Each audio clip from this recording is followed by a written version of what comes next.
In Episode 3, Dawn of Hope, Session 66, Temptations of the Jedi, our heroes met Noctus Brutalis on Dantooine. Entering the Jedi Apocrypha Library, the heroes find several books from Mace Windu's lightsaber form that he has named Vapod. During the Jedi Purge, the assaulted Jedi attempted to destroy the library, and the assaulting clone troopers attempted to destroy what was left once they read the forbidden knowledge. The heroes also discover an ancient Sith star map that overlays the modern hyperspace lanes, perfect for ambush. Finally, they discover the most recent name that accessed the library's catalog, Korra Malvada. How will the heroes make use of their new knowledge? What secrets are to be revealed on the planet that the heroes call home? Prepare for more adventure from the Heroes of the Pit. Join us now for Session 67. Here be monsters.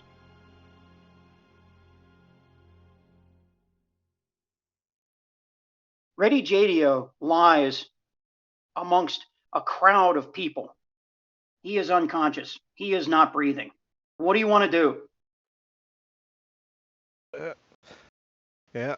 Amme's already there performing medical CPR and all that. Give me a treat injury roll right now. Bingo's just yelling, medic! And he's going to look worried. I have magical medicine, but... Rose is bringing down a med pack, too. Now, there are a couple of people among you who were knocked out, so you're still fighting off the effects of it, too.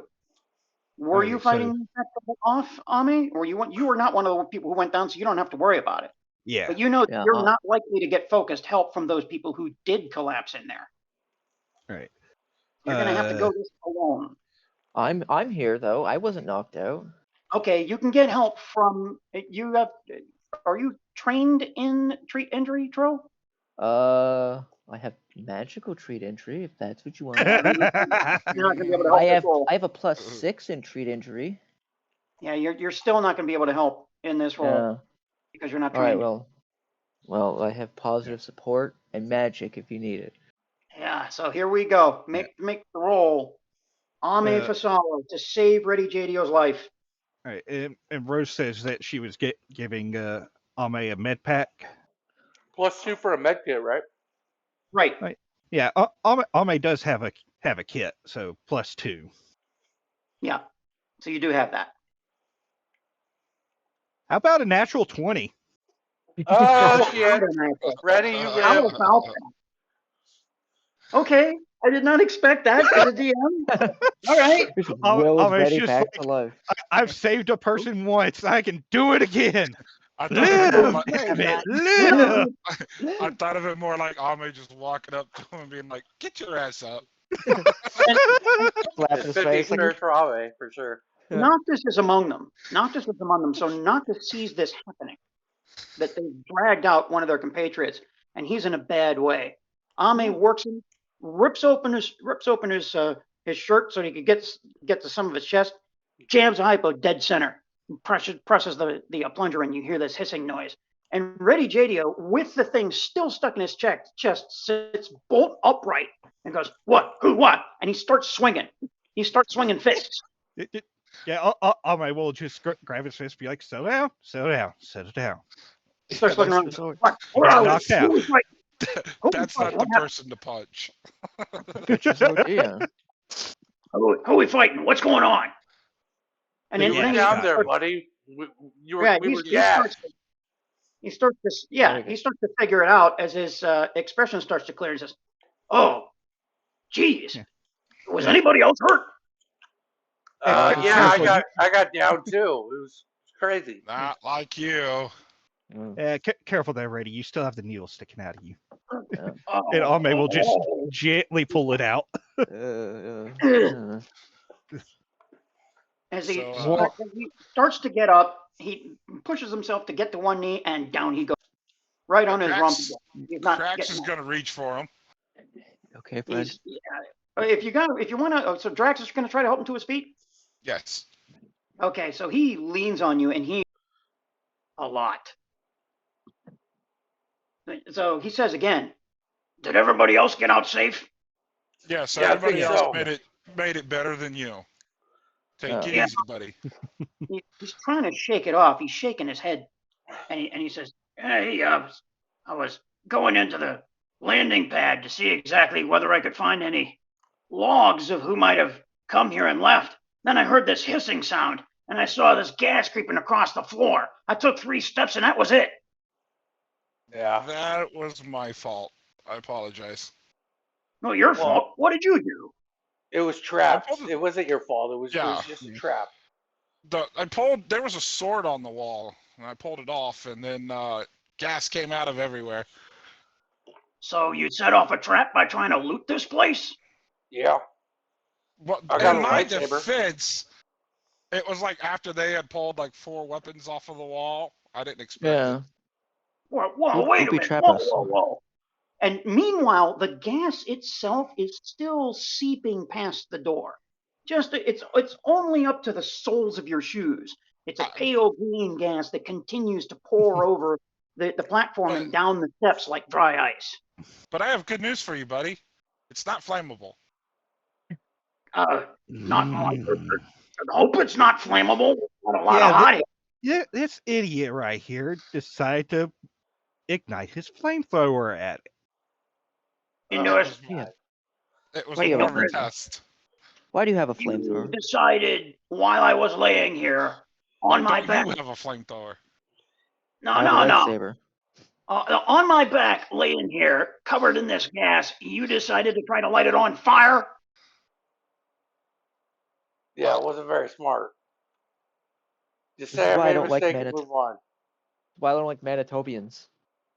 Well, I'm more Ready curious doesn't- on what happened with you, Ready- pal. And from Reddy's You viewpoint, realize you were gone, right? well, I'm here now, and suddenly there's a blaster pistol barrel up underneath your chin. He's drawn on you, point blank. He's got the weapon right there. Come on, Reddy. Enough of that. Did he try to kill me? Did this No, I fool think try to kill me? I think If he I was tried just to being kill an you, idiot. why would I reach for you? If he was, Yeah, I if Put he that tried to away kill you, because he'd be I dead. put that away because that's not going to hurt the armor.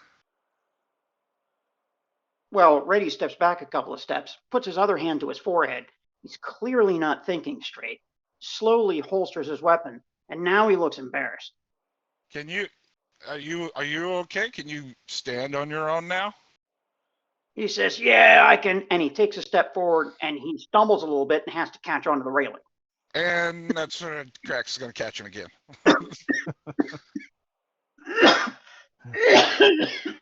I think we I all think Get it agree. all out, I Randy. think we need Get to it get. all out. Hang on.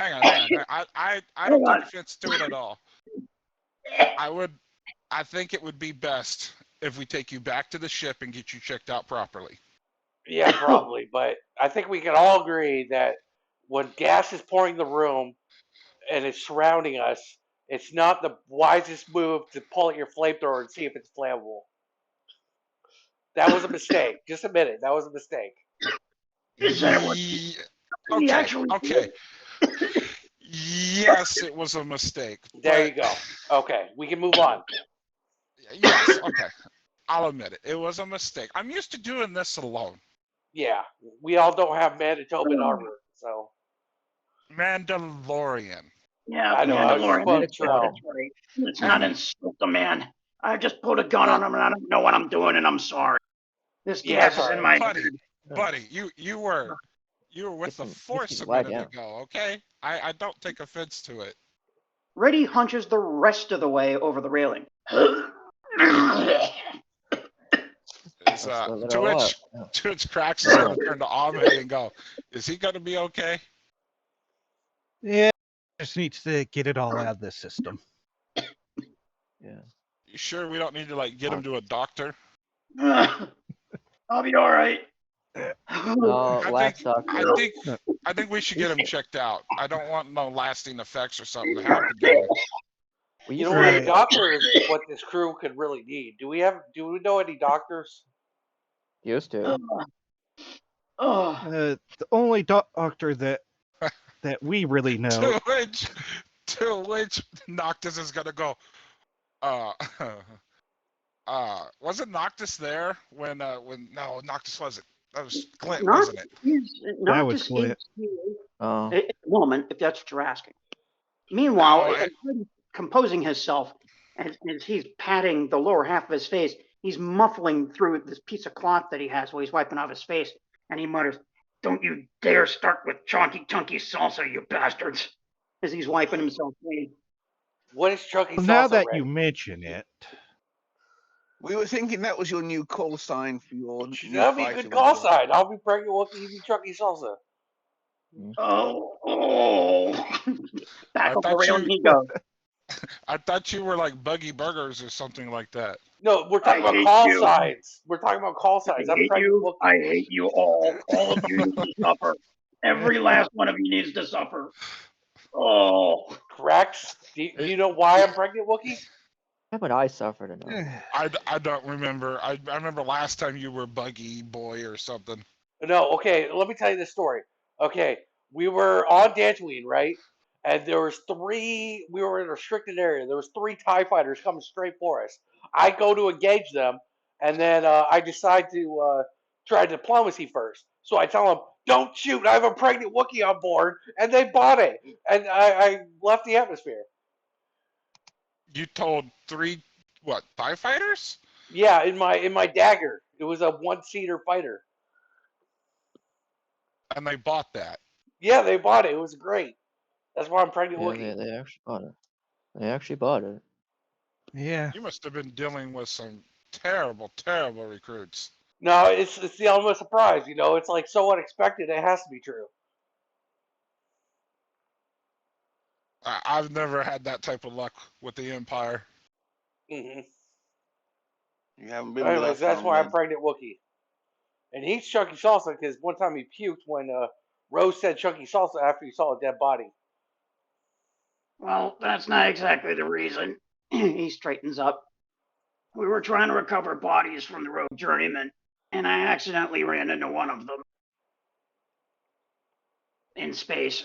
You were, I gotta give it to you. You were quick on that draw there. Thanks.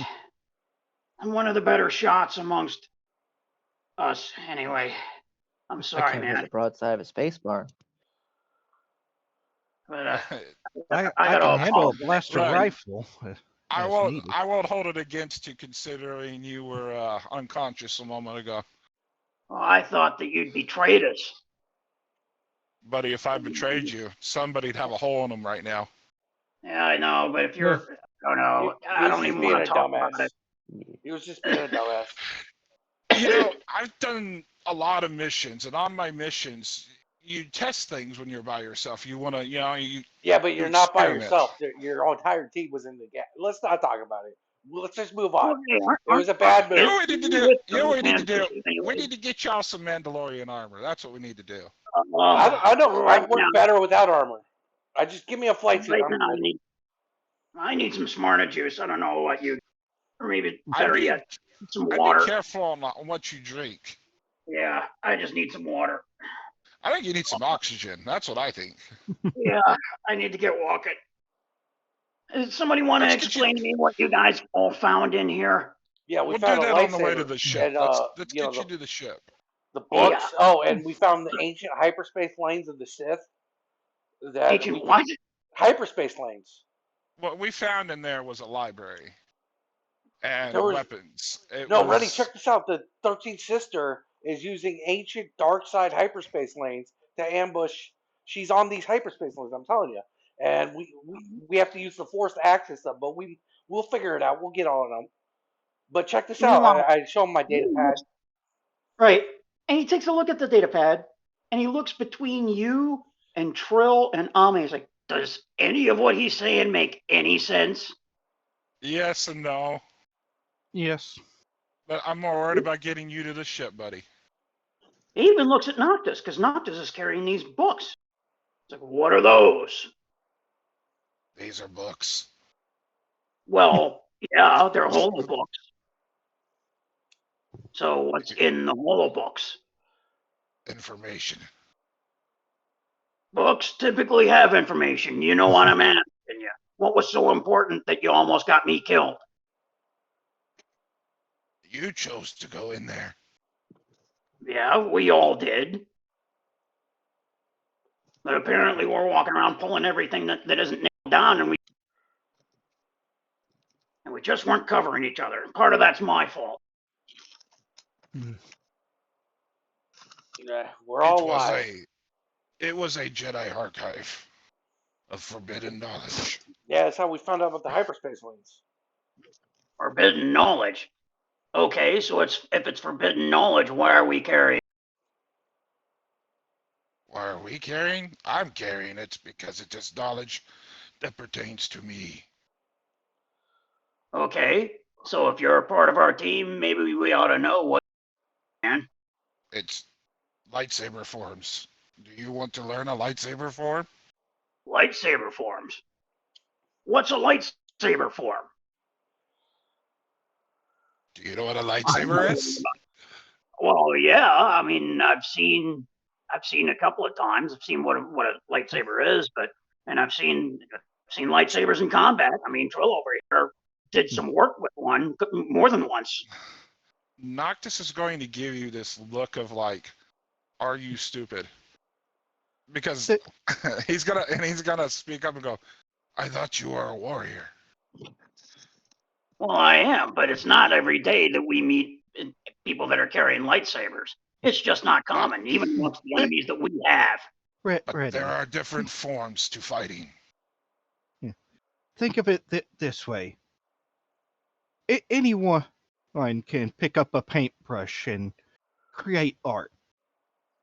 But there are different styles to each art piece. Okay, tell me more. A lightsaber is much like a brush. Each stroke of the paint it has is permanent. And each person will have their own sort of style to it. Some stuff. Oh, I get it. So this is like a martial arts style, like you're striking hammer, yeah? In a way, yes. Okay, so this is specialty knowledge you've got in there. Mm-hmm. Yep. Now, Reddy looks at those books with a little bit more respect. Okay, so that's what was valuable in there. And then this collection of space routes by Sith? What are Sith? And this entire time, Krax is like slowly dragging you toward the ship. Yeah, and he's doing the one-legged walk because he's just not up yet. He's asking questions. He's picking up his head and asking a question, and he's putting his head down to listen. Oh, we found a couple books checked out by the Emperor. He wanted forbidden knowledge too. I told you he was a Jedi. The Emperor? Yeah, he's a Jedi? Nah, that doesn't make sense. He's a politician. He's getting forbidden knowledge. I think he's a Sith. He's a dark Jedi. And here we go on Crackpot Theories. Well, yeah. I mean, he is a politician. They're all kind of evil. I mean, if you look at Darth Vader, Darth Vader had the Force, and he's Darth Vader's boss. Of course, he has the Force. First of all, he wasn't looking at stuff. The books he were looking at were things that the Chancellor could look at. No, he checked out 2 books. Let me. I got in my notepad. He checked out Hyperspace Lanes Beyond the Galaxy. Hyperspace Lanes Beyond the Galaxy? That's something that the Force applications on embedded biological devices. I wonder. I'm not sure. I didn't hear that one right. Read that again. Force applications on embedded biological devices by Dr. Evizan. And the only thing I know about embedded biological devices, that's the Injury Project, man. You weren't there for that. No, I wasn't. I but wonder why the Emperor would want to look into a book like that when the Jedi betrayed him. You want to tell the rest of these folks what the Injury Project was? Yeah, what is it?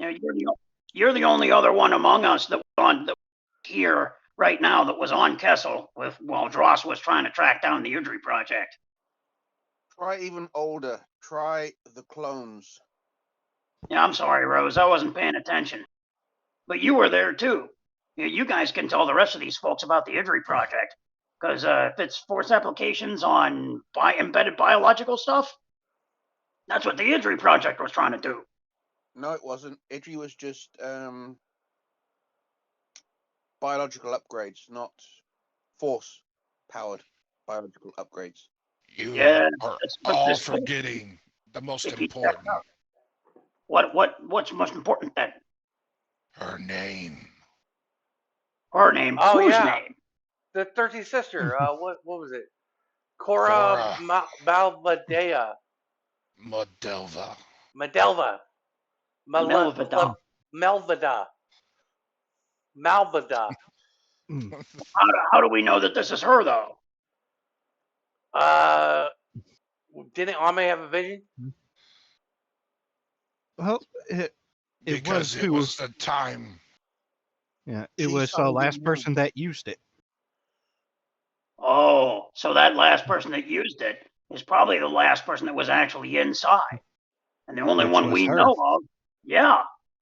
So And the that might books, be her name. and the book she checked out, Dark Side Hyperspace Lanes, and Dark Side that's Vergence Locations. Volume 2, and we have Volume 1, and that's where how we know about the hyperspace lanes. That's where this map is.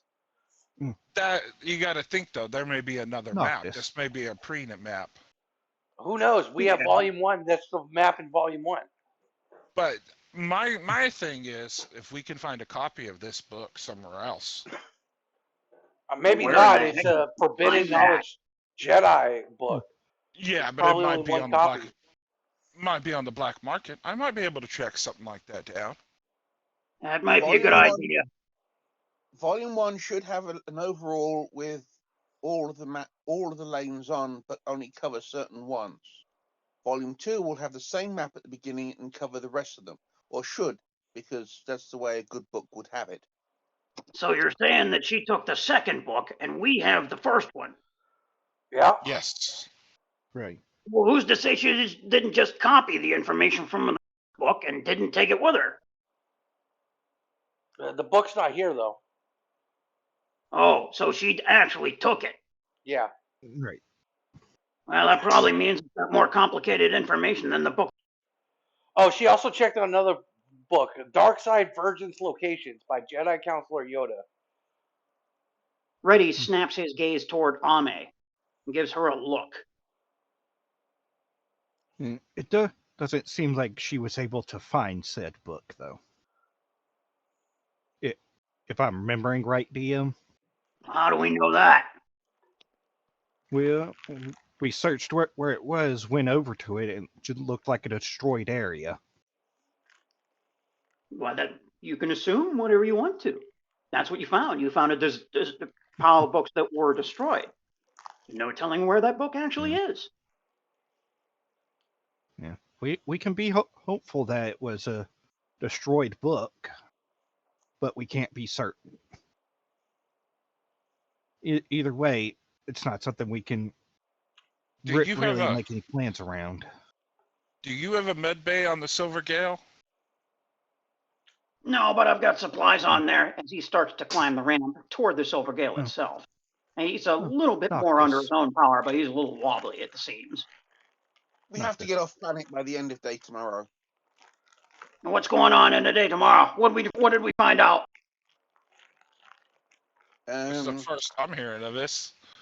Bounty hunters are after us. We need to get off this world by end of day tomorrow. Bounty hunters? How'd you find this out? Oh, wait, you've got a bounty hunter license. Yep. Okay. Is there anything else that we need or that we need to know? Because otherwise, I'm with you. We need to get out of here. Don't expect help from the local law enforcement because they've been kind of pressured more by the Imperial locals. Now, the Imperial locals? You mean those guys at the garrison? Yes. No, the guys in Garang. Okay, that's a little more serious. You mean that dude That former deputy Hifter Barn? That guy? We're afraid of that guy? No. Okay, how high does this go?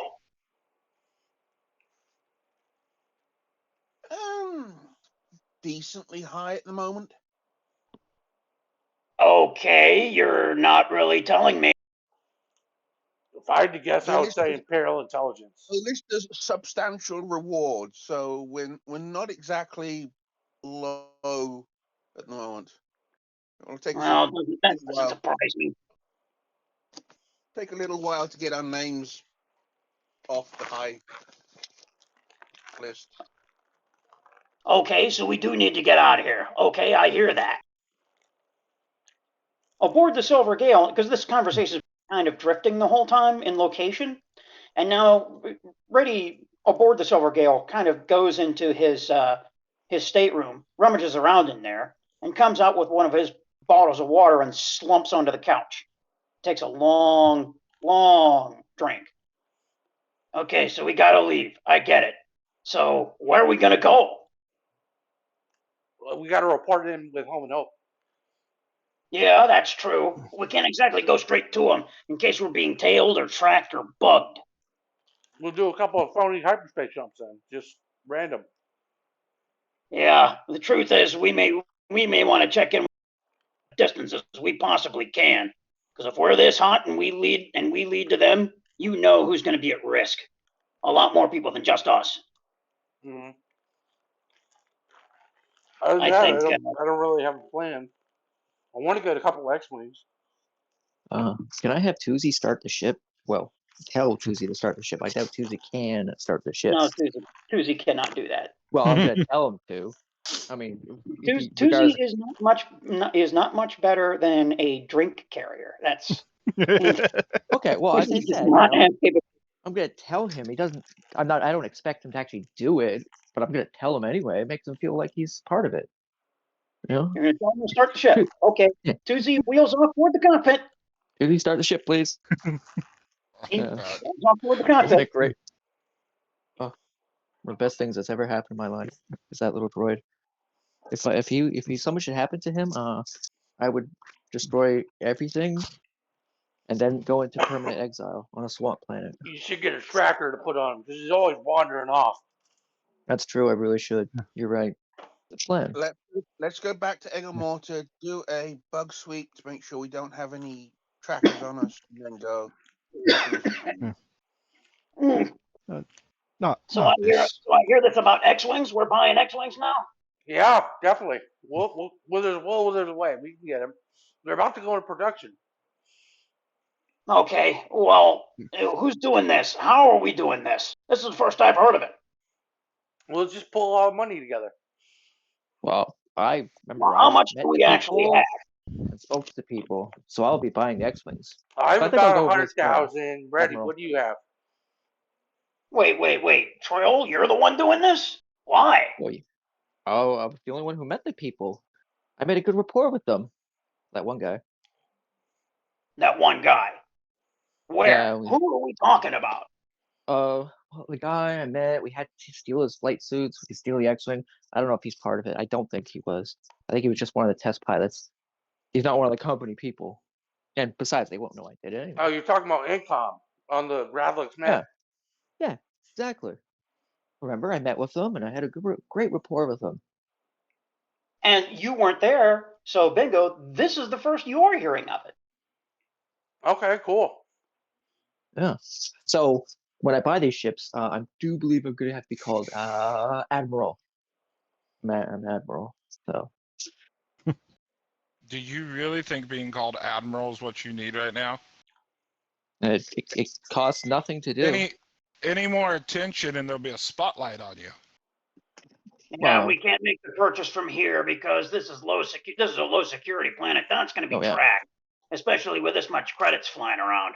So we need to buy them from somewhere and then pick them up from somewhere else that's secure. Yeah, that makes sense. But I mean, you guys call me Admiral. No one So else. you know how to contact them? Not offhand, but I think I know someone who would. Well, he gave you his card. Oh, did it? Yes. Oh, yeah, I remember about that. And I start, going in my pocket, weren't emptying worried? out all the contents, the little screws, all the junk I collect, and the card, like, right here. I got a card. Because he was sympathetic to you Yeah. while the other income representative was not. Yeah. Here, see, I haven't bid it to show that I got it from him. Well, let's at least contact this guy and figure out how much we're dealing with and how many of these things we can get. Well, for us, I just want 2, but for Home and Hope, we got to talk to them, see how much they want. Well, if we can figure out exactly, yeah, that's a good point too. So once we get all this together, we should visit with them once the heat dies down. That sounds like a plan to me.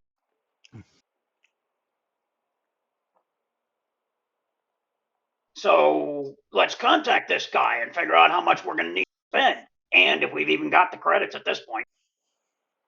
Well, if we need to leave planet, it sounds like we need to contact him from Chrysalis. Yeah, that might be smart. But we can't exactly go to Chrysalis now. We can't lead anybody behind us to them. We're too high. We are radioactive right now. We have 2 ships we have to pick up anyway. Yeah, that's fair. But those ships, we need to give them the once over anyhow. We should probably do an exterior check on all of our ships and then do a thorough internal check once we're off planet. Okay. Anything we need to do right now? Yeah, if we secure no bugs, we could just do a couple dummy jumps. They won't be able to follow us. That's a smart call too, especially since we've got a specialty map. Rose, did you remember those coordinates that led us toward Chrysalis in the first place? If we do a couple of dummy jumps, what's that? I have my hyperdrive is programmed with it. Well, great then. Then we can do a couple of dummy jumps off the lands and see whether we're being followed. Because remember, I stopped off at that minefield. Right. We have that location too. That'd probably be a great place to lead them if we're being followed. Yeah, but that's risky because we're going to wind up jumping in. And, but we know where to jump. They don't. That's the difference. True. So we do have an advantage if we could lead them there. And those mines are magnetic. Right. So whatever the case is, we can use that as a dummy if we're being followed. If not, we can probably lay low at one of those locations because who else is going to jump there? Nobody. Exactly. So it sounds like we've got a plan. As soon as I get my wits up, I'll start searching. I'll search on the outside of the Silver Gale. We'll put some stuff together, see if we can determine anything that's running. If we shut down all power, we'll be able to find it faster. I think we're capable of doing that. You need to take it easy, bud. Plus, I want to check in with Compass and the Enduring Wave, see how their operation's going. Yeah, but we shouldn't be contacting anybody. I mean, even over long distance like this, that's not a great call. To which I agree. If we're being followed and tracked, yeah, but if we're making going to any calls, if we're going to Chrysalis, we'll we can check in with Compass when we get there. Yes. Yeah, but that's something we may not be able to do for months. Right now, we need to check the ships as best we can to make sure that they're clear of tracking bugs. So my suggestion is that we shut down all power. That way there's nothing running, and then we do a scan around to see whether there's anything that is. We might as well do that when we're next to all our ships. Let's play one last visit to Egamorta and get the ships. That's a good idea. And then what we can do is after we do a ground check, we can enter orbit and hold up there and see if we're being followed. Just check after check to see if we're being followed. So outside Egamorta, a couple of hours later, everybody's collected except for Reddy, who, as it turns out, he needed a nap. So he checked the outside of the Silver Gale, and he was not feeling up to snuff. And he about half an hour ago, he went into his stateroom and said he needed a nap. So he went in and laid down. The rest of you are at the base of the ramp of the Silver Gale, including Trill and Avast. And what you've been able to do in the past few minutes or so is to make a transmission to the Incom Corporation and figure out that they have X-Wings available. They have 6 of them that they can sell you. Because as it turns out, they've been building these things. And they have the first block of them ready. So How much? they can sell up to 6 of them, and they are selling them for 150,000 credits each. 150. That's pretty good price. Book price. Yeah. Yeah. I want. Now, you have no idea what these things are actually eventually going to be. They might be at an inflated price right now, or a reduced price to get them onto the market and get them into space to be used. You don't know. You don't know how good it is. 150,000. That's a book price. I say we buy 2 of them right now, full price. I want to make a perception check on the Silver Gale. Being that Reddy wasn't feeling well, I want to double check his work and make sure there's not a tracker or something. Good man, make the roll. Your starting DC is 20.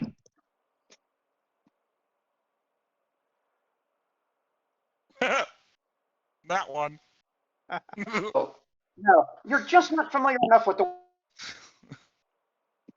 That's my luck today. You're going to find anything. What you do notice, however, in your poking and prodding, while you're poking and prodding, one of the places that you think to poke and prod is around the seal of the side of the Wakefarer class's hangar bay that was welded together, and Rose is just not coming around the corner when you break the welding seal. Oops. I You don't know know my about ship. That was not I welded don't very know. well. So now the Silver Gale's going to need repairs. Krax got does tools. not have. Krax I does got not tools. have good luck with ships. Who's doing it? Is anybody repairing it? Rose, this is a 5,000 credit cost. Okay, you owe us 5,000 credits. Get the tools I need for my workshop. So that's a +2. So it turns out Do something nice. somebody My ship. during the Not from the night, cell. on the down low, one of you makes a trip into Grang to buy the actual sheeting that you need. And while you're trying to be quiet at night and cautious about this takes a lot longer and it's a lot messier than you want it to be. You're having a tough time with it, but you do get the ship hermetically sealed on the outside and the inside, where Krax accidentally broke the seal. But somebody's going to be down 5,000 credits. Good. Yep, there it is. Thank you very much, Krax. You've paid. Okay. But you don't find any bugs or trackers or anything. And neither does anybody else on any of the, unless, of course, you want to make a perception roll. Rose is going to use the nice super sensors to see if she can pick up any signals from it Which ship? on the Silver Gate, on the from the Aurora on all of the ships. She can do all of them at the same time. No, you can't do all of them at the same time, just because of the number of nooks and crannies there are. You're going to have to search the ships individually. Fine. Aurora will use its sensors to do the other ships. You can't do that, just One for at the a reason. time. You can't scan all of the nooks and crannies on the insides of the ship, or as well as the outside. They're just crannies on the ship. I'm not looking for the location of it. I'm looking for a signal. Same problem. Same problem. I'll check my ship. You can check them. You have to check them individually. Well, no, you could do it if you were in space. I checked mine. I rolled for mine. I got a 25. Okay. You do check of the Cal Dragon, and you are confident that there are no types of bugs or trackers, at least not the ones that you would use, the places that you'd think to put them. And so you check your own ship, knowing, yeah, that's where I'd put one. No, There's no extra boxes, no extra protrusions or anything like that. But Rose, you do get the idea that you can use an inspection function on your ship in space to determine what those ships contain and whether there is more than one signal emanating from the ship. She's done a check on her ship as well, so. Okay, on the ground, you got that 28? That's Yeah. what that roll, the 28? Same thing for your ship, and you've been doing a lot of work lately, especially repainting the inside after it caught fire. So you've done a lot of work on that was fun. and you have new nooks and crannies beyond the old ones because you've moved a lot of things around. The same result as Draven Krax, the places that you would think to look, there are no bugs, no trackers, no boxes, no protrusions, no marks. Looks clean. Looks clean. We can make another check in orbit if you're feeling antsy still, Rose. Yeah, we can do a census check to make sure that there's no transmissions that are. Oh, by the way, I'm going to make you a permanent house ruling right now. If you are adjacent to any space object, this is in space now. If you're adjacent to any object in space, you can take a full round action as you're moving past it, or if you happen to be dead in space, which is not very often. But if you're moving past it, you can take a full round action while you're moving past that craft to inspect its contents using a perception roll. Okay. Okay? That's especially important for those people who are pilots. Pilots and co-pilots can do this. What about use computer to scan it? And that's what I'm talking about, is that this is the ruling on how this is done, adjacent to it, in order to figure out its content. Should be use computer then. Yeah, that's why it's pilot, co-pilot, sysop. Usually sysop will do it. But in a smaller, that even applies to starfighters. You can do that with a starfighter too. Mm-hmm. You can do that with starfighter too. So keep that in mind. Future missions we'll put this in play to determine which target you need to deal with or protect. As we're floating underneath the Dominus's underside, trying to look for a point we can land on to cut through with lightsabers. You've done the inspections of the ships, and now it is beyond the middle of the night. It's the wee hours of the night. So you hear the crickets and insects outside as you have finished your checks of the ships. Well, and now you've primed to kill dragon. You've got a slightly newer panel on the left hand of the hangar bay, so it's not the same color. It hasn't been painted, but it's been put into place out there. So that's true, Trill. So you've got this big rectangular, chrome-like looking square on the dusty yellow hangar bay section of the Silver Gale. Rose is going to find a quiet spot away from everyone, sit down, start recording sounds of the night. And the sounds of the night, you're not familiar with any of these local insects because you've just never listened before. You've never listened. She's just recording the sounds. She wants to make a white noise tape for people who miss the being on a planet. Well, what you do notice, beyond the insects, is some distant croaking sounds. And it occurs to you that you have heard this before. That in Agamortar, there's still enough faint marshy ground for there to be, well, Dontuinian frogs and toads. And that's what you're hearing now, as the toads and frogs are having their night hunts and eating up the insects. As you're noticing this, you see a flock of bats fly past with the night sky behind them. They emit sound too. You can actually hear them, being a droid. After about 20 minutes, she'll head back to the ship. Rose comes walking up, and Reddy's awake. He's standing on the one of the struts of the Silver Gale, and he notices you approaching. And you can see him because he's a silhouette that moves, because the ships are dark now. And he says, "Hey, Rose." Can I borrow you for when we take off? I need a co-pilot. "Borrow me? For your ship?" "Well, sure, why not? We've got plenty of pilots. I mean, Trill really should be flying this girl. I mean, Trill's earned the right." And Bingo can act as co-pilot for her. Yeah, that's fair. Besides, we need to mix it up a little bit. Being around the same people all the time and That, and it's also good to learn each other's ships just in case. yeah, sure, makes it more familiar. But I do wanted to ask Trill how she was getting along ordering those starfighters. If we're able to pick those up sometime, somewhere, then the Silver Guild's going to be a lot more fun, and I'm definitely going to want to be a time. Something tells me we may have to, and she'll do the air quotes, steal them.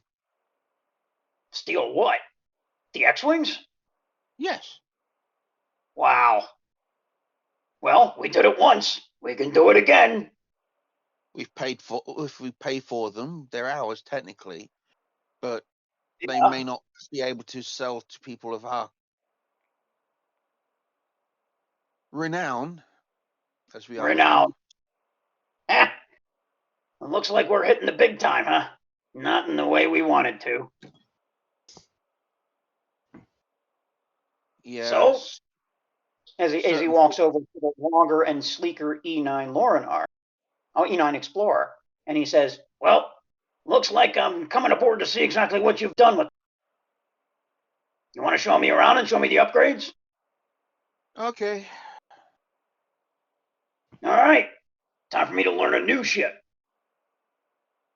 As you two start climbing aboard.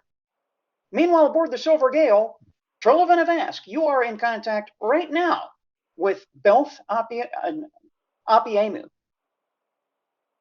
You're in contact with him. You have basically woken him up. He's kind of groggy because he's half asleep, but you're talking to him now, and he says, "Sorry about the late night. So what can I do for you, Troll?" I'm sorry, because he doesn't say Troll, he says Kobo.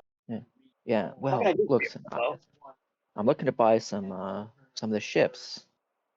Yeah, we were talking about that, but we never finalized it. Yeah. Well, I had to get some credits together, and I got them together. My friends are in. They like, you know. All right. So you're willing to buy the T-65B? Yes. All right. How many do you want to buy? It was two. Yeah, two. Two, huh? All Yeah. right. I only got two Well, pilots to fly them, so. these two are going to come out of the first block that are coming off the assembly line. They won't be ready for at least 2 or 3 months. And that's saying something. It could be two to 3 months. It could be longer than that, because of the heroics that your test pilot, as it turns out, pulled off. 13-to-1 kill ratio makes a lot of interested buyers. I bet. And with a lot bigger orders than just 2 of them. Mm-hmm. So congratulations on that. This isn't exactly the way we wanted to do it. But there are a lot of impressed people. Well, I knew they would be with Bingo and his talents. Well, it's not an insignificant amount of credits.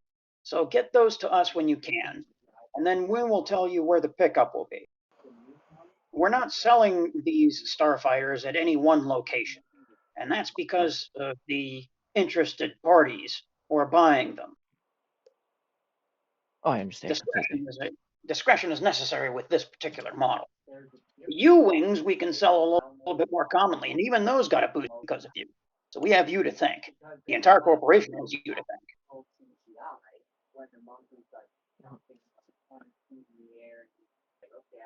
Well, I'll give you a shout when I give the money, transfer the money to you. There's something else that you need to know. Hmm? Duskfire isn't exactly happy. What do you mean? You and a couple of other people stuffed him into a locker. Oh, yeah, well, I apologize for that, and, do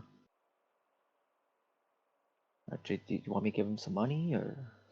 Well, I wanted to tell you something else. He left the company. Well, guess that allows the bad taste in his mouth being stuffed in a closet. Yeah. Well, he left the company. Not only did he leave the company, he joined the Empire.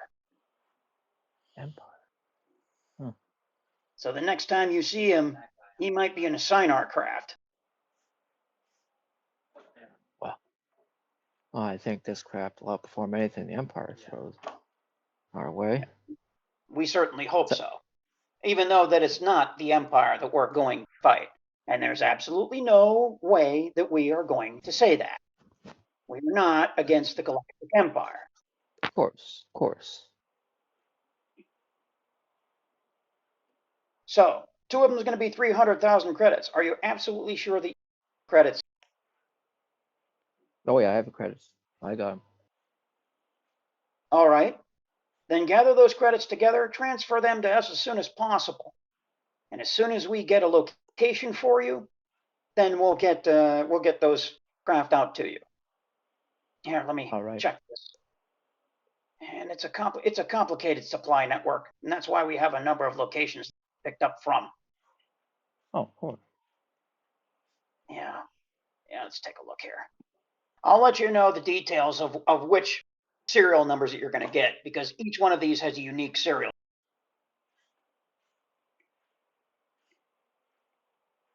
The block numbers of these T65B nation. The AA designation is an INCOM serial number. And this will be important when you, use it and might have replacement parts for it or make upgrades to it. That way we can track, the INCOM company can track exactly what these craft are being used for and maybe develop secondary parts for it. Based on what you're using it for, that is. Of course. All right, Kobo. As he sends you a little file. This is exactly the purchase form. When you're ready, send the credits to us. Sounds good. And thank you for your business. And basically, since we've figured out what happened on the Gravlek station, hopefully we never have to meet again. Yeah. That was a pretty wild day. Oh, and one more thing. Yes. As he smiles, as his holograph smiles as he leans in closer, face lights up even a brighter blue as it gets close to the transmission device. He says, one more thing. Yes. May the force be with you. He reaches forward with a hand and turns off the channel. Who's paying this 300 grand? Wow, what a nice I think it could come out of Bingo, all his credits, Reddy, all his credits, and then Trill can cover the rest. Yeah, that was Reddy the agreement. is going to save. He's going to give up 100,000, and he's going to keep 9,951. So that's Bingo will keep 100. So let me get my credits. So 99,000. I'll keep 147. So 99,000 from Bingo. How much would Reddy paying? 100,000. Okay, so Trill. So that's 99,000. Let me roll this. 99,000 plus 100,000. You need 101,000 to top it off. 101,000. Well, I got. Trill got that. All right. Yeah. Okay, so make those subtractions. Put them in DM chat now of how much you're and what your current totals are. That way, because if you want to buy anything else, you need a current total.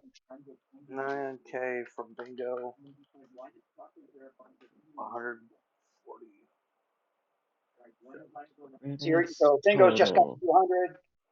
Riddy's got close to 10,000. And what are you going to be left with? And we still got Kobo. Amme's money for the upgrades too, if Amme wants to pitch in. Yeah. Yeah, that'll be for the upgrades. Yeah, nobody really asked Amme to chip in for, so that's Oh, fine. they did. Well, we did. We Always agreed did, on yeah. it last week. Oh, okay. All right. Everybody agreed on all this. Yeah. Cruising in orbit in Dantooine, over Dantooine. Now that you're fully convinced that there are no bugs or trackers on any of these three ships, Rose, you can now identify, which is a function, the Silver Gale and the Kel Dragon, and do a close flyby. Okay, let's do I'm that. not going Scan to ask them. you to make a pilot check for this because that's dumb, but I will ask you to make a use computer check based on not your use computer skill, but the Astral Aurora. Let me double check. It's the same, I think. Well, not necessarily, and Bingo can tell you that chips can get in the way of things. Oh, what now? For the use computer check on a ship will not necessarily be the same as the pilot or the co-pilot because of sensors and things like that. Sensor differences. It should be whatever is plugged in, whatever your stats are on the ship. Perception on the Astral Aurora. Well, it should be use computer on the ship, right? Yeah. Because you're using the scanners. No. Okay. It's not the same. It's perception, not use computer. Because perception is use computers for things like hyperspace, stuff like that. But sensors, that's perception. Your perception is plus 11. That's the same as mine. Yeah. So that happens to work out. There's no change there. And that's for the Silver Gale. And you can make another roll for the Kel Dragon, and then I'll tell you what happens.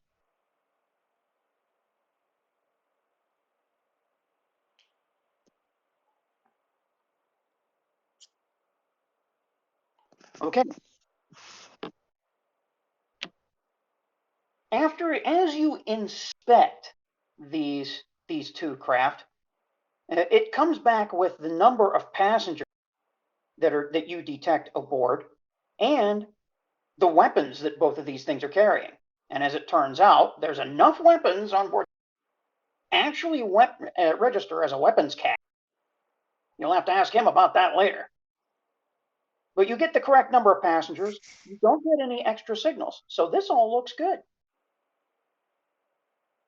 You're all kosher and signal free, although there's some questions I have about the Kel Dragon.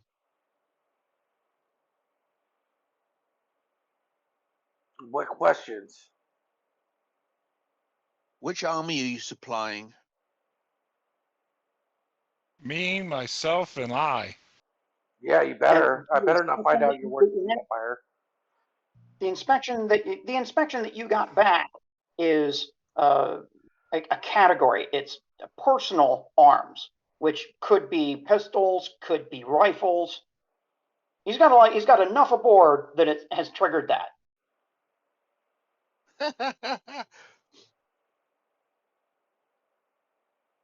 Reddy comes up next to you and settles into the co-pilot seat.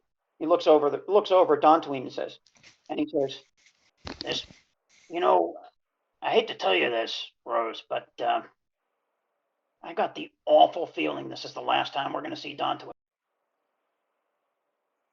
I don't. Well, that's why we bought the Silver Gale. It's a home away from home. Yeah, it better be, because we might be out here for. And ready. Oh my God, we're getting 2 X-wings. Yeah, that's at Are least you something we've excited? got to look forward to. That way we can help defend these ships. You Because saw what I truthfully, could do against the Harold, Empire with an Yeah. X-wing. You could probably match me. So we'll be I unstoppable. was on the high score list. It was you and me and Jan that remember. At least for the Dantooine high score. You might be the Yeah. world record holder, but you're not that far away from I'm me. just saying, me and you in the air, we'll kick some major ass, and we can't be stopped. Yeah. I think I've got to go back to Gravelix Med. I think Right. Why are you going to Gravelix Med? we still have a simulator to pick up. Oh, do we? We're too hot for that, aren't we? You guys never picked that up. By your indications, by your knowledge, it might still be there. Yeah, but we're too hot for that, aren't we? They're going to recognize us as soon as we land. Well, Meanwhile, you next guys, year, yes. from what you're seeing, Rose, Reddy is currently calculating a hyperspace jump. Where to? Well, first spot on the list, on the Dr. Avers Larune star map. I mean, if we start heading in those directions, there's a couple of dead spots in that map. Matter of fact, there's a section near an asteroid field too, and we can hang out there if we're careful. Now that we know that it's there. Rose plugs in and smiles. Entrance of the gate. The gauntlet is entered. What does that mean?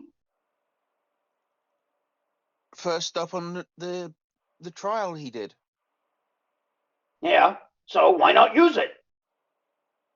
I've just entered it into the ship. Okay, I see it. I see the coordinates. Jump into hyperspace now. Before we do, she's relaying the information to the Silver Gale. Is Cal Dragon coming? Yeah, but you already have it. Yeah, I mapped it when we took off the first time. Okay, I guess we're following this route then. The Silver Gale doesn't have it yet. We didn't have the Gale then. Well, let's hand out the rest of the information before we make this jump, and hopefully we stay safe. How many supplies did you say this ship had again? As Reddy turns to Rose in the pilot seat. Yeah, I'm going to be on board for a while. We're not stopping anywhere for a while, are we? Should have a couple months. Couple of years. And that surprises the both of you because neither one of you are familiar with this E9. So she just mentioned supplies for a couple of years?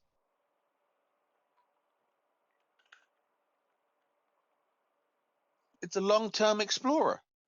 What's your cargo capacity on that ship? E9 Explorer. 30, That's what I'm looking up right now.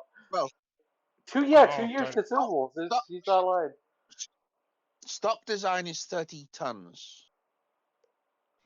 Well, consumables, which includes food, water, and air for 2 years, and fuel.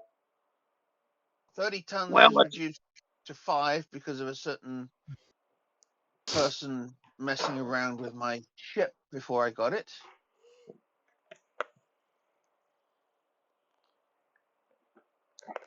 Okay, well, I guess we don't have to restock for a while. The Silver Gale and the Kill Dragon, we can take as much time as we want. Yeah. I think the Silver Gale has a couple months, so we're going to have to restock at some point. Yeah.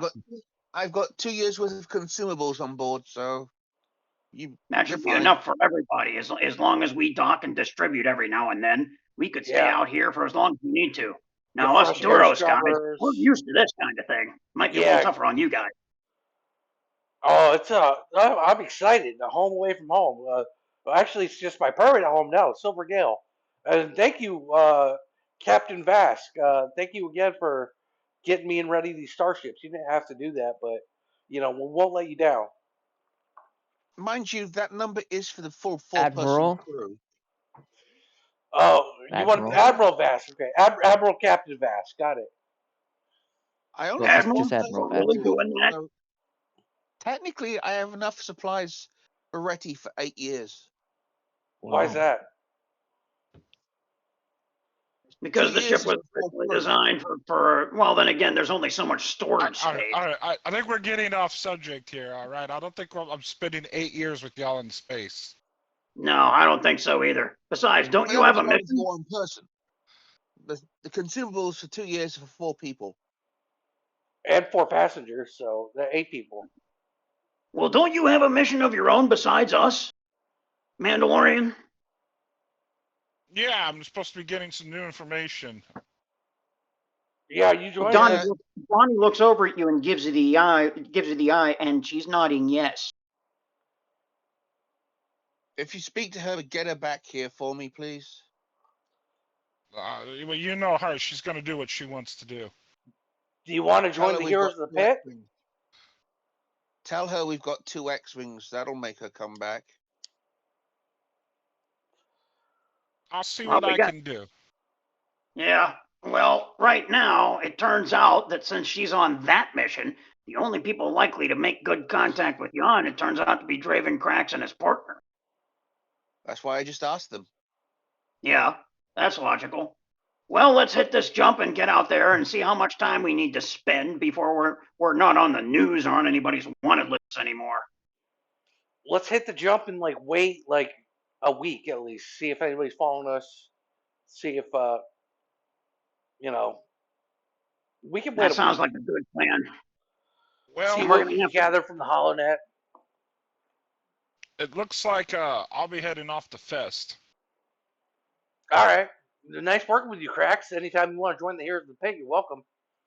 Right, Captain Best? I'm sure we'll come across each other again.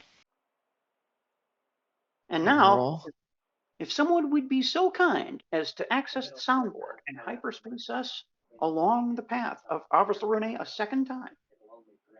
I do have a question.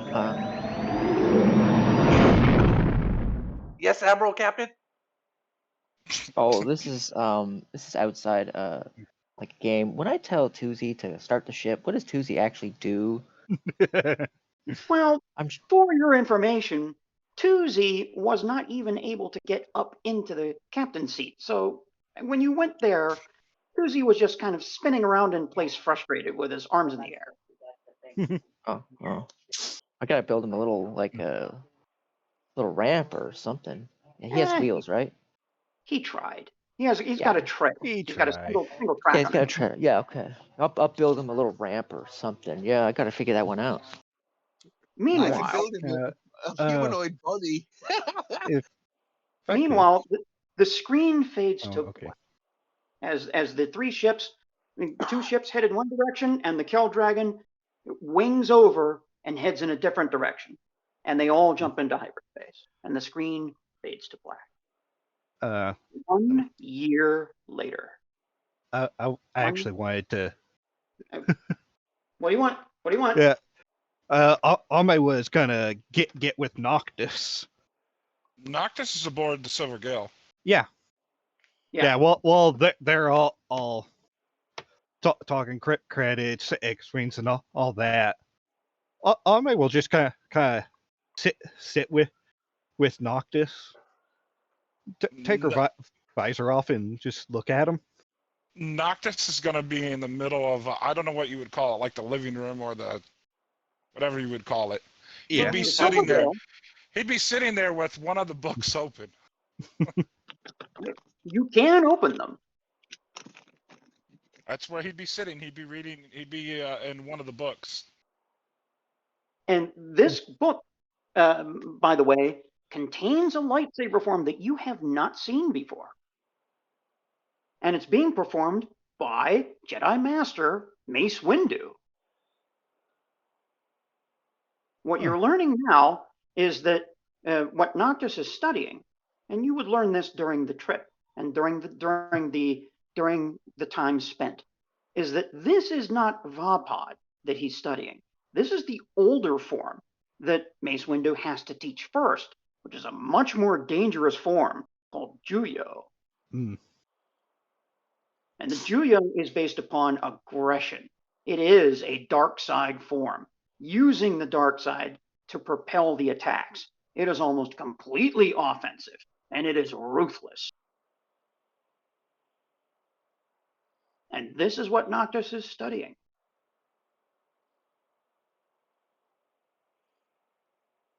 Is there anything learning else? something good there? Yeah. Yes. Yes, I am.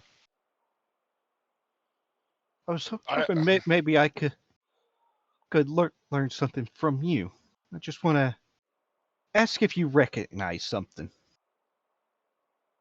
Okay. Kev Saito. The name Kev Saito makes no sense to you whatsoever. Wait, make a perception check. Your DC is 25. Oh, God. I don't even think he's trained in perception. Brutalis. Yeah, he's not trained in perception. You can always get Got a a 20. +7. You can always get a 20. 20 plus You need an 18. 7. You need an 18. I got a 20. Dirty 20. Yeah, you need a 25. The name is drifting somewhere through your head, but you can't remember. I don't know that name. Is it important? It is important. There is another name, though. Okay. Horik Tosk. And suddenly, Brutalis remembers.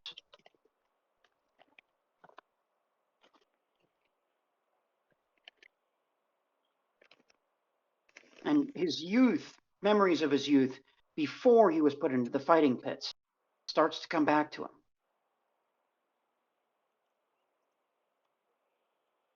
He's gonna have a deer in the headlights look and say nothing. And so Noctus says nothing in response to that. That name shut him down. Those two names are wanderers, like yourself. Wanderers from the list that the 13th sister has. Oh, this is too good not to do.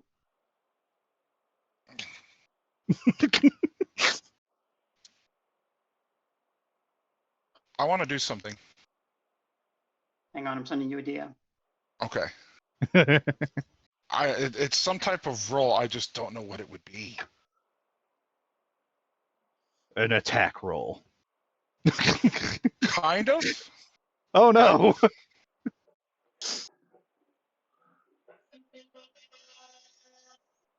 So what are you trying to do, Noctus? I would think just learning that name would cause the dark side to swirl around him. It would almost be a rage. I wanted to see if he could. I think he would have trouble considering himself, controlling himself. Okay. So Amme, you do see that the second name has disturbed him, and disturbed him significantly, as the dark side within him, even though reduced, swirls around him. I think he's reliving everything in that moment. He's seen his life flash before his eyes. And she's His gonna eyes dart back and forth, looking through memories, looking past you, through you, as if you're not there. Yeah, she's just gonna reach out, place her hands on his shoulders. Remember, this doesn't control you. You control it. What would that be? Focus. I think you would make a grapple just for touching him in that moment. Just out of reflex, you know? Make a grab. Make a grab roll against Amme Fasala. I don't know how to make a grab, though. That's something I've never done. It is an unarmed attack, if I remember right. Okay, hold on. Hessen is the hand-to-hand person. Yeah, but he's not. That's not something you just casually drop on this guy. Yeah, a grab attack is treated as an unarmed attack, thus provoking attacks of opportunity without martial arts 1 feat, except it doesn't deal damage and you take a -5 penalty on the attack roll. Okay. Now you know what to roll. Let's do it. By the way, I just sent you DMs, which I think is Oh really shit! good. Oh shit! Noctis got a nat 20.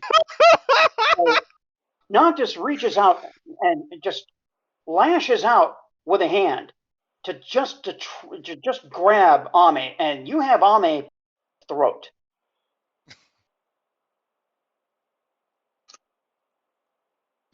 Where did you learn that name? The list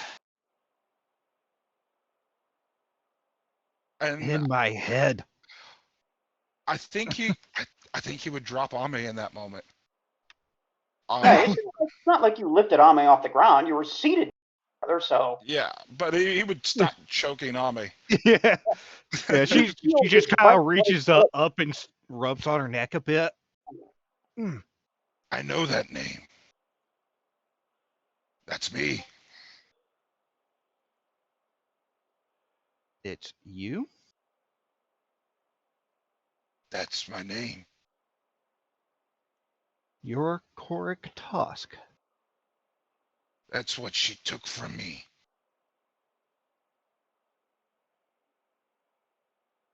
Hmm. And now you remember that you were christened as Brutalis long before in the pits, but it is the 13th sister that gave you the name, as she gave to Noctis Osca and to Sadis.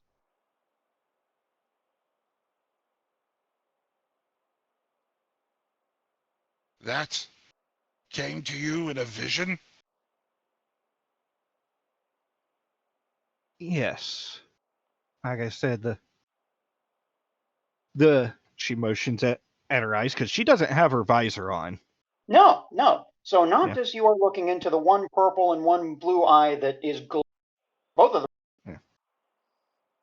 Noctis is gonna lean to the left and look past her to see if Trill is in the cockpit or whatnot, and then come back like the one I had at the tree. Not exactly as the one you had at the tree. Though I did have a vision before I heard the name. Seeing her at that console. But the list that I have this from, I don't know all the names on it. But I think she knows all the names on it. I just have the fragments of the explosion from it. Just in the pits. That's what they called me. Before she came along. Do you want? Why didn't I remember that? You already know the answer. Because after you were renamed Brutalis in the fighting, the 13th sister took everything from you and filled you with nothing but darkness, rage, and violence. Jeez. And she named you Noctis. Noctis Brutalis is what you became. A hunter, a murderer, and a slaughterer of innocents. Do you want to take back this old name of yours? I don't know.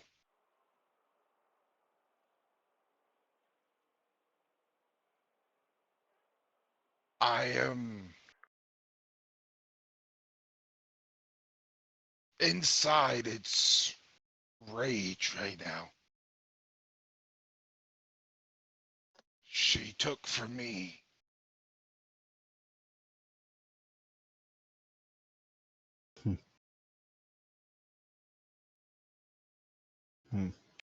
Just don't. I think I need to try another meditation. To which, if I'm not mistaken, there's a book on meditation by Mace Windu I have, don't I? You do. You do. You can even pull up and begin to play the file. Well, I'm gonna reach back and grab that stack of books and set it in front of me and look for that book. As you're doing that, Trill, you're on, the ship's on autopilot, and it's going to be hours before you hit your next in this jump as you're following the astral aurora. So you can leave the cockpit and come in on this scene with Tuzi following. Yeah. So I'll be like, "Say guys, what you doing?"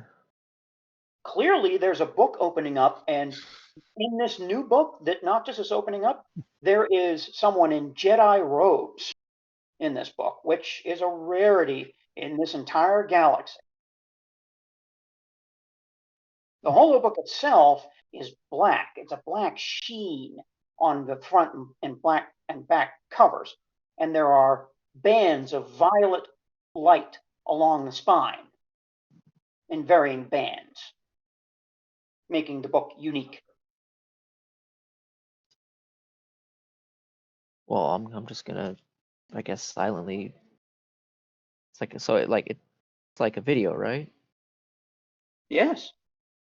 So I guess I'll silently stand there and watch. When I see it, when the Jedi, it's like, oh, I gotta see this, Oh, where's that note at? This is a lot of flipping through notes this session. I'll get it. I almost have it.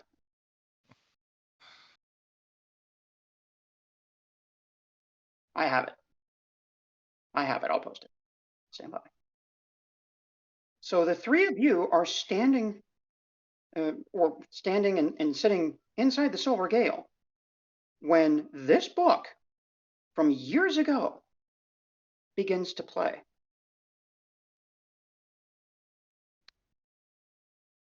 It's not supported. I'm playing through the music player. Reciprocity. The first thing that makes Mace Windu says, there we go. Uh-huh. Embark on a journey of self-discovery and balance together. Find a quiet and comfortable space to sit or lie down and take a deep breath. Take a seat, young Padawan.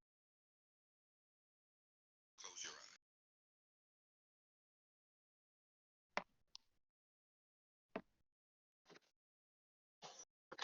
eyes. As Jedi Master, Mace Windu begins to speak. Steps of the Jedi Temple at twilight. Looking out at the endless city, sparkling lights. And from the dark and between the stars, from far away, from years ago, yet another Jedi Master comes to speak to you through a book. Feel the force around you. And now, amongst you, you do. This collection of force users, scattered and recollected. You do feel the force. Imagine two streams of energy flowing through.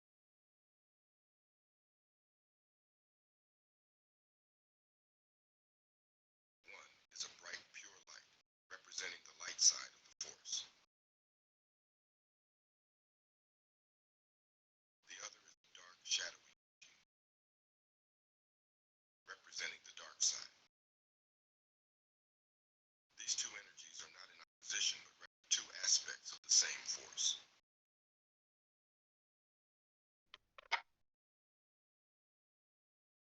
Notice how the light and dark energies interact within you.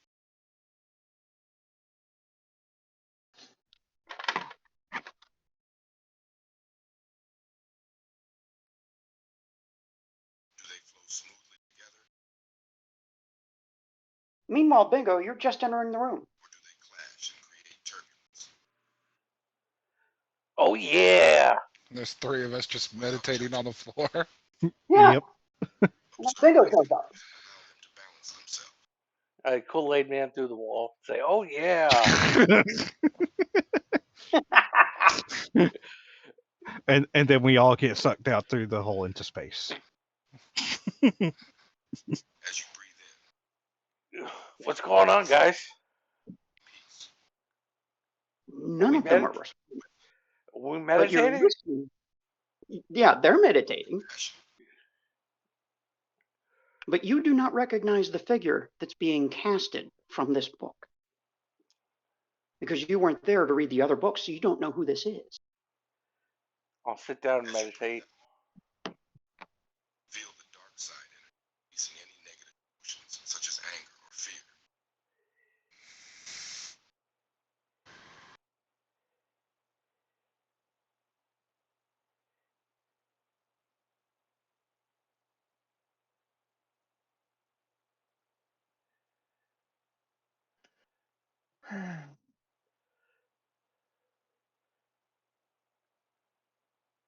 Remember that the dark side is not inherently, but rather a part of the balance of the force.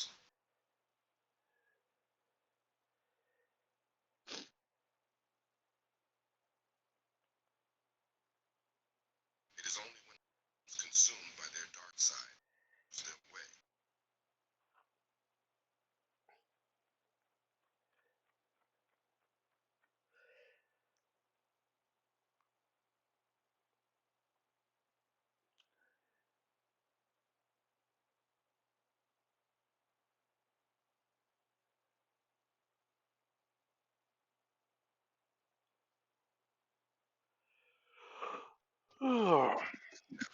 Visualize yourself standing on the mirror on the surface of the force. Never thought of it that way, like a See mirror. yourself Mm-hmm. with both light and dark energies flowing.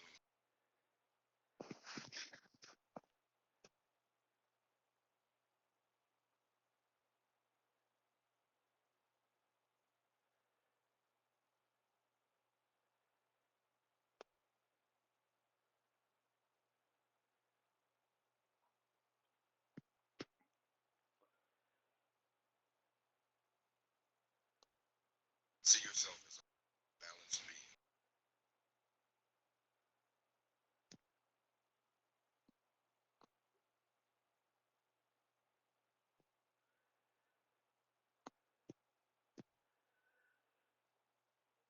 Able to tap into all the force has to offer.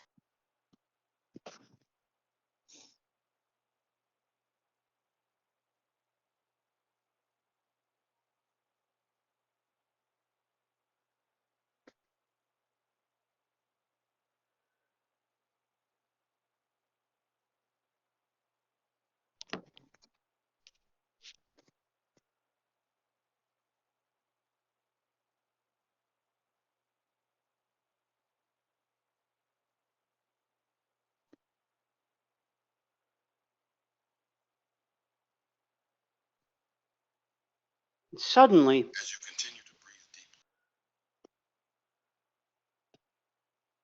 Suddenly, The- as you continue to breathe deeply, status. the meditation is interrupted and stopped entirely, startling you awake. As the image of this Jedi flickers in place, frozen, and gently moving back and forth, frozen in time. The book is broken past this point.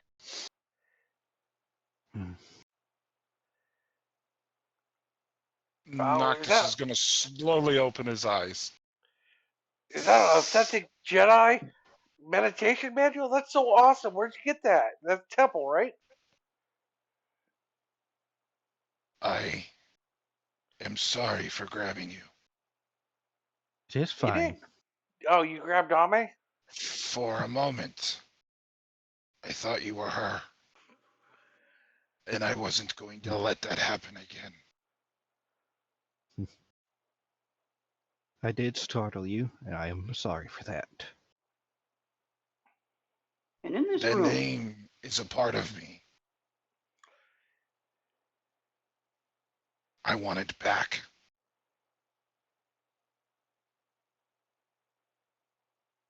And She'll reach a hand down. Help. Look at him this time before placing on his shoulder. Then welcome, Korik.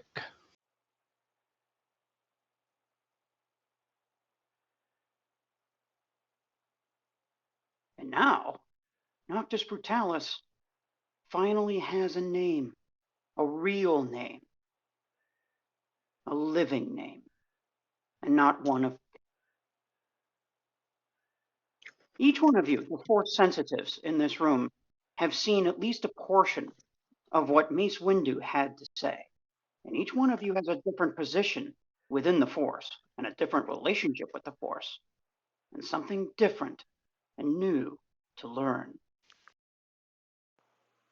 At the beginning, when he talked about the light and the dark, when they came together, it was half of him, straight down the middle. Half of him was light, half of him was dark, and the tendrils were fighting with each other is what I was picturing.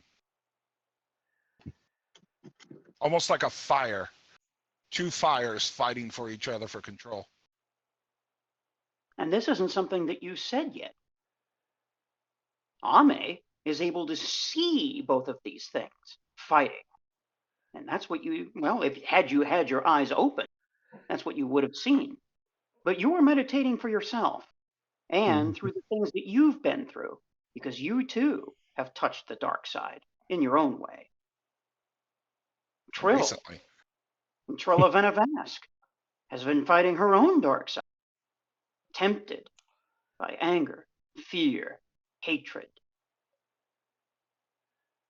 And even Bingo now has even a new perspective on the Force and how many different ways that it can flow.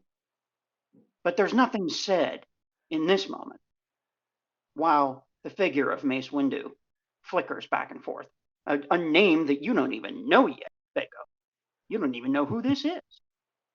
And a heavy, oppressive silence weighs in the air because the meditation was not finished. There's clearly more here. A lot more. But I was able to blend the energies together, the way I see it. Now you can discuss. So who's this Am I Mace going to have Windu to guy? get a book repair person? That's going to have to be a Jedi for the book repair. So is anybody going to Mace? break the silence, or do we move on to the next scene? Who's The this Mace only Windu thing person? that you Can you hear me? Am I muted? Yeah. No, I Yeah. can hear you. Yeah. Go Ma- ahead. Mace Cut. Windu was part of the Jedi Council. Oh, cool. So we have an actual counselor meditation scene. This is like I'm an actual Jedi. I've actually sat in on one of his meditation sessions as well. Now we have a recording. Well, it's half finished, but we have something. Would you like to spar? I wonder what happened. Go. Sure, I don't have a lightsaber. Noctis lend is him going to mine. take the one off of his hip and hand it to you. Okay. Bingo flicks Does it a light. Oh boy. Oh boy. Oh, this is cool. How do I change it to spar settings? By the way, that is crimson fucking red. Okay. Oh yeah. Yeah. Bingo doesn't know better. How do I change it to spar settings? Here's the other detail. Bingo doesn't know where this came from. How did he get a second one? Where did this come from? He doesn't know because he wasn't there. Noctis is going to take his and go, you don't need spar settings. Trill knows different. Trill knows that there is a sparring setting. He specifically knows that there is a sparring setting. Yeah, Yeah. you probably do need a spar setting. How do I change it? Look. Crap. I need Should to I show have him? Yeah. Yeah. Because Korik, Trill, he's never held one before. Right. So He's never had one before. And this will be a valuable learning experience.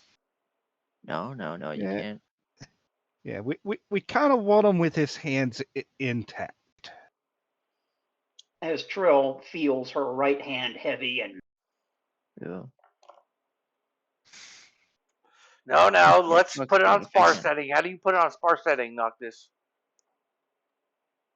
Noctis has Special. never really thought to look for that. I'll show him. I know how to do that. Yeah. You think the 13th sister used spar settings with him? Yeah, when they're training. No, but the person you used to spar with, Oska did, and Sadis did as well. You did have spar settings. Not that it didn't hurt, because they didn't turn theirs all the way down. You didn't either.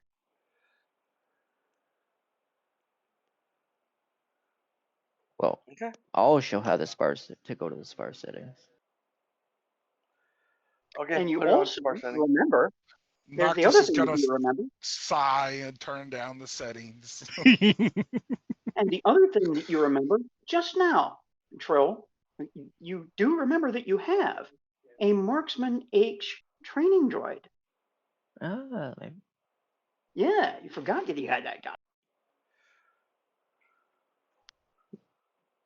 didn't have much of a it was not much of a conversationalist, but Noctis only knows one form, so Noctis is gonna start in the starting form, and he's gonna tell Bingo, copy my position.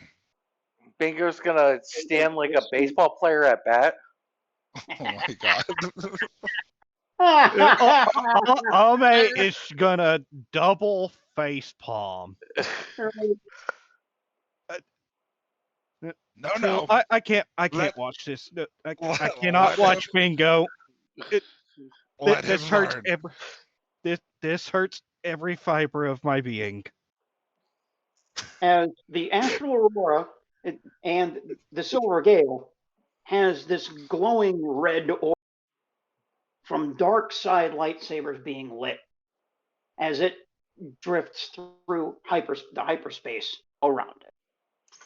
I don't need to copy your stance. I can make my own stance. Watch me.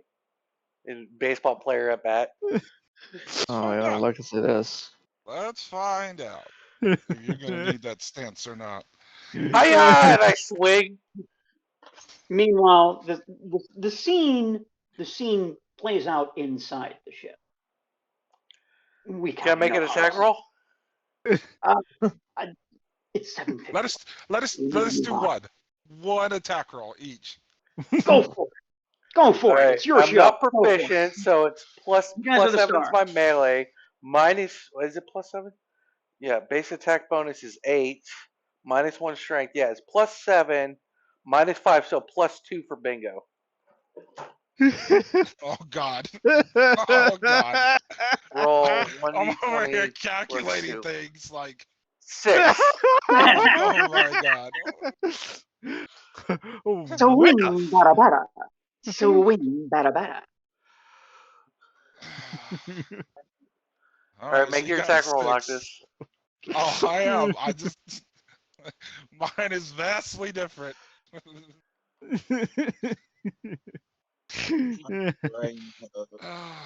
Remember, it's single blade. It's single blade. You get the 14, not 12. Yeah, but he made an attack roll, and Noctis has block and riposte. Yes, he does. Yes, you do. Yes, you do. Block is only if I hit. Well, I mean, you're not going to hit, but no matter what, he's going to counter. And, well, you got a 2, but it's a 16. Yeah, my reflex defense is 28. Yeah, you need a high hit to hit me. Yeah, so you guys miss each other. Which, if we're playing around, yeah. Yeah. I come in for the jumping uppercut slash. Yeah, which you have no idea how to perform, so that's going to be a -5 if you want to do something crazy like that. All right, so -5, so -3. Yeah, you just have no idea 3. what you're doing. You have no idea what you're just doing. steps back. Yeah, one single step is all it takes for you to miss him. Yeah, Amme is just groaning.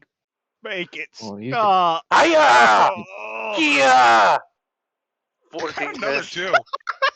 Yeah, And Bingo comes in for the Right. let's see, a lunging sweeping slash. well, Hiya! yeah, 6. hiya.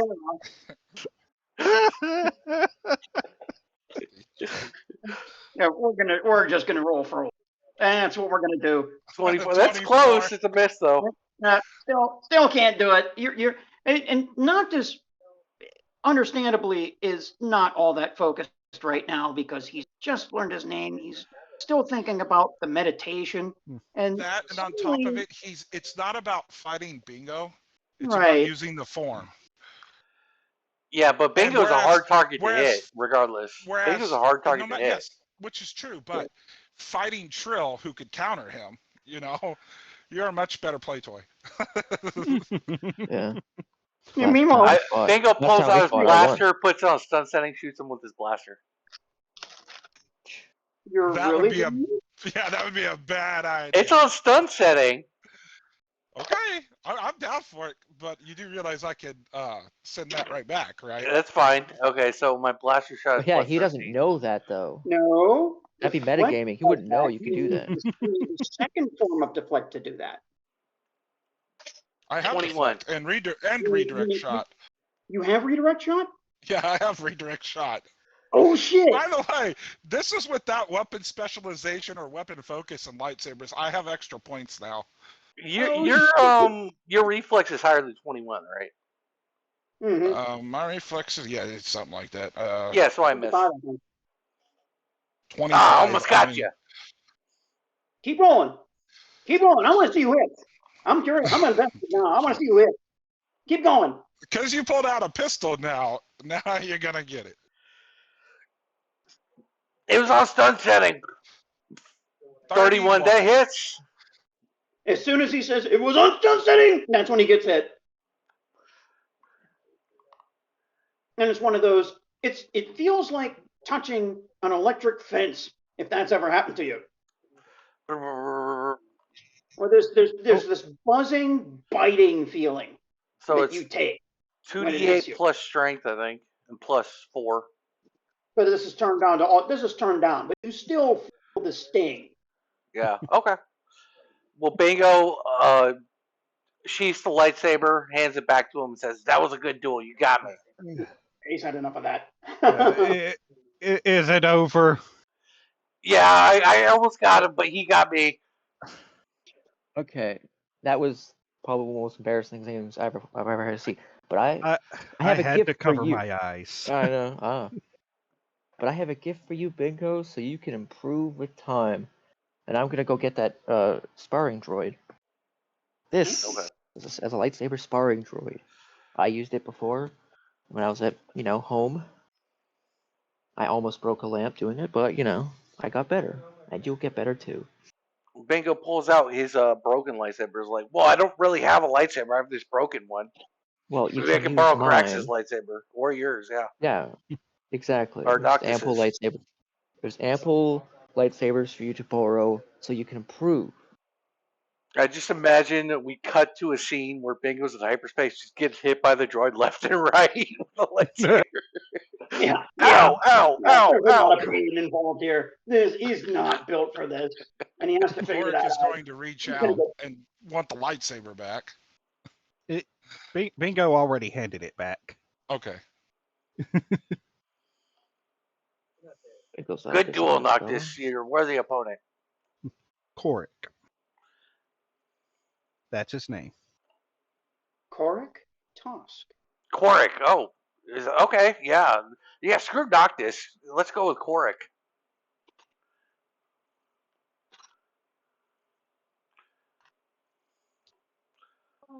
Good name. And now I miss my name. With the meditation opening up past the force for the crew, the Silver Gale, the Astro Aurora riding ahead. Two of you continue through hyperspace on board these ships toward the first drop zone and into parts that are well off the hyperspace lane. So lie low for a while. to hide out from the Empire and all of their enemies and see just who, if anyone, catches up to them. And so, I'm going to make a roll off screen here because I'm going to pull out my real dice. No, I just realized something. All the Force sensitive are on one ship. Yes, Yes. we are. Yeah.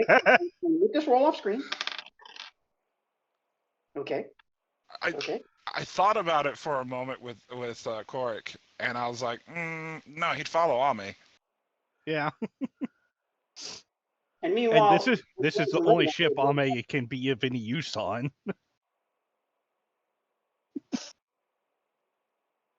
As the heroes of the pit decide to stay, at least for now, in deep space. And now we'll do the formal time skip. 1 year later. Chrysalis is a cold, airless, barren, and dark planet. Its dark regolith tinted a dark violet within the deep gray soil. Gaseous vents hiss and spouts across the surface, and the octagonal landing pads light the surface of the dark regolith in dim blue and blues. Without the atmosphere, those hues cast long shadows. On the landing pads are the Astral Aurora, the Kel Dragon, I'm sorry, not the Kel Dragon, the Astral Aurora, the Silver Gale, and the Enduring Wave. Is there X-Wings in there? There are no X-Wings present here that you can see. However, there are new that have been built here. You haven't been back here in a while, so you don't know what's in there. You do have to wear EVA suits because there's no atmosphere on Chrysalis. So you're grateful when you're able to enter and take those things. And you smell the burnt steak and rubber atmosphere that is artificially made. You're used to it, Bingo, and in some ways feels like home. The rest of you are, well, a little bit off-put by the smell of the air. The opposite side of the airlock opens inside, and octagonal room with the stairs and the platform where you met the 5 Dr. Avers Larune droids. However, now this room is full of consoles and large banks of machinery and computers, and there are clone troopers walking around, including, mixed in, are pilots in this dark slate blue flight suit with dirty white sleeves. They're practically beige because it's worn for so long. Among them is Santon Corrado, who walks straight up to Bingo and Ready and motions them over. He says to you too, he says, well, that's the longest R&R I've ever. Uh-huh. So, I assume you have something to tell me. What do you want? What do you think I want? Information. First off, were you followed? No. So tell me about your mission. Tell me about what? Tell me about your overall mission. We already know about the X-Wing purchase. Matter of fact, we're buying some of our own. I have some information for you as well, but you first. Well, the mission is to track down the 13th sister and the Dominus, of course. Well, we have some information on that front. What else have you found out? There's a secret hyperspace lane that you have to be a Force user to access, and the 13th sister might be using it. All right. Do you want to explain that a little further? Yeah, sure. And I show him my data pad with the hyperspace lane. See this picture? Yeah, this is the map. It was in in Jedi Temple in Dantooine, the ruins. We found a book. Let me pull up my notepad. The book was called Hyperspace Lane. No, it was Dark Side Hyperspace Lane Volume 1, and it had this map in it. And we have the whole book. We've checked it out, and it seems like the ancient Sith. I don't know if you heard of the Sith before, but the ancient Sith Empire, when they attacked the Republic thousands of years ago, they used these hyperspace lanes, and the 13th Sister has got access to it. And we're still investigating these hyperspace lanes. This is thousands of years old. But it's still useful knowledge. Just because nobody's used the hyperspace lanes for so long, this is forgotten knowledge. I didn't even know this existed. Exactly, and it's the perfect ambush target for, like, let's say 13th Sister wants to ambush a Republic shuttle or one of our shuttles or something like that. She can do it in these cross sections here on these hyperspace lanes. I see. If that's the case, then there's no need for the Dominus or its accompanying ships to use existing hyperspace lanes at all. Now it makes sense why the Imperial Navy's been unable to recover them. Exactly, and we're still investigating these hyperspace lanes. The book says you have to attune to the Force, specifically the dark side of the Force, to use them, which is kind of scary because I'm a light side Force user, and all my crew are light side Force users, and I wouldn't want to be around a dark side Force user. Back up. You're a Yeah, I've awakened to the Force.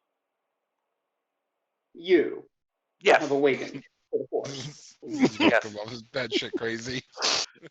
I would like to use the Force to lift up my blaster pistol or something. You said I can use move object.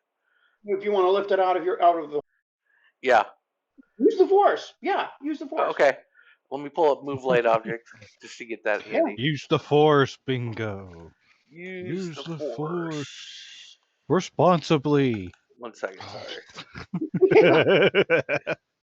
Alright, move No, light not object like that. is a DC 10 Force check. It allows you 5 kills. Okay. My use the Force check is 9, I believe. Yeah, 9. Here we go. The table. Open chat. Roll 1d20 plus 9. 18.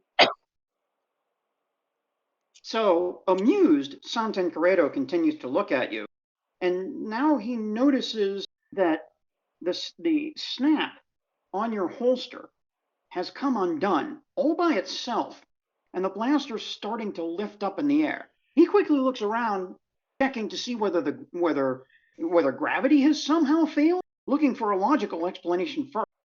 But once he realizes what's happening, he rushes over to put his hand on the butt of your pistol and try to force it back down into the holster, saying, "That's sensitive information around here. You know this."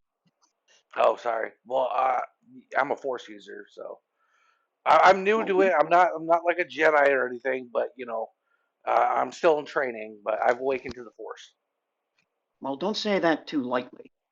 Well, Because it's you. home and It's hope- you, and we're here. We're safe. That's why I'm saying it. Well, we're not going to be safe much longer because Home and Hope is splitting up. Oh, okay. I need to explain.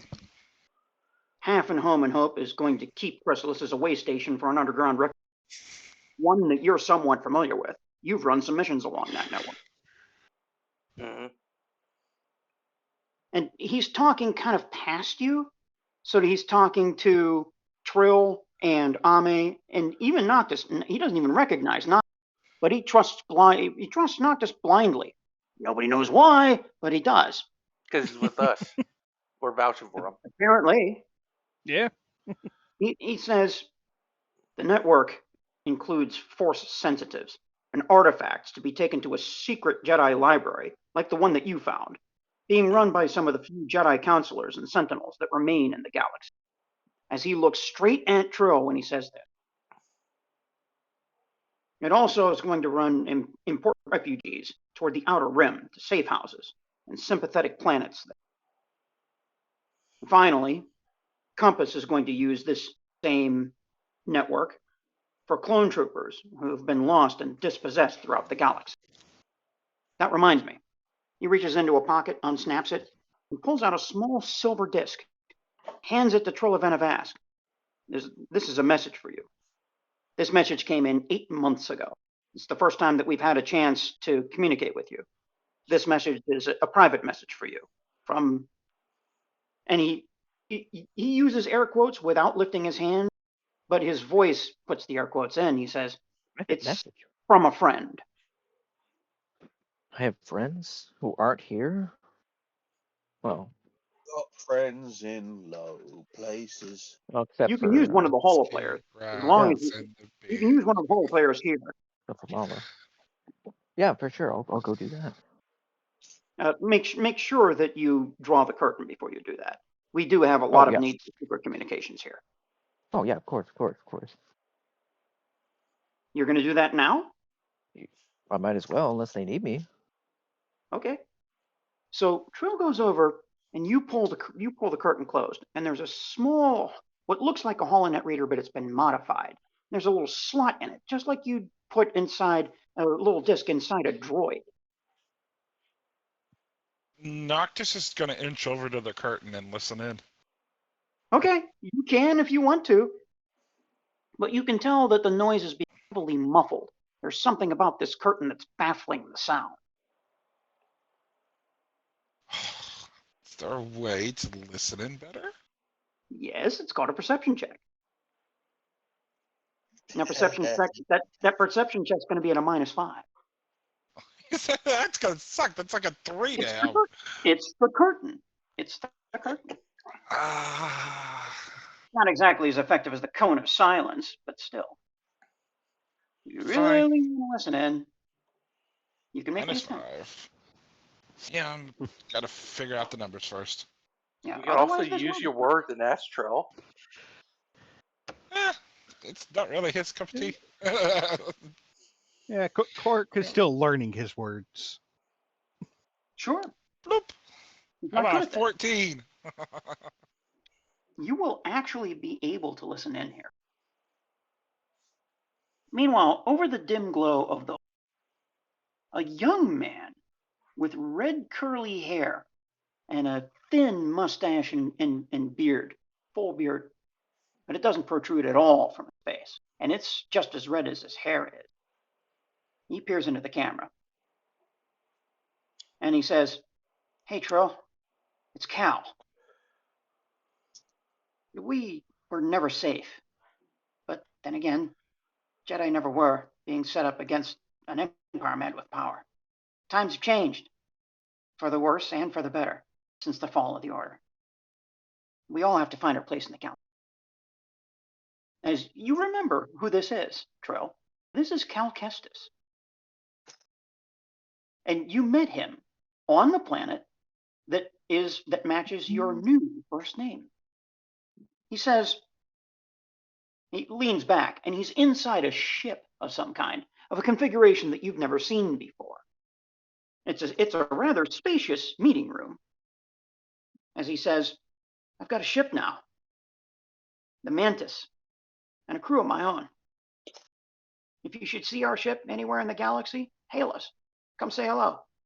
I've met some incredible people, and I bet you have too.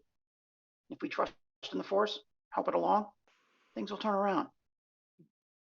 There's still a chance, you know that.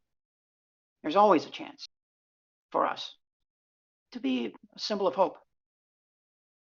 Maybe we should spar, test what the Force has taught us. Maybe BD and Tuzi can catch up too. At least check in on the planet Kobo. Leave a message at Grease's Cantina, whether I'm there or not. I hope you stay alive and well to do that, and stay true to the light side that guides the good of who you are." Trill, as he reaches forward towards his end, says, "I'll see you around." And that's all of the communication. Oh, that's so nice. I'll definitely leave him a kind message. Ooh, maybe a letter. I do love writing a good letter. Well, obviously, you'll have to make some disk and send it through home and hope to get back to him, or Yeah. go to Grease's Cantina and leave it there. That sounds a lot easier. And you know just the planet. You've been there before.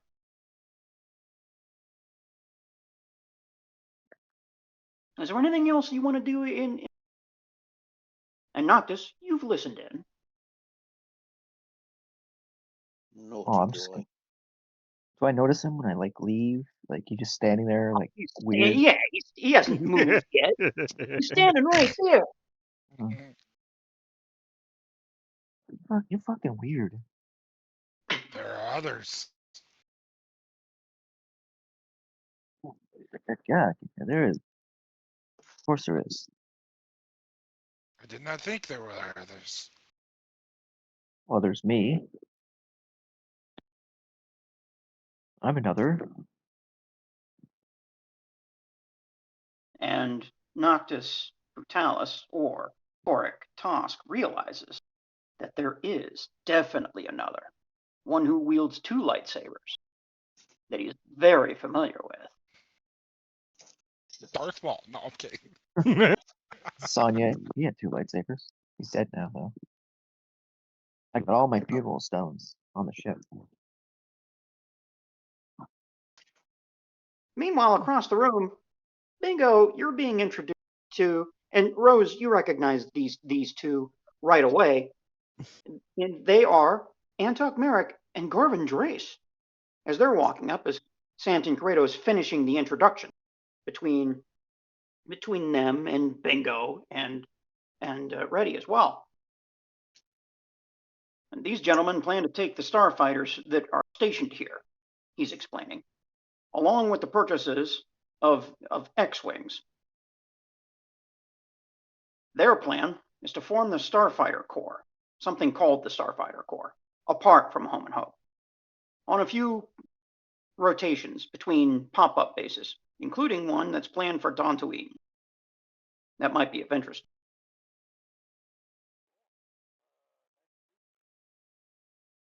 Santin Kratos. Don't contact Devlin Haig at the moment. He's a little preoccupied with the Empire. Who's Devlin Haig? A friendly law enforcement officer. You can speak with him speaking code. Is he what? Local? Planetary? Empire? Local law enforcement. I suppose So you could what? call him planetary because he's kind of the leader of the law enforcement of the group. Who's the planetary governor over there these days, as he continues to flip through screens? Who knows?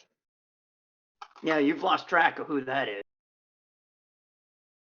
Well, I know that the Moff is Skievan Ruth, the Moff of that sector. And that Moff has been, well, less than present in the public eye. There's something going on with him. There's reports that he's coming down with some kind of sickness. He doesn't look well. At the current time, I don't even know who the senator is for the area. Well, the senator, that's pretty easy. We keep up with that kind of thing. Although they're not showing up in the Imperial Senate very often either. The Ribalo sector is being headed up by Howler, an ox, if you know that species. Oh, we know that, but That's covered. last time we saw them, they were being attacked by Imperial forces in a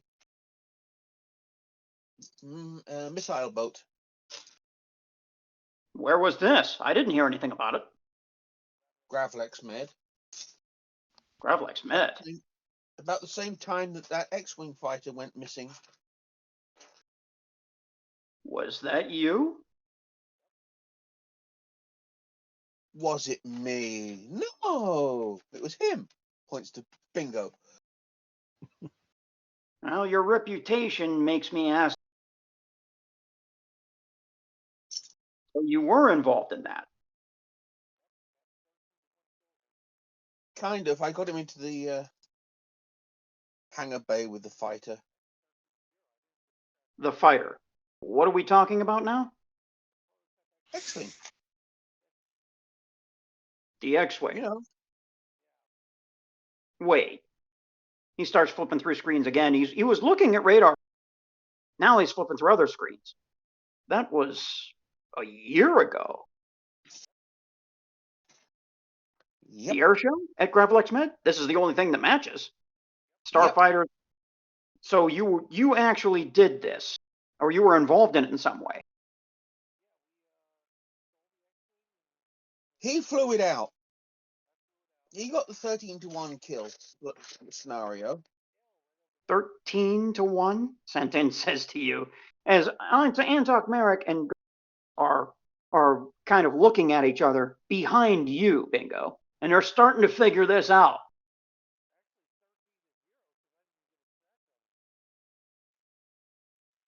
Kind of made a mess of them. I didn't see it myself. I was kind of stuck inside one of the hangar bays. So I think you've got one heck of a story to tell me. He turns around and addresses Bingo. But first, we've got a little surprise for you. He looks at his radar, right on time. Here come your X-Wings now. They're landing outside. Pilots should be in shortly.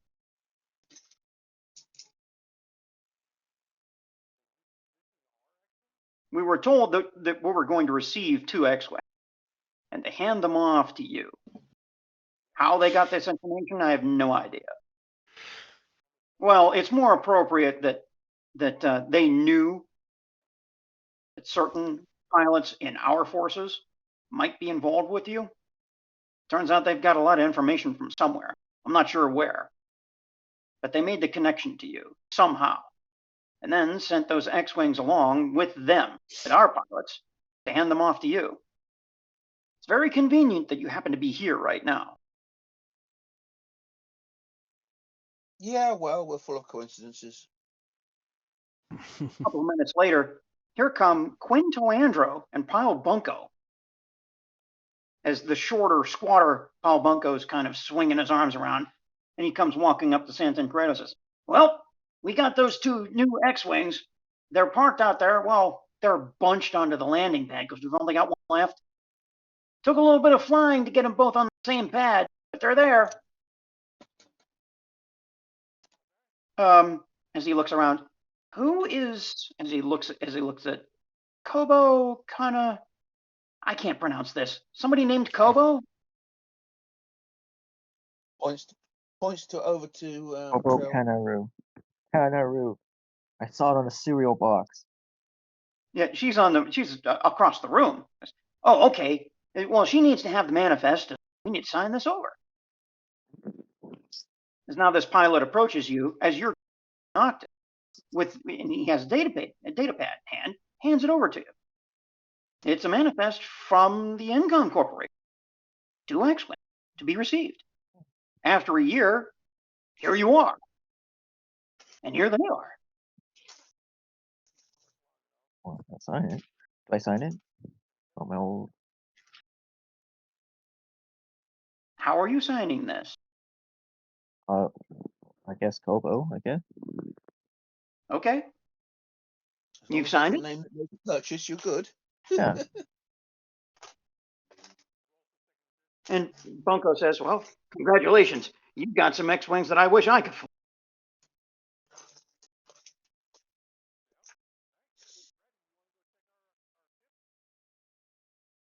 Meanwhile, Santin looks at that exchange and says to you, Bingo, he says, well, now we talk about droids. R2Z4 is ready for you if you decide to join the Starfighter Corps. And R2UE is assigned to Ready Jadia. The previous R2 was lost, shot out of an X-Wing over Ord Mantell during an Imperial entanglement. The Y-Wing that was in survived, but the pilot's been reassigned to fly the more standard hit-and-run missions now. It's a long story. And Reddy says, so you're going to give us a couple of droids? Antok Merrick steps in. That's not exactly the deal. I'm forming up a group of fighters called Blue Squadron. We'll be leaving Chrysalis with this collection of way across the galaxy. We'll be picking up our own new X-Wings, collect other airspeeder and U-Wing support craft from Incom at the other scattered factories for resistance operations. As soon as we find the right time and place, and with the right backing, we'll be ready to begin the fight. Garvin steps forward and he speaks now, and he says, a few of the clone troopers under Compass will be coming with us. They see the value in a good fight. Some of them are good pilots. Still, Compass himself, and those most loyal to the old trooper ways, they'll be staying here as a ground force for this base. Can't say I blame them. Antok says, if Bingo and Reddy, if you two join with the X-Wing they've legitimately purchased, then you'll be assigned the call signs Blue and Blue 9. We don't want the Empire to know how many fighters we're still gathering fighters and pilots from both the Incom Corporation and a certain Bothan friend of yours.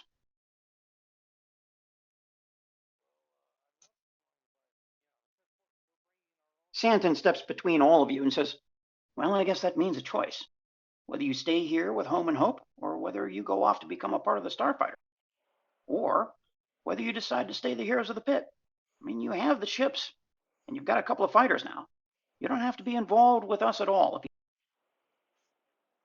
Like I was saying, I was muted, but like I was saying, you know, we're bringing our own X-Wings to the table, so I would love to be part of your group, but, you know, we're also doing our own thing, too. So is there any way we can merge those two ideas? Like, maybe you call us and the Silver Gale comes in with our two X-Wings, and, you know, then we kick ass and get out of there, but we're not based with you 24/7. Antok starts to nod, thinking about it. He says, that doesn't sound like a terrible idea. With your skills, we could have you in reserve. Yeah, this sounds great. I would love to meet. I lost our R5, so I would love to meet this new droid. Well, R5W1 apparently was just an ordinary droid. These R2s, don't expect much out of them. They've got a little quirk here and there because we weren't able to buy the standard model. A lot of people are buying up standard astromechs just like they are standard fighters. So sometimes we get things on the lower end. A little used, a little worse for wear, but we make them function. Same thing we can do with you. Although, you guys might be the ace in the hole that we need to complete certain missions when things go sideways. Yeah, sure. And you know, these X-Wings, they have an astromech slot. They're really not complete unless you have an astromech. So I'd love to get a new astromech. Well, we're lucky then that we have those to provide you with, because all of the major fighters, we're going to take this off of this base. We've agreed that there are two different purposes, and Home and Hope attracts more attention with these fighters being housed and maintained here. Meanwhile, the Starfighter Corps really doesn't have. Well, we would be putting their path at risk the more that we know and the more the information that we stumble across. We're a data hazard for them. That's why we have to split up the way that we are. Mm-hmm. Reddy says, I'm not sure. You know, I can't speak for the rest of the heroes of the pit. I'm not the leader of. I mean, we really don't have a leader, really. So I can't really speak for the rest of them, especially some of the new people that we picked up. Heck, some of them might want to be here with all of the things that you're talking about. You know, the Force and dealing with it. So I can't answer for it. I know Bingo wants to go with the squadron. Sounds good to me too, honestly. That way we don't have to mess around with crazy stuff, and we can just be what we naturally are. But that doesn't apply to everybody. I like the crazy stuff. Crazy stuff puts hairs on your chest. Yeah. So I guess we need to talk. I guess, but Reddy, we got to consider our strengths. We got a mobile hangar, and we got two of the best starfighter pilots in the galaxy with two of the best starfighters in the galaxy. You know, we're the ace in the hole. We're the reserves. We're the special forces when they call. You know, we can't turn that down. And Trill and Korik Tosk, you hear this conversation approaching you. And Reddy answers, yeah, I know. But still, I mean, I can't speak for Trill, and I can't speak for Amme. This is the point where Draven Krax, of all people, walks in. 1 year older and looking a little worse for wear. His armor's scarred up, and nobody knows why.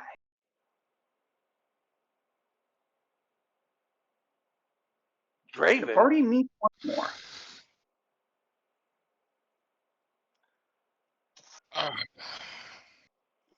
How you guys doing? What are you doing here? Well, And where's the rest of you? we should talk about that in private. And Draven, by the way, is carrying a rifle. And the rifle itself has this triangular front on the end of it. It looks like it has 3 barrels on it. You haven't seen this weapon before. Okay, let's see if I can identify the type of rifle it is. Well, you're a droid expert. Not really. I'm also a weapons upgrader and shit like that. Well, if you've got knowledge in technology, Which I do. You do? Make the knowledge. It's a totally appropriate role to make. Knowledge technology. Go ahead. You'll need a 15 for this. It's not a common weapon, but it's not rare. It's not unheard of, is what I'm saying. 22. Yes. What he's carrying right now is a pulse wave rifle. Shoots 3 shots at a time. Nasty. Spread pattern. And it can also be set on. So it's a heavier weapon than it first appears. You also know, because of its standard make, that it is pretty nasty at short range. Specifically at short range. Because the 3 shots haven't had a chance to spread out yet. So the pulse wave rifle does +5 at point blank range. Plus +5 damage.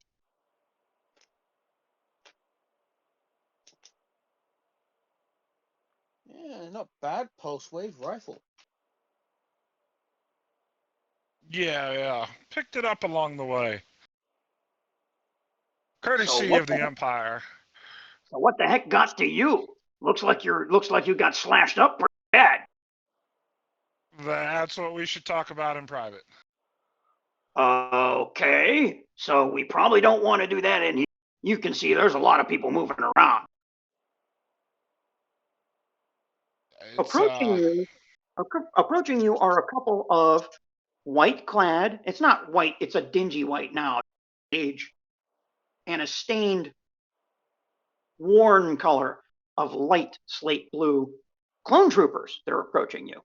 Half of their armor is gone and replaced. But they're all walking up to you, and leading that group of 3 is Compass. As you finish your sentence that just said, we might want to talk about this in private. And Compass walks up, and the first thing he says is, don't allow me to interrupt. If you need privacy, we can come back later. Compass, hey, what's up? He extends a hand immediately, and Compass, unlike him, smiles. I shake his hand and smile and say, "What's up, buddy? How you been?" It's been extraordinarily interesting on board this station. More of our clone troopers have developed more individuality, but the old ways die hard. A lot of these folks want to be part of this resistance cell that's forming, this starfighter corps. Yeah, we're thinking about joining up too. Really? Yep.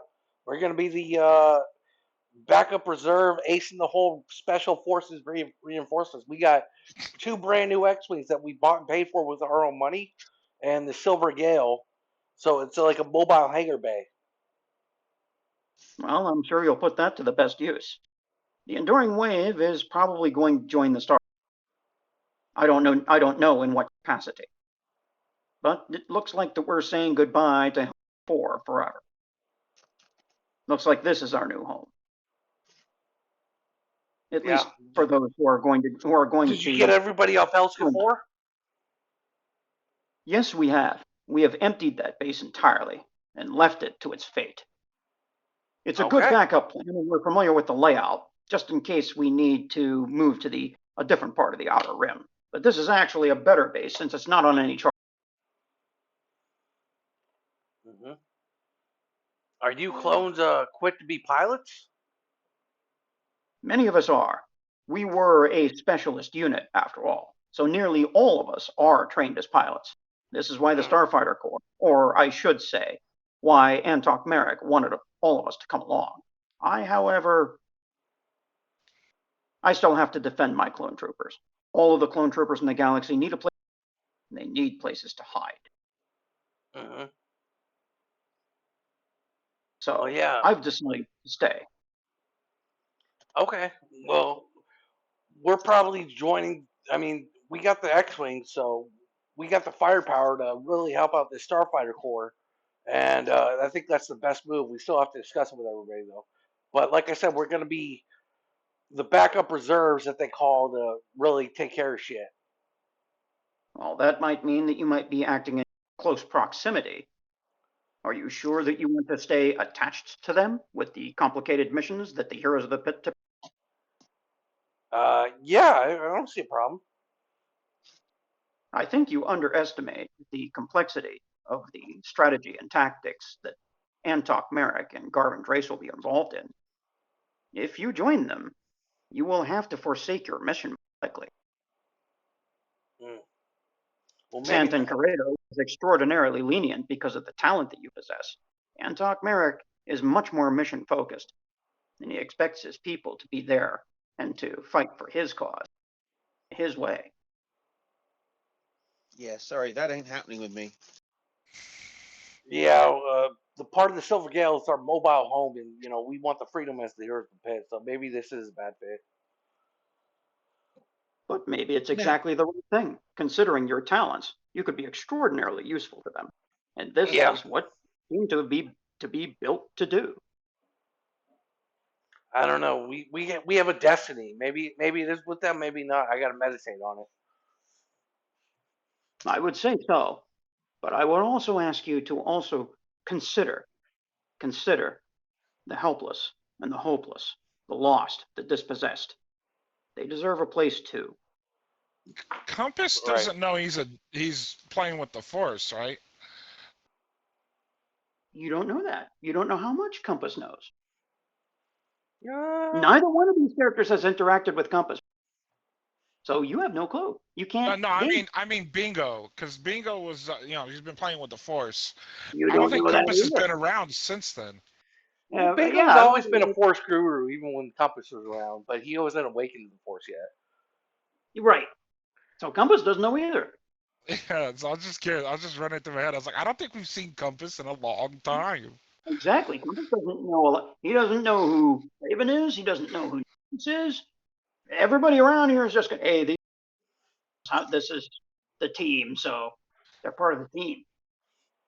You guys are getting leniency just like that. Mm-hmm. Compass says, I know that we respect each other. And honestly, I would like to have you on my team. Just in case things go sideways, a small specialized unit could do a lot of damage and allow certain people to slip through the cracks, slip into hyperspace to safer spaces while you cover their escape.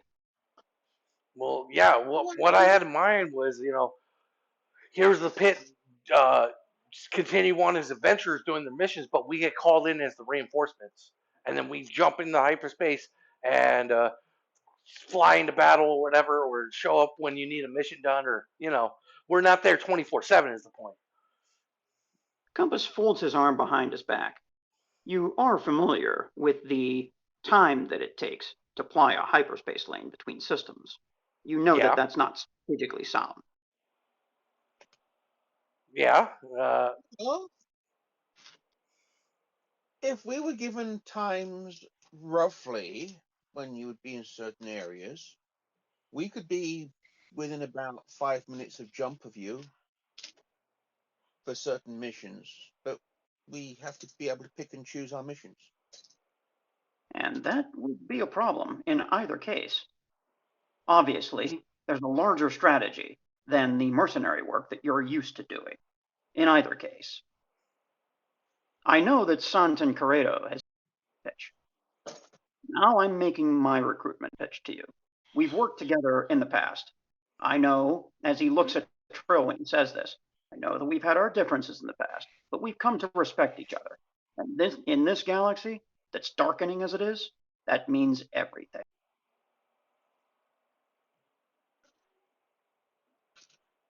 I have unfinished business in the Ribello sector. Is there something that we need to avoid? Yep, I think there's something that everyone needs to avoid. If that's the case, then perhaps we deserve a briefing from you. Both of us, both of our organizations. Okay, In which, I'll do my best. During the time skip, did we go to that planet that was being attacked by the Dominus?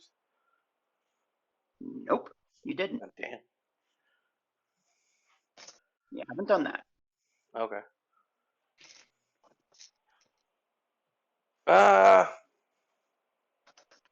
Well, our mission currently is track down the 13th Sister and the Dominus and try to take them out.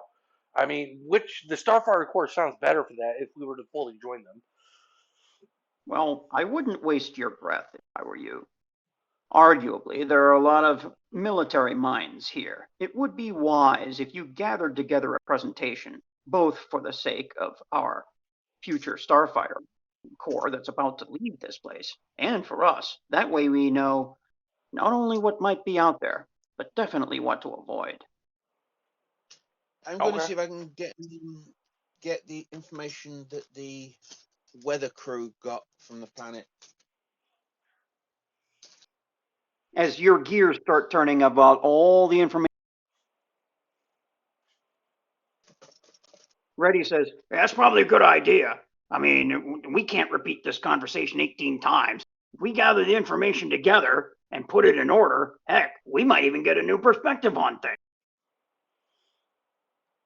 Considering this ship has the possibility to ionize a planet's atmosphere. Well, considering where we also need to think about where all of this came from, and the mega crystals that we encountered too.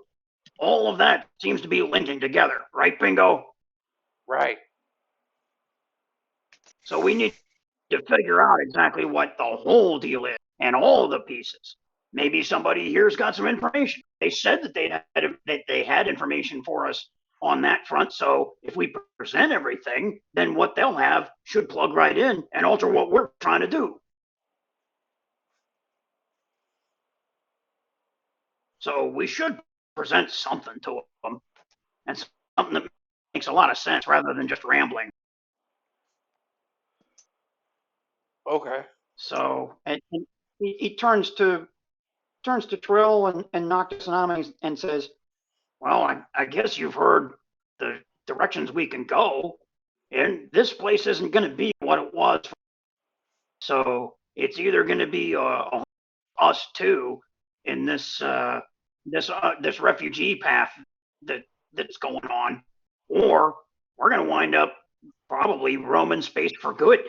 Or the third option is we just stay as the heroes of the pit and we go after these missions. And we go after her and what she's trying to do. Well, I don't know. I don't know the right answer. I know my opinion. I don't think we'd be a good fit doing that run business. Mostly because we've got too big a name, and we're still fairly wanted by the Empire. I think we should go after the 13th Sister. Maybe we can convince the Starfighter Corps to do that too. Yeah. Yeah, but you heard what Compass said. Sound like this Antok Merrick guy is a real military, which means he's not going to be run by us. It's going to be the other way around. Oh, I think he'll want to take out the Dominus too. Yeah, as long as Maybe. he's mission focused on Dominus and 13th Sister, then I'll join up. Yeah, but we don't know what his priorities are. That's one of the things we're going to just have to ask. We can do the presentation and ask them, get full details of what it's going to be like working for them. Yeah, and he also mentioned that they're going to pick up other fighters from other places. It looks like they're trying to form an army. Yeah. We're going to need an army to take out the Dominus. Yeah, but he we doesn't can't have do any it on our backing own. because he says that he's still looking for the right time and place and backer. So that army isn't going to last long without.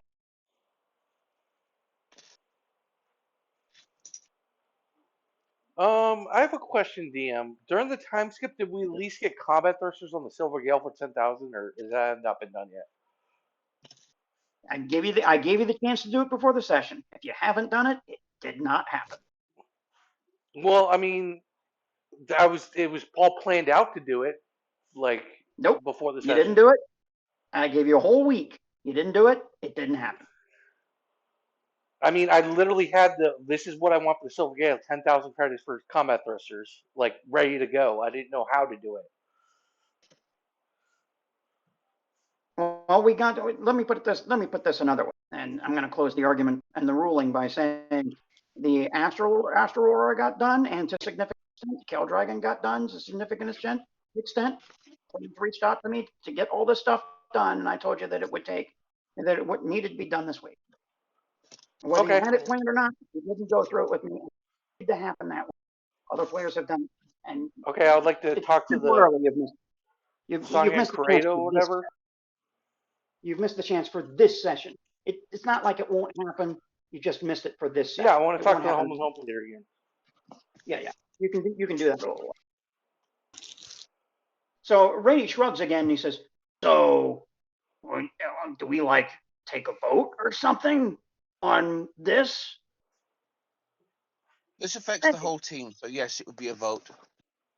He reaches over and thumps Draven Krax on the chest, and Ready JDO just touched your armor in doing that, by the way.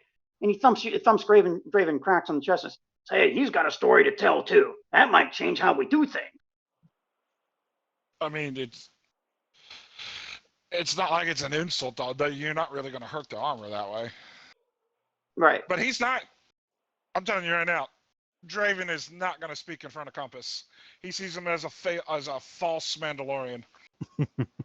Right. Not the same relationship that everybody else said. Oh, Ready adds, "Oh, hey, you know what? We can go out and see the X-Wings. I don't know about you guys, but I'm going through that airlock. Then we can discuss these things. Load these things on the Silver Gale and break them out." You know what? Draven's going to lean over and go, "Rose, I really need to talk to you." Okay. Let me go to the Astral Aurora for, come with me. I need to compile some information. Ready JDO is getting further and further away. He's like, "Yeah, love that. Just finally going to get an X-Wing. I'm finally going to get in the big boy. This is the best Starfighter. It's supposed to be a TIE killer. I can't wait." As he's just rambling, as he's now in his element, as he's opening the airlock to get in it and start putting on the EVA suit that's necessary to get out there. Rose face palms this time. Is anyone else doing anything else inside? Yeah, I Or want is to talk to everyone the going home out? help leader. Okay, Bingo stays behind. Anyone else? Oh, I'll I'm be gonna back in watch a the little X-Wings bit, take off. I want to see. Monty? I'll be back in. I'm going out to Well, I the just wanna Astral watch Aurora. I'll be back in a moment to give that presentation to whoever wants to see it. Monty, what are you doing? Watch the X-Wings take off. Okay, so you're going to get on board the Silver Gale. Well, you know you're going to have to load these things into the hangar bay. Yeah. Your hangar bay, your X-Wings. Yeah. You can't do that on the ground. You're going to have to be in space to do it. Fair enough. And that's what I'll do. A few minutes later, Ready JDO and Bingo are climbing down the ladders inside the Silver Gale, and the both of them are all smiles, because I know you are.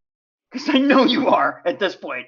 Because this is the first time that this is yours now. This is yours now. And the both of them are climbing down, and Ready immediately comes over to you, Bingo. and he gives you the high five immediately. It's like, yeah. Mhm. You think about, for a few seconds, what you said to Home and Hope. So we're going to flash back a few minutes to cover that conversation. Talking to Santa and Corrado, Bingo said, Do you have any things to upgrade our ships with? Like, I want to get, if we take on the Dominus with the Silver Gale against its turbo lasers, we're a sitting duck. We need combat thrusters. Do you have any combat thrusters that we combat can buy thrusters. off you? Combat thrusters here? Yeah, we Well, need combat thrusters. we were planning on doing some work for the Enduring Wave before this whole division in our forces took place. So you might want to ask Compass about that. Okay. Do you have maneuvering jets? I have an idea about upgrading these X-wings. Maneuvering jets. Well, that's something we absolutely have, simply because of the sheer number of ships. But now all of our equipment is, well, it's being divided up. You'll have to ask Antok Merrick about that. Okay. Yeah, I'm thinking. I have a plan. Get the basic maneuvering jets, and with Rose, I'm sure she could fit that on those X-wings. She's a starship designer, so go to her if you need some special work. But yeah, that should be cheap enough. It should be around 4,000 for each one, so 8,000. Well, you'll certainly need to buy them, and credits are slim for our organization, especially because of the reorganization we've had to do. Yeah. All right. So talk to Antok. What was his name again? Okay. Antok Merrick. Antok Merrick. Okay. Yeah, Antok Merrick. So you approach Antok Merrick, and he's talking with Garvin, and they're talking. What we really need to do is to organize starfighters so that we can make hit and run attacks. I know that nobody's going to like that. That's the only thing we can do against the Empire: is weaken them, disrupt them, move their forces around, strike where they're weakest, clear them out of places where we want to go. As you walk up behind that conversation, and Garvin's just shaking his head. Hello. Antok? Oh, it's the hotshot himself. Yeah, So I have a question you about. made a decision? Are you joining our force? Oh no, we have a presentation for later that we want to show you, and then we'll talk to you about your thoughts on it before we make our decision. But this is not about that. I want to know about equipment. Do you have maneuvering jets we can buy off you? 2 of them for a gargantuan-sized craft. The new X-wings that came in. We want to soup them up with the maneuvering jets. You want to add maneuvering jets to a brand new ship? That's Yeah, pretty bold. we got the starship designer for it. Well, The they are droid. your ship. Yeah. So can we buy them off you? Well, at 4,000 credits each, it's not cheap. Done. And I'll say I'll get my teammate Amme already agreed to this. I'll get her to fork up over 8,000 credits. I'll be back with it. But do you have Wait, I was told to talk to don't walk away. Compass. Okay, Don't what? walk away. As Antok says to you, we're going to need the data. We're going to need the flight data with those maneuvering. That way Yeah, we can sure. determine where we can do the same with ours. Yeah, sure. So I'll make the deal with you. In return, the next time that we meet, and you can drop the information off, we'll come back here from time to time very carefully. And then we can get that maneuvering data from you. I'm sure that, knowing the heroes of the pit, these craft are going to see combat with those jets fully installed soon. Yeah, definitely. And combat thrusters. I was told to talk to Compass about it, but you wouldn't happen to have combat thrusters, would you? For a colossal size ship, 10,000. Well, we're a starfighter corps. We're not going to need that type of equipment. Okay, no problem. Well, we'll see you later when we do our presentation, but I'll get those credits to you. Garvin Drace interrupts and says, "You're all right with handling the technical? The what? You're all right with handing over the technical data of your personal ships?" Yeah, sure. Why not? I trust this guy. And Antok waves a hand, waves the whole thing, and waves off to his partner and says, "Then we've got a deal, and it's a good deal because it'll help my Starfighter Corps too." Yeah, definitely. And I give him a handshake. And you shake on it. Hessen, you're gonna give up the 8,000? Yeah. Sold. Make the note in the DM channel. Make the note what it's for. All right. Actually, Hessen needs to give up if you agree to this, because Rose still has to do custom work on it. She has to add an emplacement point for these things to fit. That's gonna be some cost there too. Yeah, So that's going to be 10,000 each, so it's 28,000 total for these upgrades. And there are rolls required, so we'll do that a little later. Now, Yeah. but that equipment is going to wind up on the Silver Gale in the hangar bay. Mm-hmm. So I guess you're talking to Compass now. Yeah, asking about. Do you have combat thrusters that you can sell me for 10,000 for the Silver Gale? Combat thrusters. You're planning on flying the Silver Gale carrier into maneuvering spaces? Yeah, it's thinking our main mission is take on the Dominus, and that thing has turbo lasers. Without these combat thrusters, it's a sitting duck against these turbo lasers. So it's we have the space for it. It's a must-need upgrade. We didn't get it done earlier, but we need it now. Do you have 10,000 or combat thrusters for a colossal-sized ship? I reckon around 10,000 credits. We can buy off you. Well, I do. The problem is that I only have one. I was planning on doing the same thing.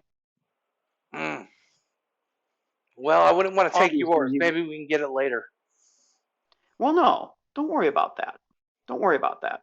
I'm willing to help out a friend. It's going to take weeks or months to fully transform what we are into what we need to be, with a lot more sensitivity and a lot more stealth. The combat thrusters aren't exactly the best play to be the type of ship in operation for that. So I'm willing to give up the set that I have, even though it will be smart to use that on some of our ships for getaways. All right. You're willing to pay us the 10,000 then? Yeah, let me talk to Amme. All right. Come back when you're ready. We can help load up immediately. Besides, my other clone troopers, they need a small mission to do. It's time to form a work party. Mm-hmm. As he starts walking away, he starts tapping guys on the shoulders, and there's a term called voluntold. So he's voluntold multiple guys to start coming with him. They'll start packing up these pieces of equipment that you're going to need. Mm-hmm. Same thing, Hessen. You're going to spend the 10,000 here on the equipment. Yep. All right, mark it down. Sold. All right, so it's... You'll have one set of combat thrusters, 2 sets of maneuvering jets. Yeah. Was that 18,000 total? Plus, we need 20 more thousand for emplacement point upgrades. More than that, because you're doing 3 things. No, the Silver Gale has 1 emplacement point already. All ships have 1 emplacement point. We don't need an upgrade for that. No, the Silver Gale has 0 emplacement because it has it advanced. It should have 1. All ships have 1 emplacement point. That's by the book. That's been used up by the slave circuits. Oh, by the slave circuits. Okay. Shit, we probably can't afford the combat. We'll save up money there. Plus, you got some other things to take care of that are a little bit more important right now. Yeah. So where did I leave off on? We were just talking about the X-wing. We flash forward, and you guys are just climbing out of the X-wing, and you've got some equipment concerns as you're climbing out. But it's still, even this short flight in this X-wing felt great. Mm-hmm. And this is not AA 000, so it was overloaded. It was bulky. The ship you just flew, which is supposed to be the standard, feels a little bit more nimble, a little lighter. Unfortunately, a little lighter on the shields too. But they're trying to put this into mass production, so now you know what the X-wing is going to look like, at least the first block. Mm-hmm. As you climb out, Reddy JDO gives you a good firm handshake. He says, yeah, this is the stuff, man. I can't wait to fly this in combat. It sounds weird, but I can't wait. No, I totally hear you, man. I agree. Wait till we get these maneuvering jets on it. Trust me. I got the plans. So I guess we have to hear from Draven Krax first, get his information, get that mixed in, and then figure out how we're going to present the story of the 13th Sister and Blacklight Station and all of this stuff. I mean, they do need to hear about it, right? Mm-hmm. Yeah, It's we'll a get lot a of stuff. presentation. Yeah. Hopefully Rose is good at this. Let's head towards the cockpit and get everybody together and talk about it. Okay. A couple minutes after that, Captain Trill is in the captain's chair. And really doesn't slide in the co-pilot seat. He leaves the co-pilot seat unoccupied, just kind of hangs out at the back of the cockpit. He says, well, are we ready to put this together, Captain?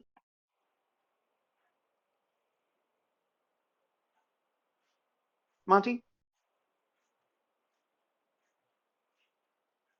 I think you're muted.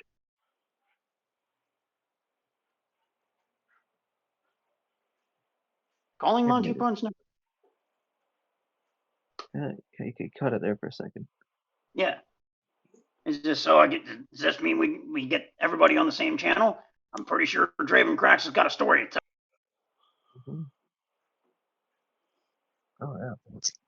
Ooh. Oh, I just want to say this before I forget. We should name the X-wing.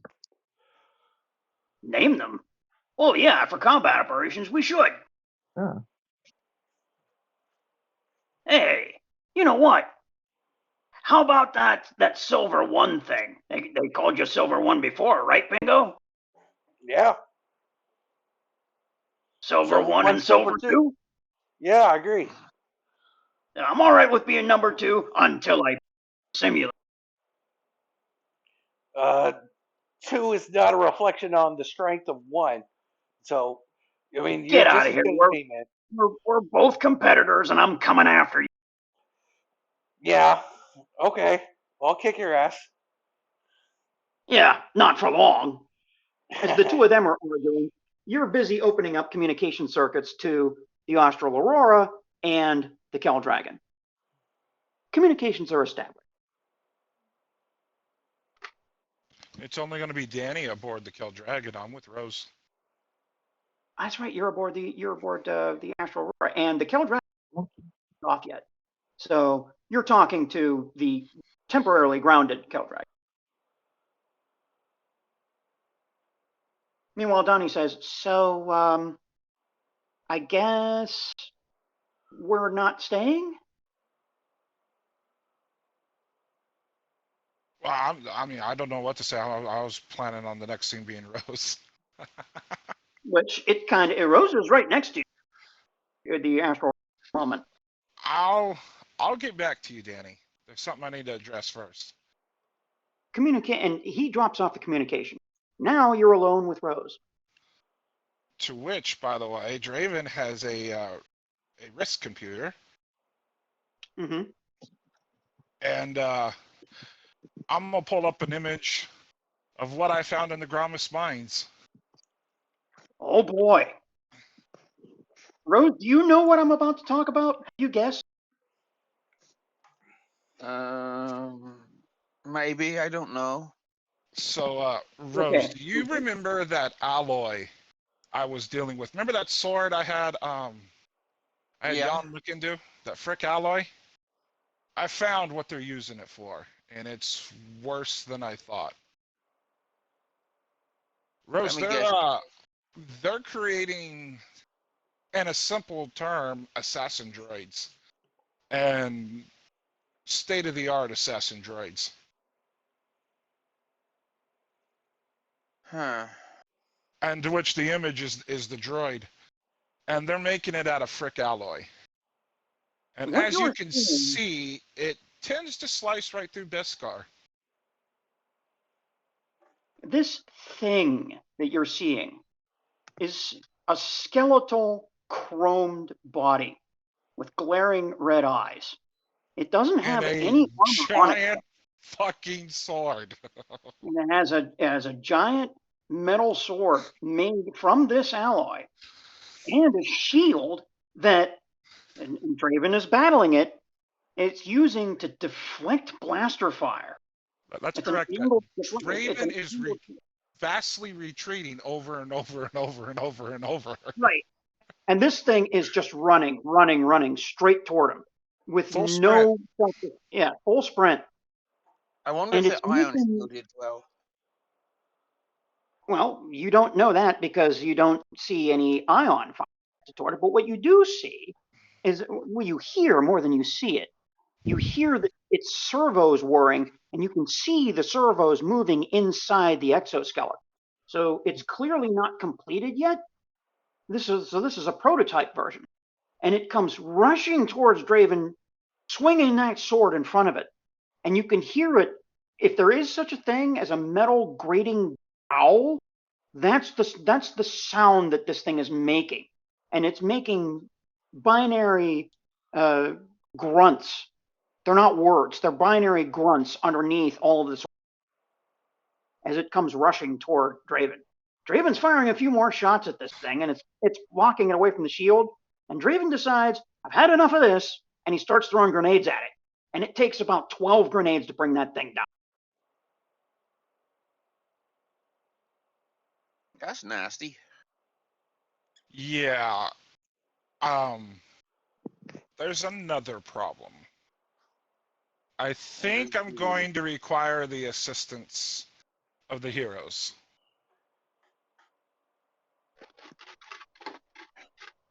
Here it comes. They, my contact information is detained currently. Where? That's what we need to figure out. But the bad problem is I can't leave him there. We need the information he has, especially if they're making more of these. And that was the unfinished version. Can you imagine what the final version's going to be? Draven, Judging by that skeleton, it's going to look something like the current Imperial security droid. If they unleash this upon the galaxy, now if Mandalorians can't stand a chance, then how can anyone else? We can't let that happen. You have one more piece of information that you have not revealed. And that is the picture of the picture which you have of the prototype weapon that you got from Moff Revis.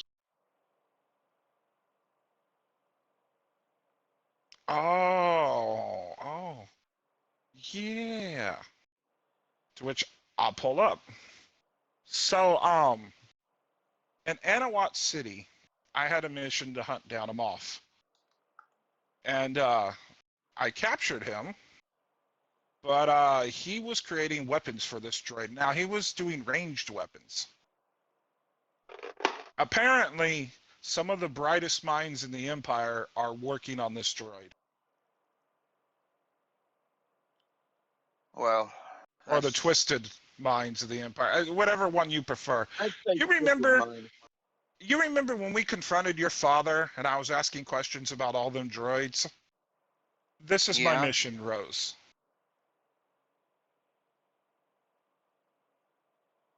Huh. This is my mission. This is what I've been after. This is what I upgraded the Kel Dragon to face. That's where you have a small military stash in your hold. Well, that he's gonna chuckle a bit. That's just because I'm Mandalorian. Any other Mandalorian you're gonna meet, I'll be shocked if they don't have an armory. But as you saw from the video, he can deflect almost anything I'm throwing at him. And he's fast. Very fast, even with the jetpack fast. Oh, you didn't notice a jetpack on him? I have a jetpack. Yeah, right. Even with your jetpack assisting, he's still fast. Now, if this is the unfinished version, this is the version. Think about this, Rose. They tossed this thing aside and left it behind. That means they have a better working version than this. And Yeah. that is what truly worries me. That's why I wanted to talk to you alone. If this is a I don't- prototype, I don't know I don't know if there's a mole or anything within this operation. I couldn't risk this information getting out. with the ability to deflect blasts and take a punishing like that, they're not going to be worried about it moving fast. So we don't have to worry about super fast servos. They're just strong. I believe my contact knows where they're manufacturing these droids. But he's in the middle of an Imperial detainment center. And they're not going to exactly let me just walk in there. Why not? It's a fun way to do it. Well, I think they're kind of pissed off about that X-Wing fiasco. Who wouldn't be? Well, not only that, but amongst this portion of the Empire, you kind of grenaded an entire stormtrooper detachment. To which I'm gonna the video's still playing. It's showing it just repeats from the beginning of when I land and into the facility and me just mowing down detachments. And now you're reminded of the hell you had to go through in that detachment and all the crap that you had to do. But see, there's more to this. They're doing more. If they're building I don't think they're doing just this droid. Imagine if they start doing probe droids out of frick alloy. Okay, You see here's the a problem question. there?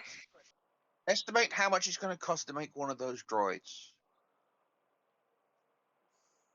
Okay, well that's I'm not really the expert on that. You would be. Okay, let me see if I can estimate its constructability costs. I don't see the point of that though, Rose. I'm lost here. Your Empire logic doesn't circuit's working properly? Empire doesn't like to spend money. I'm telling you, I think they're spending money on this. Do you realize I've been to 4 or 5 different locations to make this? Why wouldn't they make this all in one location? I've been to Anahuac City. I've been to Fest. I've been to the Gramis Mines. And I'm still not done. There's still more locations. I haven't found everything yet. I'm getting pieces of the puzzle, and it's not making sense, which is why I've come back here. One thing about the party, about y'all, is y'all tend to blow things wide open. And I think that's what I need.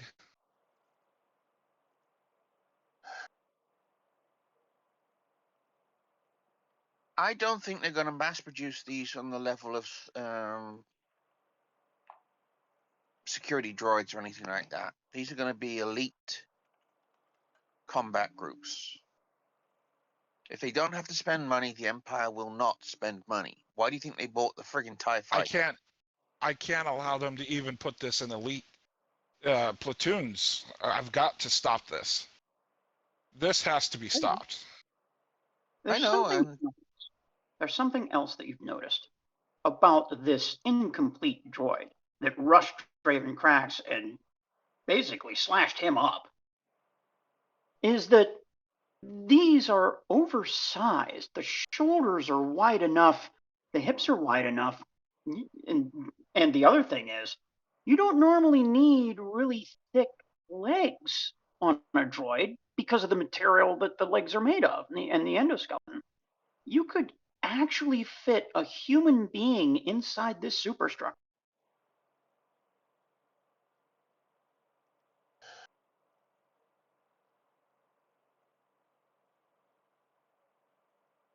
Or parts of one. Or parts of one.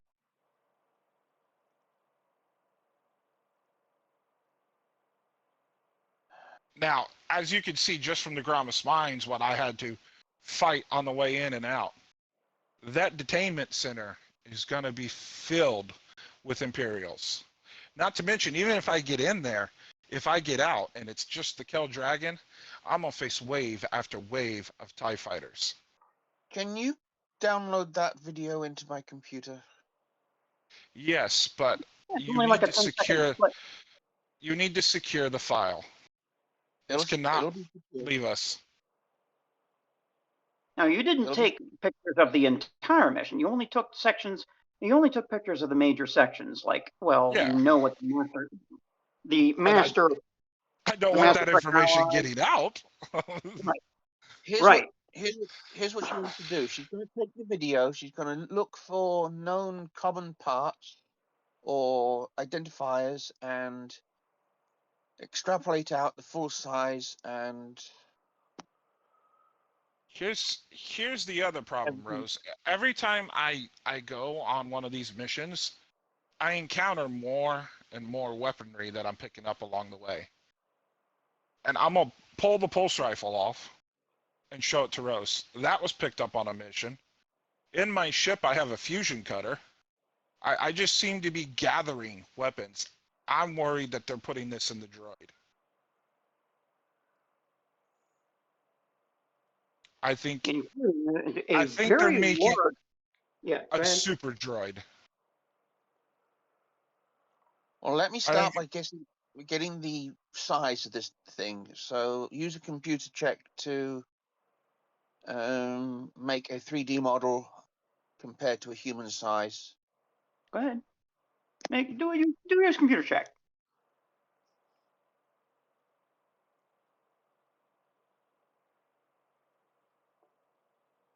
Okay. In the extrapolation of what you've seen from the size, the way that the architecture is laid out, it's the more that you look at this, the more that it's evident that a lot of this droid, you can actually fit someone inside the exoskeleton and replace a lot of the motors and server with a human being. So this thing has an endoskeleton. Potentially, you can tell where there's going to be armor mounted on top of that, and there's in addition to that, you've got supports underneath the feet, probably for magnetic feet, maybe, but you can't be sure of that. This thing could top out at well over 7 feet tall.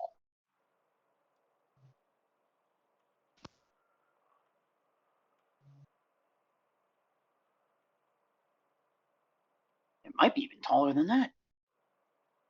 She's going to project it on the projector she has set up in the bridge. Well, you don't know exactly what the armor is going to look like. That's a No, but difference. she's going to project it at full size. Oh yeah, and now, Draven, here it is again. It's in front of you. It slashed through your armor and damaged your shield generator. It got to you once, and one hit was all you needed.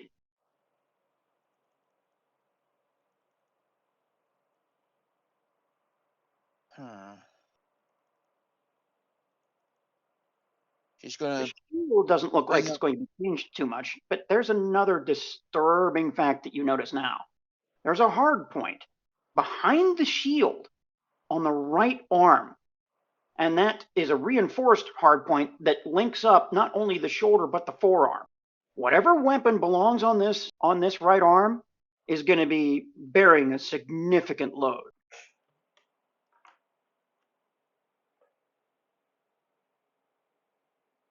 She's going to use the security and patrol droids as an idea for the size and positioning of plates, and she's going to rough out an idea for what the finished armored version is going to look like. Unfortunately, you can't do that. And the reason that you can't do that is because these hard points are in non-state. It doesn't match any known armor configuration you've seen. So the only thing you know now is its skeletal form, and the shield, and the fact that it's going to pack something very serious on that right arm. I can still estimate Some of it, because looking at that skeletal form, I'll want to put certain things protected, certain things don't necessarily need to be protected. So arms might have just where there's no hard points visible, something there to protect it. Right. Like But this is the a test. weapon's going to be protection on the top or side of the arm. Knees, legs, they're going to have like thigh plates, shin plates. Right. Hips are definitely going to have their plates. So she's estimating where the plates will go based on previous designs of droids similar to this, which is the patrol droids, security droids, and other assassin droids. So the image in front of you, Draven, flickers. And it flickers with all sorts of dark gray and black plating, which makes this thing look even more intimidating than it did before. And there's multiple designs that comes up with, and none of them look inviting.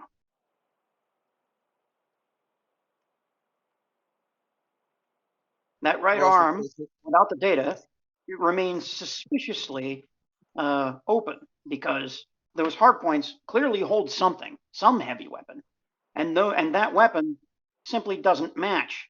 It doesn't match anything, so the weapons are misplaced. Whatever it is, it's big and it's nasty, but you don't know. You don't have all of the information. Just possibilities, dozens and dozens of possibilities, and none of them are good. I posted the droid in the table. Yeah, but that's still not the right droid. That's still the prototype.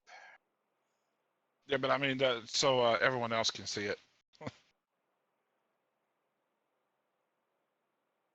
Let me get the information from that planetary survey, and I'll put this in a thought pattern.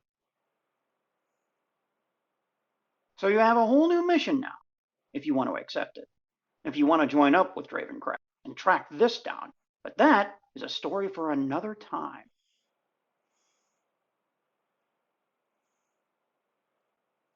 There's a ping in the cockpit. The Silver Gale wants to contact you again. Put it on. Hey, this is Ready, just checking in. Because we've got to put this presentation together and let these guys know what they might be. I know. I'm putting it together. What presentation are you presenting? Well, there has to be a sequence of events that led up to us discovering the Dominus and the new information that we just got out of the Jedi Library. We need to put it all together. What Blacklight Station was, the mega crystals. We need to explain all this.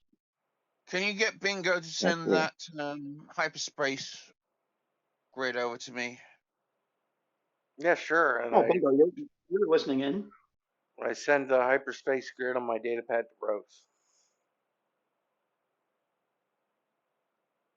So suddenly you're gathering more and more information. You're going to have to remember where all of this stuff came from and present it to these folks in, well, one of the first rebellion briefings of all time. Dun dun dun. Sounds like a charisma check. Yeah. So this is another one of them. This is another town hall meeting. That's write a script and give it a Trill. That's what this is becoming. That's what this is becoming. So what we're going to do now is we're going to give you guys 10 minutes to sort that out, how you want to do it, and all of the relevant information that's coming. That's the current security droid stroke. Can't we just link them to the YouTube channel and have them watch the stream? Up to you guys how you want to do this. It's up to you guys how you want to do it.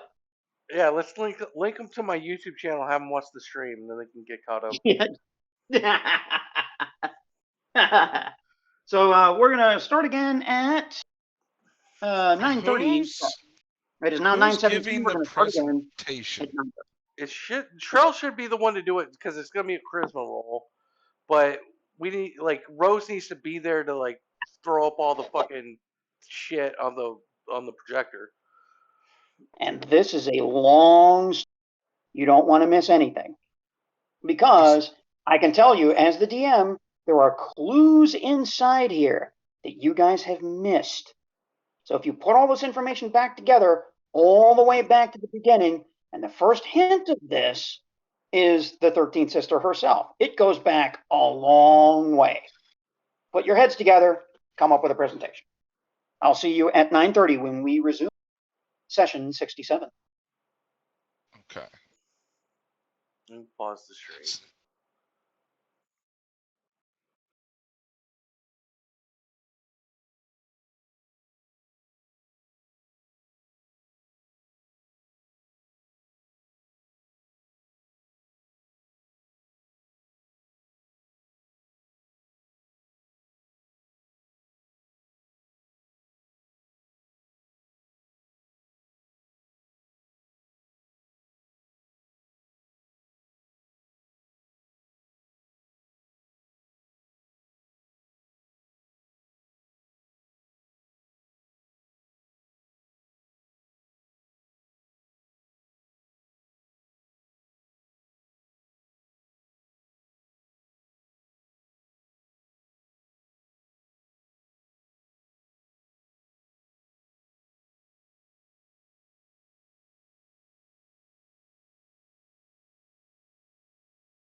You can make this briefing.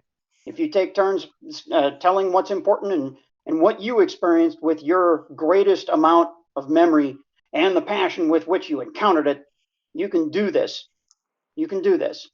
I'm ready to play when you are. Let me know when you are ready to resume, and I'll count. Yeah, I resumed. I already resumed. Okay. So now, this collection of clone troopers in partial armor and pilots geared up as if they were ready to scramble at any given moment. And a couple of people in civilian dress that are hiding behind their cowls. Two guesses as to who these folks might be. Are all collected, and the heroes of the pit are on the opposite side of the room, collected in a line with Rose in front, ready to use her holoscreens to tell these folks exactly what they've seen over the past years, that this is all coming together.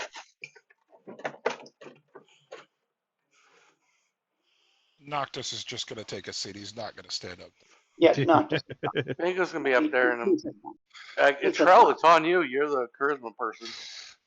Mhm. Me? Oh. Yeah. Just go over all the bullet points. What do we know? And hopefully you can remember everything.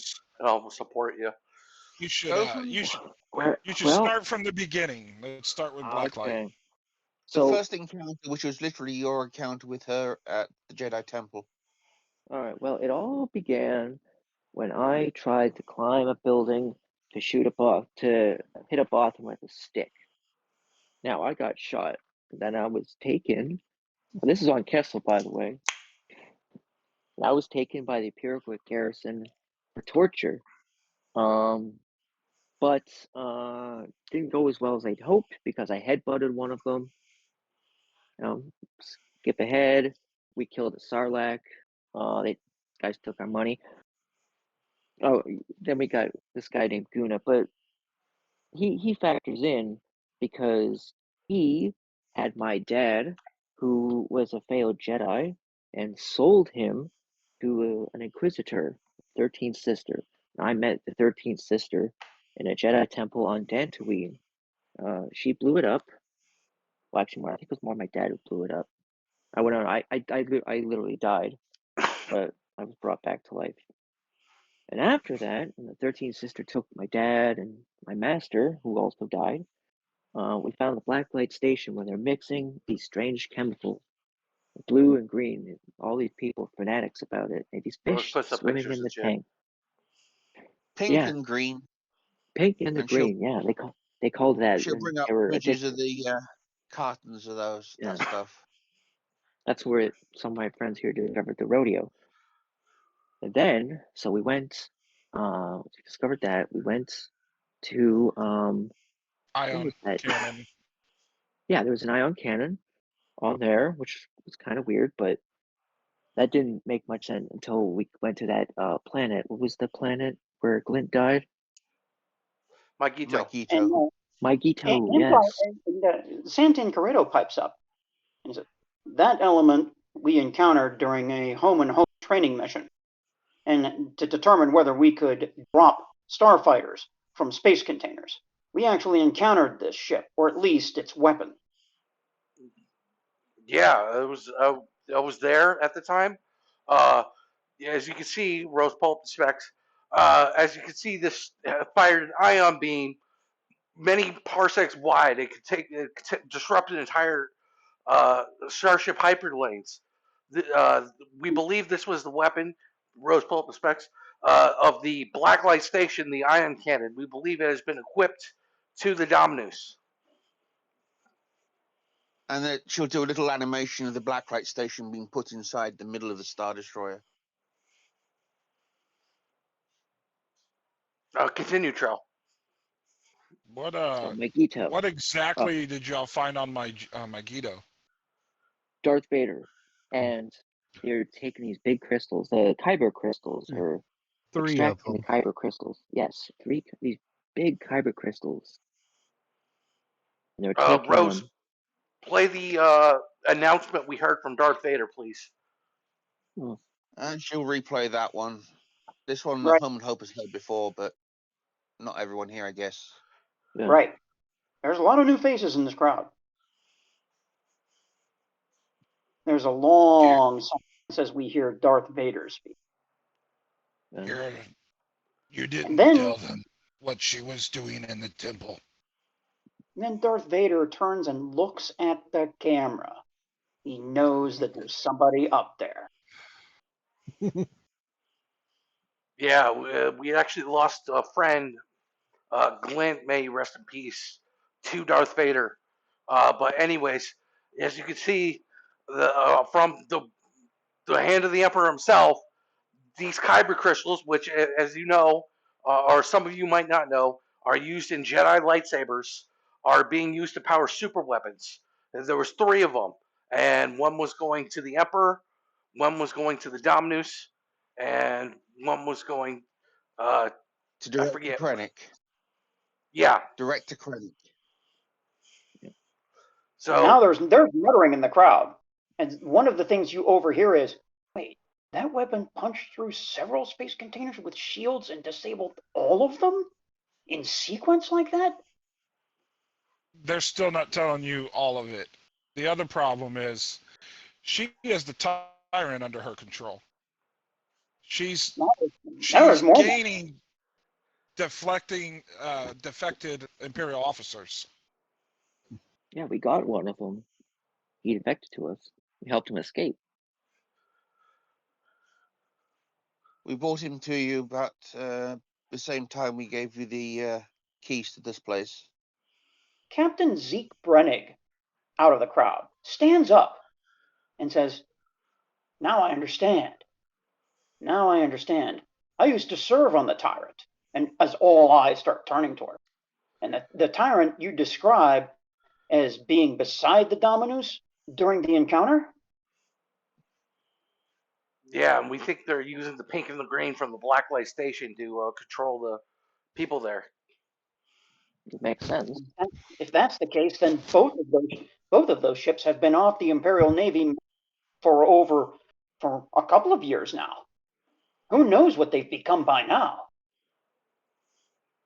Well, we know what they're doing with them, and she'll bring up the planetary data for the ion storms and severe thunderstorms.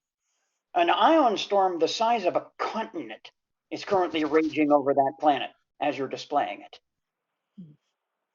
It's kind of pretty, isn't it? We Very believe we heard from a reliable source that this might be linked to the Dominus, and as you can see, the math adds up here. An ion weapon of this destructive capacity, especially enhanced by kyber crystals, can cause this sort of damage. The math adds up. It can take out the shields in a Star Destroyer like nobody's business. And Santan Corrado just looks at it and says, I can't believe what I'm seeing. That's a planet destroyer.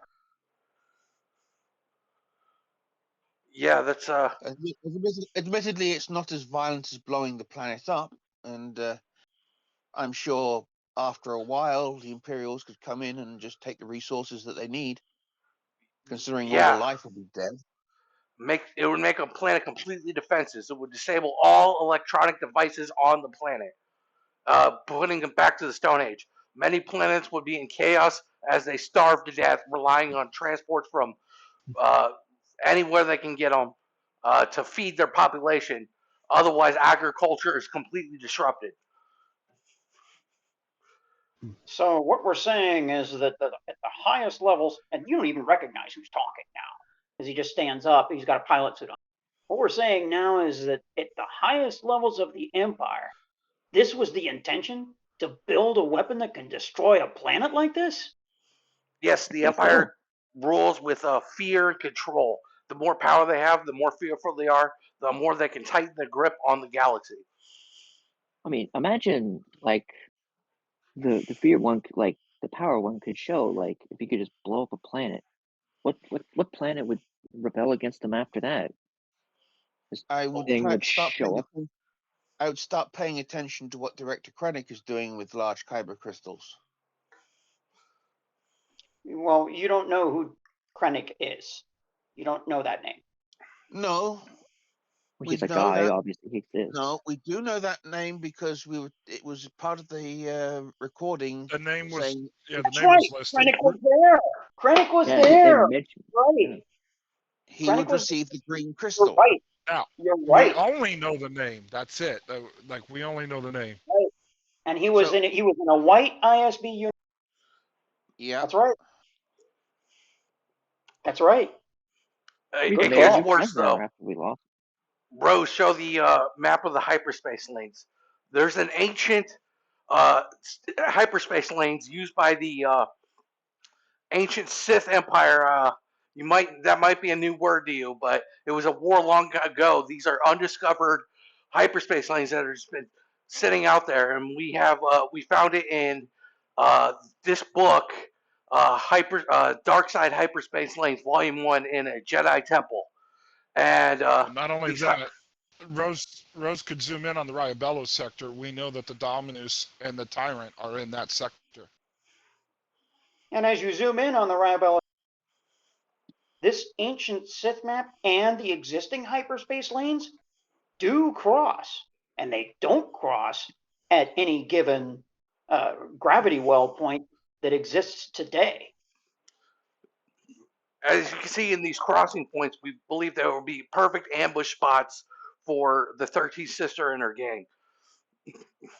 Well, we also know what she's after. Suddenly, you realize that the information that Eddie Parmican gave you applies right here. Did you bring up the coordinates of where that planet with the ionized storm is? You're doing this live. A lot of the missing Yeah. ships aren't on that planet, although they are certainly clustered around that planet or within the system, but nowhere near the planet. However, a much larger group of missing ships are at the junctions between the Sith network and the current hyperspace lanes. It matches. And Bingo completely on face would be like, as you can see here, wait, what? You see the missing ships. They're a perfect match for this dark side hyperspace lane. She's definitely using it.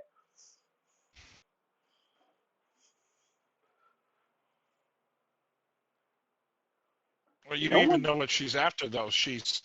We know she's chasing Dark Virgins. Oh yeah. Yes. And her real And name, Cora Mandalay. You guys know what Be a Dark bunch of Virgins that. is, right? How far is Moldova. Mandalay? I asked How- the crowd if they know what a Dark Virgins is. There's a lot of looking between people. There's a few shoulders shrugged, and hands are starting to. Well, Well, I saw her absorb one with my own eyes. I've also found a light side Virgins, which I don't think will do her any good, but To which Noctis perks up. my dear friend Gee. here had a vision at the light side Virgins. Santin Carredo stands up. So this is what you've been doing the whole time? Yeah. This is our main mission of the Heroes of the Pit, is to track down the Dominus, find out how these hyperspace lanes work and maybe use them to our advantage, and come up with a plan to destroy the Dominus and take out the 13th Sister, as they are a threat to the galaxy. And we would be willing to You're join forgetting up one. with any commander that would take on this mission and devote all their resources to it. But this is what the Heroes of the Pit are doing. You're forgetting, though. Before What? we can reach the Dominus, the Tyrant isn't going to let us. Well, I might be able I'm to sure do they'll be something about together. that, says a voice in the crowd. I might be able to do something about that, says a voice in the crowd. Well, Who is it? First things first, we're going to need recon. And I think the best way to do that is we're going to have to send smaller ships out And they're going to have to report in with a set amount of time. I was going to jump in, do a scan, and jump out of each system. Yeah, If the locating the Dominus- Dominus is our top priority. If the Dominus is able to fire its ion cannon, though, the message will never get out.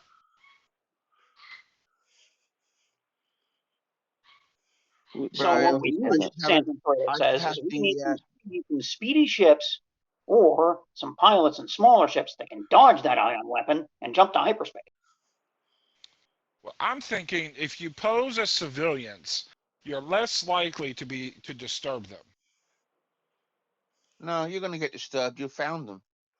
If you Yeah. find them anyway, you're going to get destroyed. Doesn't matter if you pose with the civilians or not. A Yeah, lot of those missing ships that are at those junctions are cargo ships, merchant ships. The other thing, too, that we're not thinking of is we could turn this information over to the Empire. These are defected officers. This might pique their interest. We may not have to do anything ourselves. Well, if we do that, we could at least have them soften them up for us. True. And Krax stands up and says, there's something else that we're missing as well. If we trust the Empire to take care of their own people, all of this will be swept under the rug and no one's going to know. And they're certainly not going to believe something this outlandish. What we need is proof. What we need is for someone, anyone, to find out the locations of these ships so that we can take the Dominus down publicly. The problem with that is we are severely outmatched then. And outgunned. You think we could pull this off with the forces we have here? There might be a way, Zeke Brennick says. Captain Zeke Brennick. There might be a way. I used to know the captain of the Tyrant. He doesn't change his security codes. He rotates them. So if we can acquire an old code of his, we might be able to smuggle a shuttle on board. That might be our way in. Well, if that's the case, Bingo, weren't you aboard that ship? No, I was aboard the Hydra. Hydra.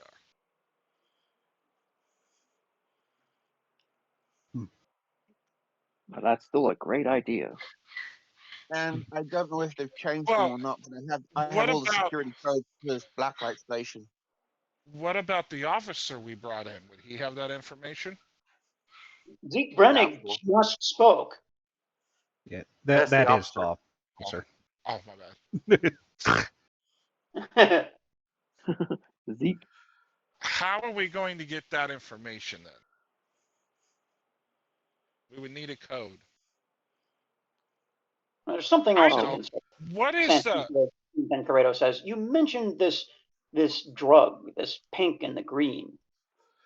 How does that work? Do we Rose know? will display all the data on it. Yeah, it's Rose download the computers, didn't you? Simply put, it's a drug meant to control the mind, change how it thinks. What this transpired green- on the Blacklight station wasn't very pretty, though. Yeah. That could have No. just been a test run, though. Yeah. There's plenty of medical records on the effects of the pink and the green on Dantooine. And Santon Corrado says, so did you find out any antidote to it? I think so. Yeah. Not that we know of. Is there Yeah, they anyone kinda who went might crazy. know? Is there anyone who might have figured out a serum by now? Apparently, this Yeah. whole Blacklight Station thing was covered up. Didn't y'all have people treated at a facility on Dantooine outside of Garain? Yeah. They would have They been would treated probably- there, but whether that information got made public or brushed under the carpet, we don't know. But all we have to do is get somebody to pay a visit then. I'm going to give it to you because you guys encountered it. Who was the guy who was sent in by the Dross. Dantooine government? Yeah. I was Dross just thinking, being gay. that son of a bitch. I would hit him punch in the back of the head. Yeah. I have a vendetta. I remembered them. All of a sudden, it comes to you. You have a guy who has the information about the pink and the green. He's the one who took it with him. Dross dead at the Bianche. Oh yeah, well, my hand thing. Yeah, I was kind of out of it at the time. See, I was legally dead, and I also lost my hand. And Santon kind of waves a hand. Whoa. Dross? Who's Dross? Well, he was a friend Nemoidian from doctor. Tesla. Yeah. So he's involved with the pink and the green as well. He For treated the everyone. patients, I believe. So There- we need to find this Dross Bianche then. Well, it sounds like there's two missions here, because not only do we need to find Dross, but we also need to perform recon. If the Dominus and the Tyrant leave this sector, we lose all advantage. Well, no, not necessarily. I mean, look at the pattern. Look at the pattern of the ships. They've only been hunting in this one sector on the outer rim so that they don't attract much attention. You know, out this far, merchant ships and cargo ships get lost all the time. Difference is they're dropping out of these dark hyperspace lanes to pick them up. What, supplies maybe? That way they don't have to dock anywhere?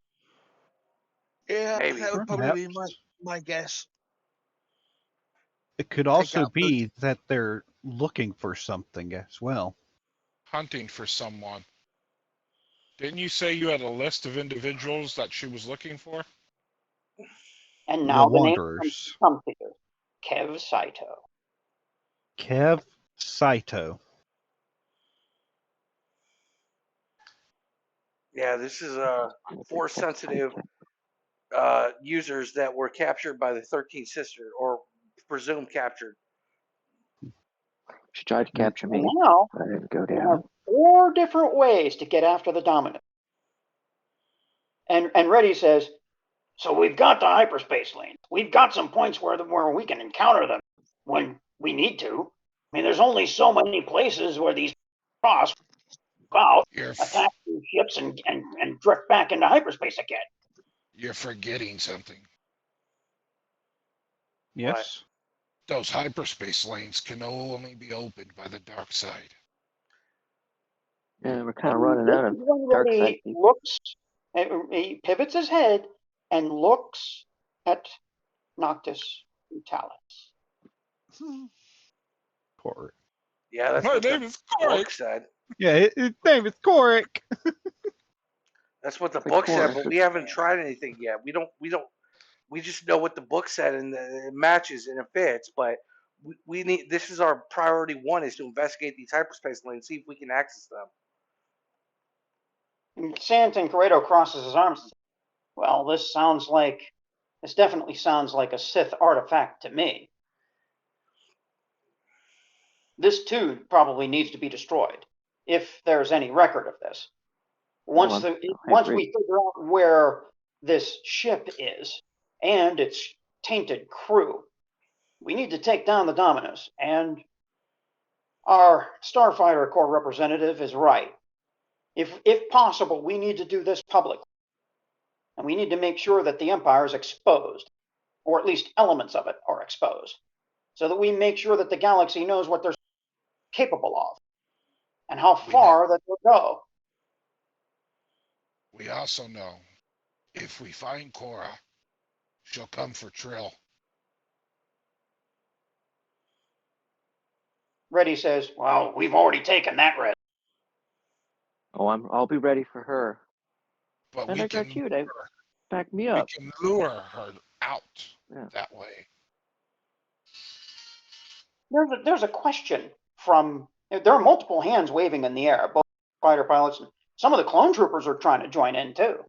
Oh, well, Including- I'll answer all their I questions. There's point a to lot of one. questions I want to ask you. I point to one and say, yes, go ask your question.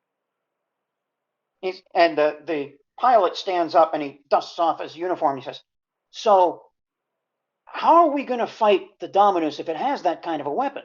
We can't exactly assemble a fleet. We don't have. That weapon could destroy everything. If it can go after a planet like that, then we can't come in formation because the broad fielded ion weapon would just take down all of the shields. It can only fire forwards. Yeah, I don't think we're taking it out with starfighters. I think we need a boarding party, either that or use the tyrant. We can get on the tyrant according to our defector over here, and if we get on the tyrant, maybe we can use the tyrant's weapons to take out the Dominus. The Dominus is now been retrofitted to be specifically the tight beamed high intensity. Didn't y'all say the Hydra was on Megiddo when y'all were there? I don't remember that. The Tyrant was supposed to be there picking up crystals. Yep, it was. Which means maybe all three of those crystals made it to the Dominus.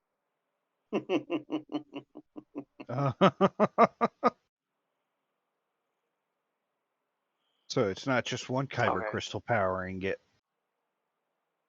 Yeah, but they may use them in cycles so that it can have one charging while one discharges and one is stabilized.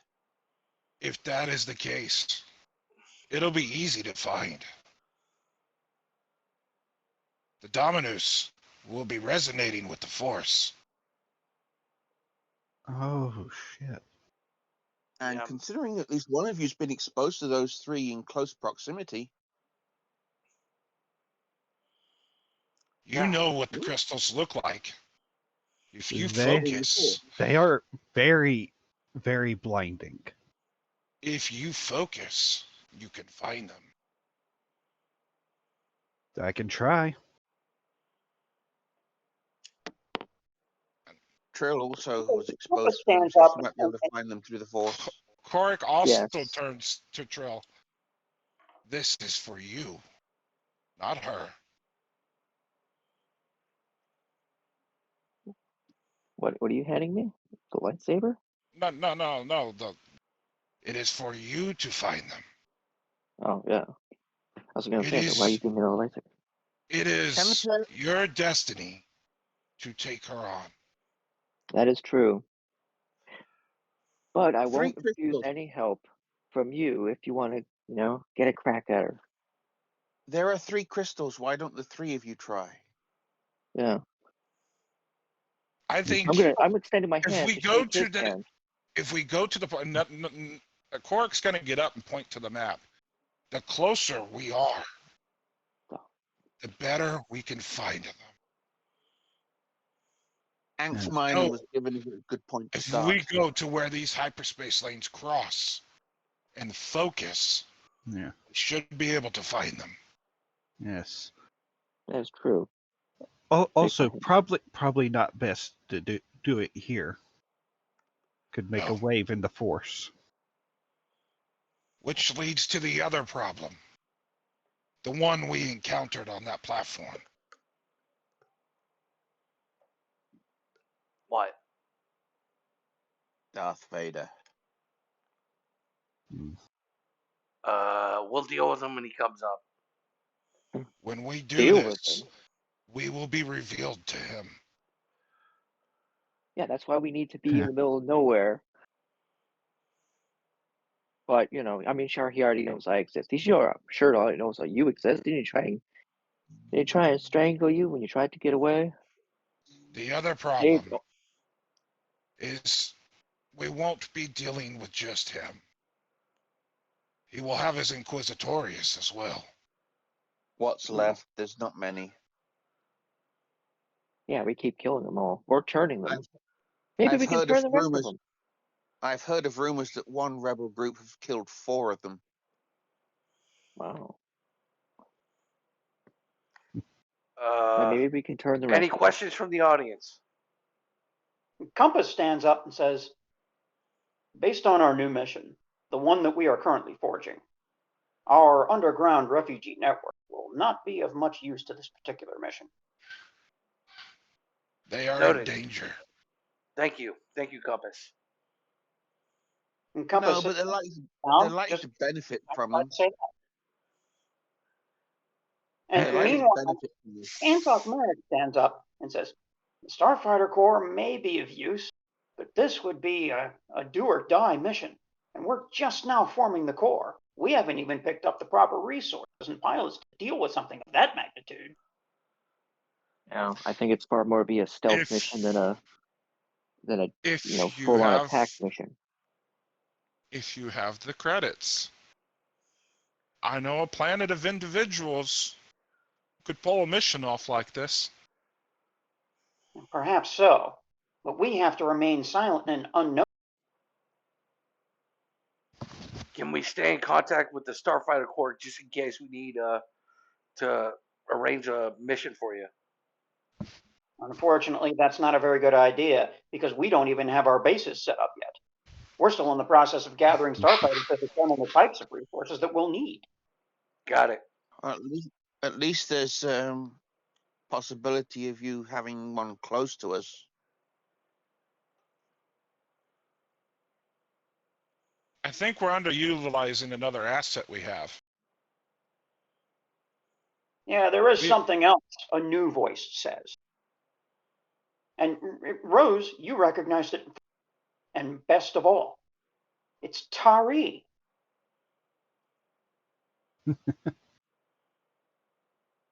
What are you doing here, Tyree? Well, I've got some information if you want it. Absolutely. Come on stage. Now's the time. Oh my He god, walks Kari. up to him and says, don't worry about me. I'm not with them. It's the first thing he says. I've been tracking down some droids that were, it's a long story. Droids that used to live here. I've been tracking those down. Here's what I have. This isn't the only planet that's hit. There was another attempt on another planet, and it didn't go so well because that planet happened to be an Imperial stronghold with turbo lasers mounted on the planet that could shoot into orbit. I know where that is. Now, why they tried to attack this planet, I don't know. What I do know is that there's a secret Imperial lab on that planet. And 5 will get you 10 that's important to their mission. So we need to go down there and find out what's there. Yeah, do you have the coordinates for the planet and any details of forces and whatnot we'll face? Well, Imperial forces, that's all. You're gonna like this one. As he tosses a data card to Rose. Catch. She'll catch it and plug it in. The planet starts to come into view, and there are dots ringing the planet like a koosh ball and spikes. Ooh. And he points down there and he says, every single one of those dots is an orbital turbo laser. Anything comes into the upper atmosphere of that planet is going to get shot down. And I don't care what it is. Those things are really powerful. This is a factory for these types of weapons. For a planet to be defensible that the Empire holds, it's an Imperial planet. Thankfully, there aren't a lot of this is automated, and there aren't a lot of growth. But those that they have, as the next slide comes into place, that stuff. As you're now looking at AT-ATs, the big boys, ATSTs, a lot of ground forces. And he says, I don't know how to get in, but I know where it is. And I also know that the security detail on that planet is out. So if we strike at the right time and somehow get through that pushing defense, we can get down there and figure out what they're keeping. Roger's going to go back to the other image and see if there's any of those defense lasers on the poles. On the poles? Oh, yes. The Empire was thorough here.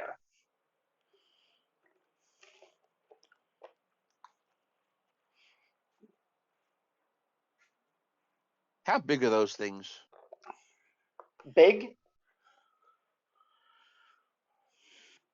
What, the turbo lasers? Yeah. Oh, they're about the size that they would be on a. The problem is there's hundreds of them. Do they shoot down incoming rocks? Tari kind of smooths his coat a little and he says, yeah, anything that comes into the upper atmosphere. The only exception is, well, the satellite network.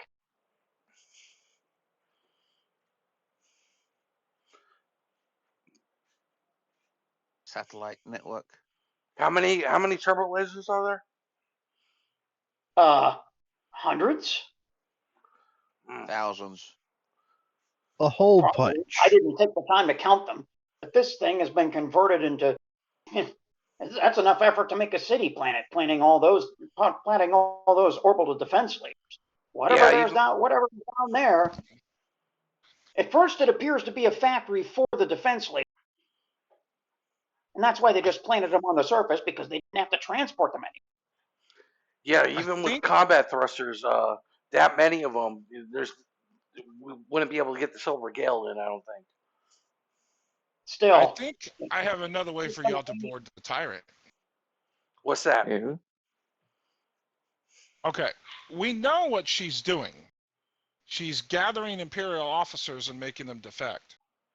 If we find a Tyrant and we're in an Imperial shuttle, if we pose as an Imperial officer, she'll bring us aboard.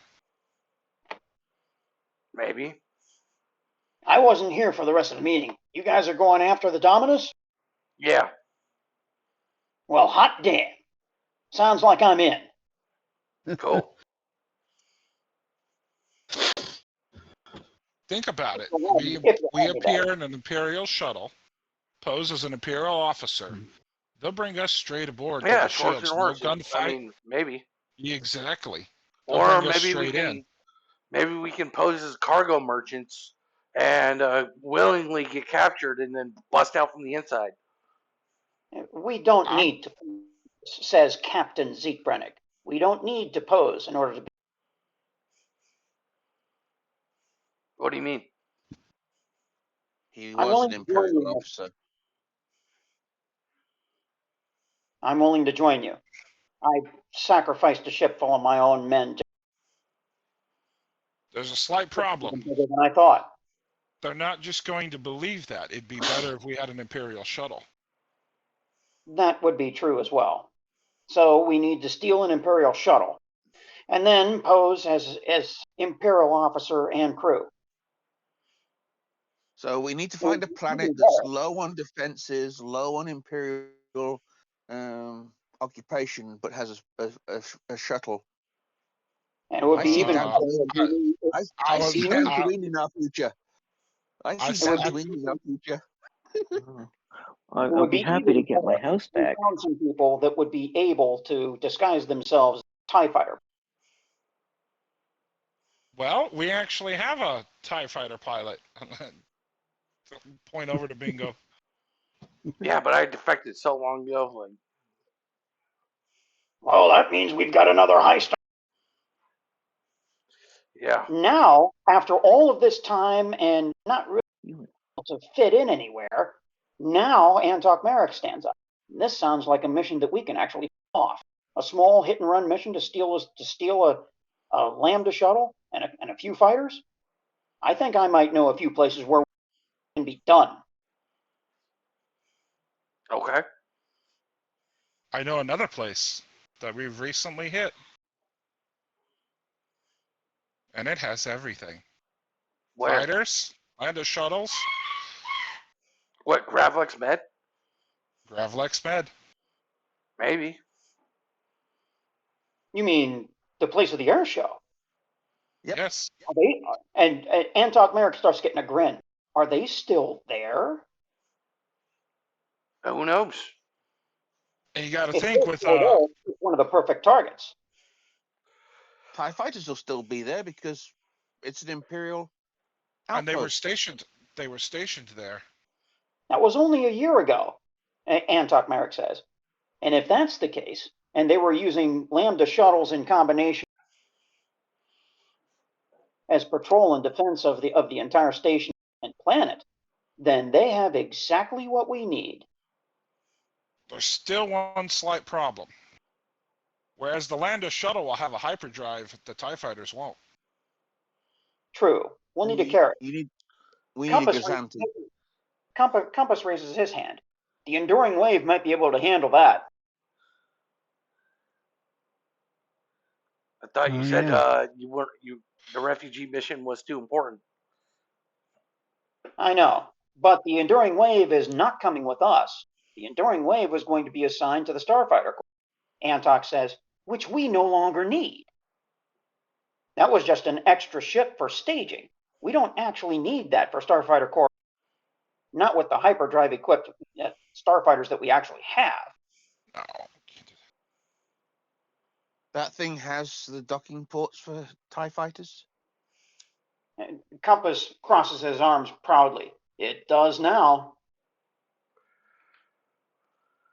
That's 4 TIE fighters we can take.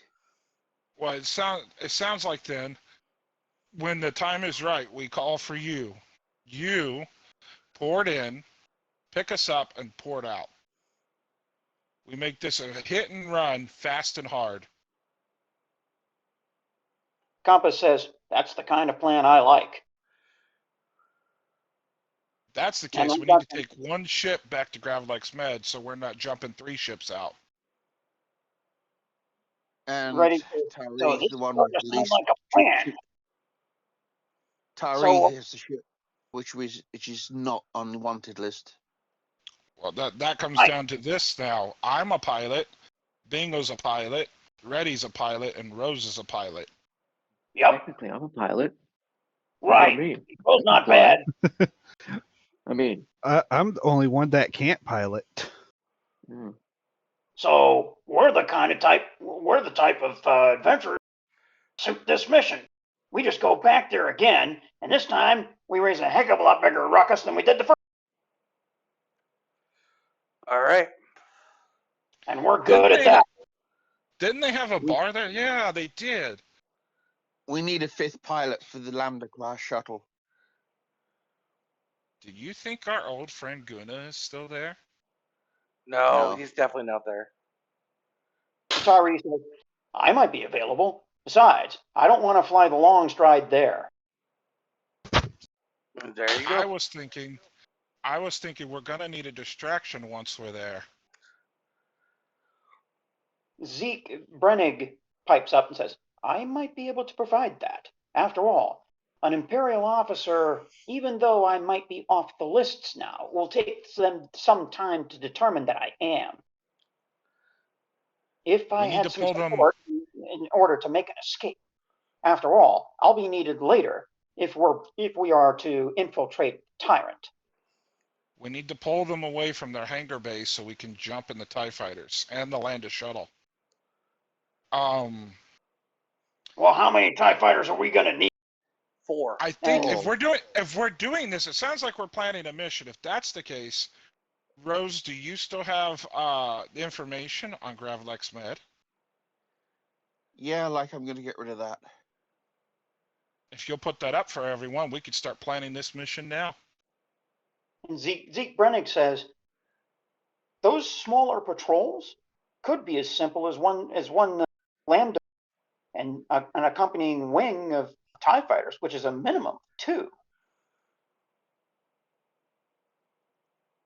And if we're going to play the part of the approaching officer seeking to join their ranks, that might be suspicious to them. But having a small complement instead of a large one speaks more about a defection than having a larger group. It's risky, but it's I the say right we go amount. with 4. Say we're bringing in 4 defectors and 4 TIE fighters for the Tyrant. That thing can't replace them. Zeke Brennig says, the captain of the Tyrant might be lazy. He's also paranoid. I think we acquire the equipment first and worry about the Tyrant after. One mission at a time. Yeah, one mission at a time. That way we don't get all confused, because this has a lot of steps. Let's mission focus. Well, Right. get as many TIE fighters as we can then, so, okay. Are you Then joining what's- us on this mission, Krax? Usually you're profit focused. I need to talk to y'all about something private. I've already discussed it with Rose, but there's another issue for another time. Is there anything Santin, you'd like to share so with that's with the end of the presentation? if we'll take audience Well, questions now. Anybody have questions? Another Those pilot looks puts like up his hand Do you want me and to says, show that? and Want me he to says, show the image? there's really No. no way to take on the Tyrant and Dominus together, is there? Together, no, we're outclassed. It's one or the other. I think the plan is best that we use the Tyrant to take on the Dominus. I like that idea. Yeah. First is locating them, then we'll come up with a plan to take them out. One of the Well- robed figures chimes in. So these individuals, these Imperials, on board this Imperial Star Destroyer, they've been corrupted by these chemicals. If they could be cured, could they be turned? That's possible, yeah. We wouldn't know until we got on board. Well, Yeah, we don't even have the right information yet. we need to find Dross too, like we said, to get the antidote for that thing. That might come in handy. What you guys could do for us is you could start running recon missions in the area. You could also locate Dross while we acquire the ships. Antok says, that's a really good use for these new starfighters. After all, we don't want them to get into any heavy combat. These are extraordinarily valuable prototypes, and we don't want to risk them. But he stands up and points. He says, can you bring that map up again? Yeah. Map up. Look at where these points cross. There are few enough of these crossings that we could cover all of them and be sent to hyperspace out at any given moment. It's only a matter of time before they have to and deal with whatever doomed freighter or cargo ship is plying the line. Unfortunately, we're going to have to let that happen to figure out where these ships are and where they might be going, or even if they have a pattern. Maybe you could send a distress signal, like a merchant ship that needs help or something. Who knows? Maybe it'll draw them out. Another pilot pops up. That's another good idea. If we have these beacons aboard, then we can just dump them and set the hyperspace jump to occur at any time, and then we're out of there. And we I just think leave them behind.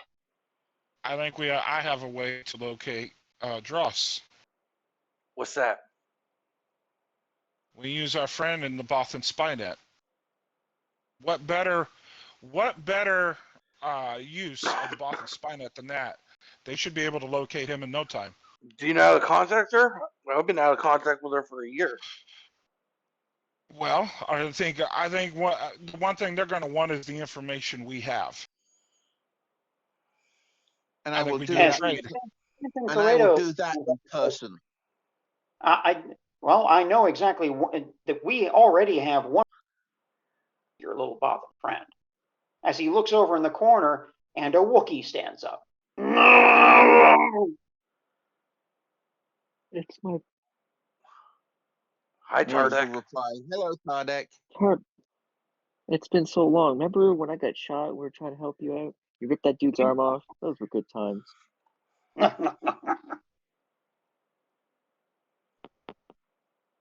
Rady Jedio says, so it looks like we've got the pieces for a plan. We just need to figure out the right order. Well, that's what it comes down to next. So now, when we get to Gravlex Med, who's flying the Lando shuttle? The Lando shuttle, I believe, is the most. It ain't gonna be me, because if I'm gonna have to downgrade from the T-65B to a flying ping pong ball, at least I'm gonna be in there and do some damage. I think it should be Rose, because the Lando shuttle is the most important one. Well, if we're going in their disguise, that's something we can figure out once we actually get the. So it looks like our first stop is going back to Gravlex Med. Yeah. Any other audience questions? I want to play foosball when I'm there. So stands up and says, so Home and Hope is splitting into two factions. We can actually make use of this. Those of us that are staying here on Chrysalis can make contact with our more clandestine entities. Put an ear to the ground. Find this friend of yours. And the more information that we have about it, the better. and to try to make contact to get the rest of the information that we. If you can get her here, I'd be even happier. Meanwhile, Antok Merrick is much more clear about doing hit-and-run missions, and what better way to practice that than to find these two errant ships that are no longer part of the Imperial Navy, gather information about their movement patterns, and create a pattern. Meanwhile, the heroes of the pit will actually acquire the means to potentially infiltrate the tyrant, and thus have an advantage over the Dominus itself. And aboard, seek out these officers and who else might be corrupted and potentially cure them. I'm sure that they'd be grateful for that. Or at least they'd be suddenly aware of the situation. Not to mention, once we're aboard the tyrant, if word gets out, what we could do is tip off the Empire and give them something to focus on while we're doing our mission. Antok waves his hands. That's the last thing we want to do. What we want to do with the people that we're going to be in touch with, we want to let them know that we're capable. And what better way to do that than to take down the Dominus publicly? To have the Empire do that, they're going to bury the story and no one's ever going to know. I agree with him. So this has Also, to be done publicly. The They more have to be public it drawn is, out, the and more we need a way to destroy the Dominus. yeah. The Also, more public Right. it is, the more volunteers we'll get for the future rebellion. I think Yeah. through all our clandestine operators, this information needs to be shared with top secret priority. I would also Eyes be on on the the lookout for the ship Antok. because you may have 2 or more cargo vessels with them. Well, any cargo vessels that are exposed to these hyperspace lanes are probably going to be fired upon and destroyed. We need to understand that we're going to have to sacrifice people in significant Gozanti. numbers in order to draw them out. Imperial Gozantes with the Tyrant and Dominus. Perhaps. We still Maybe, don't know that yet. maybe That's something our captain needs to figure out. maybe instead of sacrificing our own people, you send a distress message to small Imperials and let them be sacrifices for the Dominus and the Tyrant. No Imperials, Antok Merrick says. No Imperials. I'm taking a look at that ship manifest, the Lost Ship manifest. Those are all civilian vessels. They've been avoiding Imperial entanglement. So should we. Okay. Any other questions? What ships have gone missing? Oh, a lot of cargo vessels, a lot of cargo and merchant vessels. They've been pirates, and you've seen this pattern before. Well, don't we know that guy on Tatooine that was running cargo? Han Solo? Yeah. That guy. Instead of sacrificing our own people, why don't we sacrifice people like him? That's kind And of we shouldn't be sacrificing anybody. We cannot He did afford say he had to the lose good fastest people, ship in the good galaxy. good talent. Antok Merrick insists. We can't afford to sacrifice good people and talent. What we need to do is use strategy and tactics at the right place and the right time to figure out where our target is and where it's likely to be. Once we have our information, then we can strike. But we have to I be have an careful idea. because if they gain one of our operatives, they will break under interrogation. That might be true, which is why the But if they- infiltration of the tyrant is the most important step. If they gain a Hutt operative, on the other hand, Oh, look at Reddy. who knows? Henry says, Y'all and that Guna "Don't look at me fella. like that. He That part of did my know. He did know what sector they were in. And he did offer help at the meeting you No, had. we're not using Guna. There's too much bad Until blood. somebody tries to hook him, I'm not working with that guy. Period. He'll Yeah, turn there's on you too like a much bad snake. blood.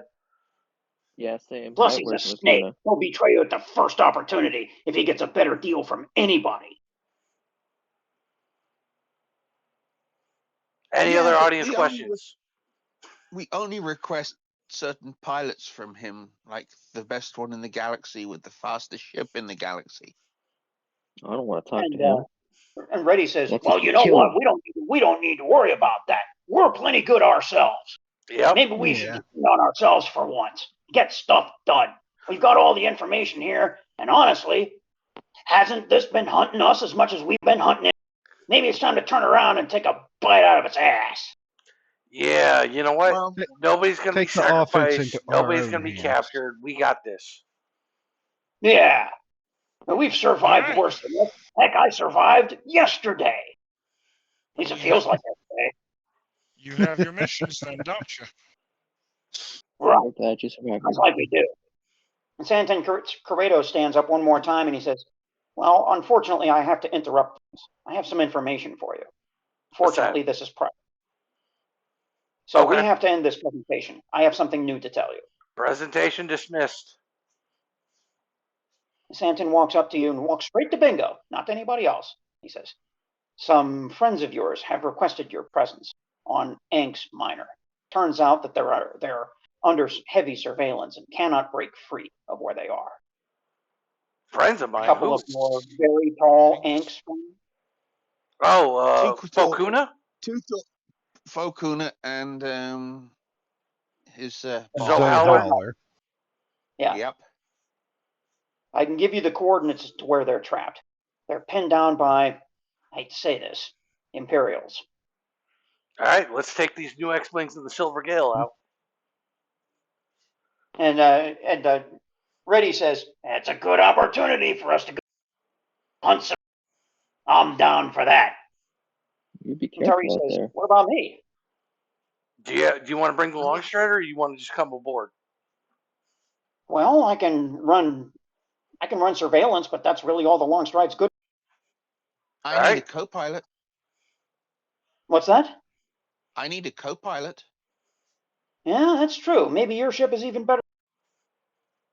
I'm gonna have to park my privateer stuff. I'm gonna have to bring I this know, up. but if I bring up this list of the privateers, they're not going to want to do this. And, well, some of them aren't Can't exactly trustworthy. can't They're we trustworthy send, in a certain way, but not with something this big. can't y'all send somebody here? Don't you think the Dominus and Tyrant take priority over this? X Minor is right in the middle of where we need to go. As Reddy takes a look over at Bingo and says, "Well, isn't that convenient?" This isn't Yeah. exactly mission focused. This is another off. Well, you don't have to come. "Well, no, this is a sign. I hate to say this, Bingo, but, I hate to agree with you, but this is one of those cases where it's a sign. It's a sign. Remember, Sure. this was the guy that we were trying to convince to buy the X-Wing in the first, right? Right. And then we saved his bacon on Gravelex Station, that time a couple of years ago. And we told him to leave the station before that went down, right? So we saved him again, and then we saved him from the assassination side, and now they're calling us because they know Yeah. we're going to save him." You don't have to come, Draven. You can keep the Cal Dragon here. But my point is this is taken away from the mission. Not really. Oh, no, Maybe really. not. We have to go to the Ryabella sector. Rose is right. We need to go to the Ryabella sector anyway. And what better place to start than by rescuing a couple of senators that the Empire's trying to assassinate? They tried once already. Now it's a year later and they're trying again? Yeah, they're important to the rebellion. We need them. I think I'll be around, but I think what I'm gonna do is I'm gonna run recon on Gravelex Med. This might also be a good time to get some disguises for some people. Disguises, maybe, yeah. But honestly, to hell with that. Maybe we decide to be who we are and kick the Empire in the teeth. Maybe, but Ready. If If you need my assistance, call me. Ready. Yeah. You ever seen a Duros with a mustache? No, and I don't want I don't want to see a Duros with a mustache. That's But creepy. that could be our disguise. No one would Guys, expect we don't have noses. That's just weird looking. it. It's true. I remember before our dinner with Kid Fortuna, Freddy told me he was self-conscious the fact he didn't have hair, which I pointed out all Duros was bald and it would be really weird and all kind of creepy if he did have hair. Yeah, but 'Cause- okay, yeah, I agree with Reddy. We should no more disguises. I'm Bingo Lupo Kresh. I'm an Imperial Defector, and I'm gonna kick the Empire in its fucking balls. Right. But The I'm the gonna need only a time that disguise we're at some even going point. to try to infiltrate is when we need to, and that's yes, if we but you're manage to a steal these special craft. you're, you know, droid. Hey, I'm gonna give I a just thought of disguise. something. Guys, What's- I need I them. just thought of something. I just thought of What? something. What? Listen. If we rescue those guys, they control the entire sector, including the station complex men. We might be able to get those craft for free. Yeah. Yeah, maybe. They don't Yeah. control them anymore, though. They're wanted by the Empire. Yeah, but we don't know what their situation is. They are still senators. They've got some pull, especially that's the not only their Gravlex Meta's their home planet. They've got to have some pull on those stations still. They have to. They may also have codes and bypasses for security. Yeah, we should go rescue those guys right now while we've got the chance. And worst comes to worst, senators do tend to have deep pockets. Yeah, and they've Yeah, got that's some true. contacts too beyond us. Money. They reached out to us for a reason. Right. I say we go get them. Let's go. Rose is going to go over to one of the two blokes in charge of the fighter pilots, hold out 8,000 credits and say, I need 10 proton torpedoes. Can you oblige? Proton You got some torpedoes? Televet of Askin. Yep, I need 8. 8? Well, 8. based on the sheer number of starfighters that we've been compiling until now, that's not a problem. We can load up your ship with proton torpedoes. Does anyone else get on the mission? You'll give them 8,000 credits there and then and head back. Rose, Mark it up. I got some work. No, we're busy right now, but as soon as we get some downtime, a couple of days, to load out the Silver Gale with these combat thrusters I bought, and to load out the X-wings with maneuvering jets. You think you can do it? This is Rose we're talking about, of course. Yeah, that's Just don't see why I anything faith in on her. fire. That's why I went overboard on one of my purchases. Well, we should be able to do just fine. We've got some of the best people in the business. I think that we should stop being afraid of ourselves and afraid of what we're trying to do. As long as we're not slaughtering people and turning into the monsters that we're trying to defeat, I think that we can be heroes and we can be something in this galaxy. We can be a source of hope, and we need to try. I'm ready. You're ready, JDO. Starfighter pilot for the Rebellion. I'm Bingo Lupo Kresh. Starfighter pilot for the Rebellion. That's Trill Monty, Jedi and Starfighter pilot for the Rebellion. Well, pilot. Starship captain for the Rebellion. Starship Admiral captain. Yeah. What is he so excited about? Don't ask me. We're just finally becoming who we always were. As long as we don't make the same mistakes that on camera, we can't be sloppy. We can't be angry. We can't go in there with any agenda other than getting the mission done. Because every single one of these missions is bigger than us. Everything on Kessel was us being attacked and us having to survive and us having to fight against the Empire personally. This isn't personal. This can't be personal. This is so much bigger than everything else. Darth Vader's involved, man. If he fights like he does with a saber, it will be sloppy. Well, I'm not a saber Jedi person. I'm a blaster pistol Jedi. Yeah, he's a pretty good shot, to be fair, with the pistol. I mean, it is a very uncivilized weapon. As long as he's not right next to the person. He lacks focus. Then that'll be too close. You're right. Well, we'll have to work on it. We'll have to work on his focus, but he's got spirit. And if you're too close, Why don't you use a lightsaber? I'm not good with those things. I wasn't trained as a Jedi. I never fought melee before in my life. I'm a shot with a blaster pistol, and I'm a starfighter pilot. That's who I am. Well, he also doesn't have a Well, lightsaber yet, so he has to get one so he Well, can I have train my with the lightsaber remote right here, and I droid. pull out the broken one. Yeah, well, And I one just that works. picture him trying to start it. whoa, Yeah, whoa, whoa. push the We're button. getting a little distracted here because Ooh. there's something else I need to say. And I'm sorry that I have to be the one to do this, but I guess we're kind of used to it by now that I'm the one that brings things together a little bit. Is that, I haven't been the best either. Sometimes I've gone off and done things that I wasn't to do and endangered the mission personally because I let my instincts control me to try to save other people. Like on that landing platform, Rose was going to get caught out. I had to shoot that guy. That's all I thought. To save Rose. I didn't even know what Rose was going to say. And when we had that other guy trapped up there, my thought was, this is the last dude. This is the last one that's active. I need to shoot him and get this over with. But I didn't have to. It isn't like I haven't been thinking about that. I don't know what you're if we're going talking to be about, trusted Reddy. in this galaxy, though, if we're going to be trusted in this galaxy, we can't kill unnecessary people like that.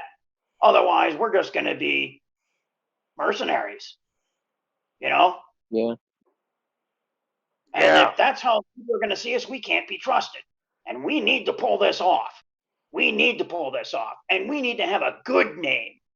We need to be the heroes of the pit in a good way. If we're going to take down something the size of an Imperial Star Destroyer, we better be good people when we do it. Otherwise, how many people are going to join us? How many people are going to follow us or be inspired?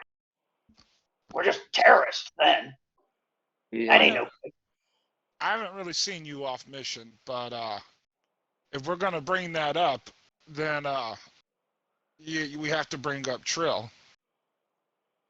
Oh, the We Guna. can't afford to do what you did on Gravelex Med again. Okay, Yeah. well, Gunnar. Okay, well, he kind of was responsible for enslaving my dad, and and But threatening this my is best bigger than friend. you. Yeah. Well, he's not going to be there. He's the only person in the galaxy I have any sort of vendetta against.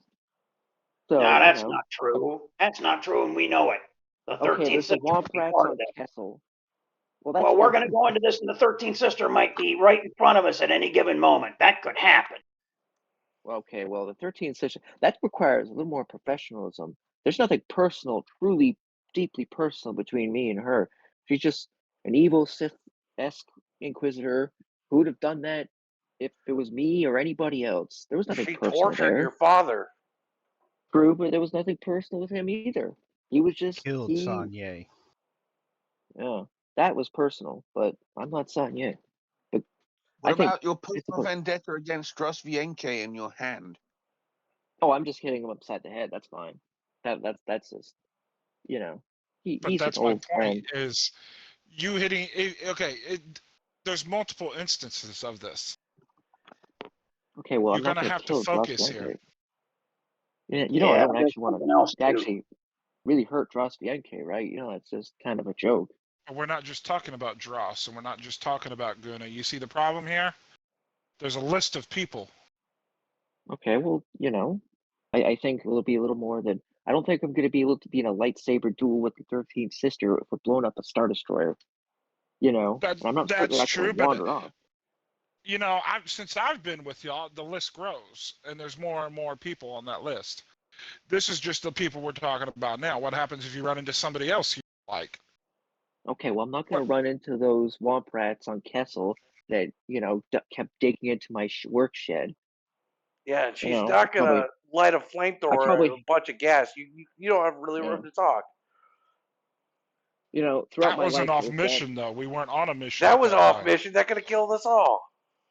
We weren't on a mission, though. Almost did. Well, yeah. I mean, I've probably complained about those Womp Rats longer than I've ever complained about anybody, but, And that was a year ago. You still haven't got over that? No. That was pretty crazy. And that Gouda thing was even longer ago. You still haven't gotten over that. That was on a mission, though. Okay. That's true. As soon as Gunas popped up, she wasn't the only one that was affected. You have a I would have point, killed her but too.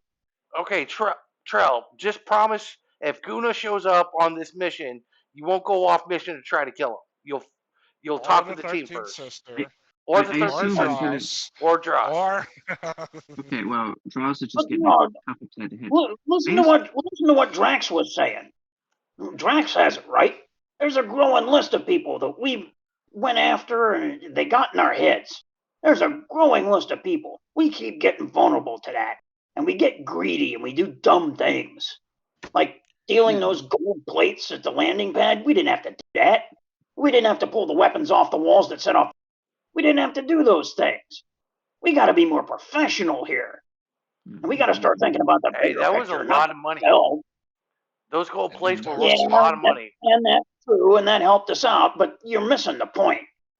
We got to be just like Drax, just like Krax said. We really got to be mission focused here, and we got to be the better versions of what we are, instead of and the just dark falling into the old way. Especially if we're going to be floating inside. Imagine if we have to open up that dark side hyperspace lane. That can't be good for your mental health. and the dark side swirls in each of you. Yeah, that's still true. That's You still need true. And if we to keep fighting keep- like this, we're gonna become one of them. You need to keep your emotions in check. Yeah, that's why I give people credits. What's your name again? Not Noctis. Oh, come on! Korik. That's why I give Come on! people credits, Korik. That Come is on! not. You do realize that is not in the code. Yeah, there's no emotion, there's peace. I'm feeling emotion. I'm feeling anger, so I give them a credit because that's a nice thing to do. I keep telling you to get You have to, but you're not letting go. Yeah, I'm letting go of my anger and giving them a credit. He doesn't get it. He'll never get it. But before I forget, I take out one of the broken lightsabers that I took, and I'm like, Rose, I'm sure you could do something with this. Now you finally have one. Yay! Starship Hulk breacher. Yeah. Exactly. You got the old Kyber crystal. Now you got this, and I'm sure you can make it work. Didn't your friend back on Dantooine have the crystals for those? Yes, except the one crystal that my old lightsaber had. Noctis hears this. And he knows from being around Maya that she has a purple one. Yeah, but this is a pink one that I remember my old lightsaber. Before I got my current lightsaber crystal, I had this one. When I found this was in it, and I gave it to Rose because on Castle I promised it to Rose. And now, got this for Rose. It's all coming together. Well, pink fits the outfit. Exactly. Maybe this wasn't meant I for guess me. we've got everything. The only thing we really need is to get our heads screwed on straight and keep them there. Mm-hmm. All those other enemies, they're just enemies. The big problem is a ship. Everything else just leads up to that. The big problem is Cora. If we head to Anx Minor right now, we might have a couple of Imperial senators on our side. Well, an Imperial senator as aide anyway. That's worth something. And we can get into Complex Med from there and kickstart this real fast if we're successful. So if they say that they're being pinned down by Imperial forces, we've got to get there. Let's go. We're wasting time. Let's go. I do need to ask a question of someone real quick. See? Should only take me a couple minutes. Ask. I need to go find that Imperial officer. Zeke Brennick, he's still in the crowd. People are still talking to each other, and they're talking about all sorts of theories and everything else, how this is going to work. And we finally have a mission. Some folks are excited because they have a mission instead of just preparing structure. They've got a mission now. Yeah. So Almighty's gonna go wander off towards him. Kind of tap him on his shoulder. And the captain is looking down at his shoes, not looking very confident as he turns around to face you. Yes? I was wondering if you knew some people. If I knew some people. Well, what people are we talking about? Well, I believe that they are Imperial officers. Well, that narrows it down. It's a big galaxy. Taro and Cinefisalo. Solo. Now his expression gets really serious. They're my parents. Well, I've got bad news for you.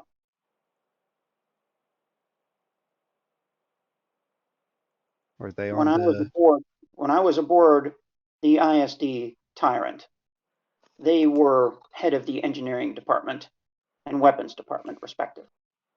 They may still be aboard that ship.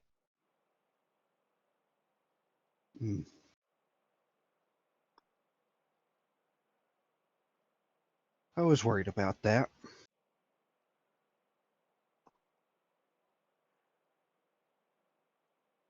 Oh, man.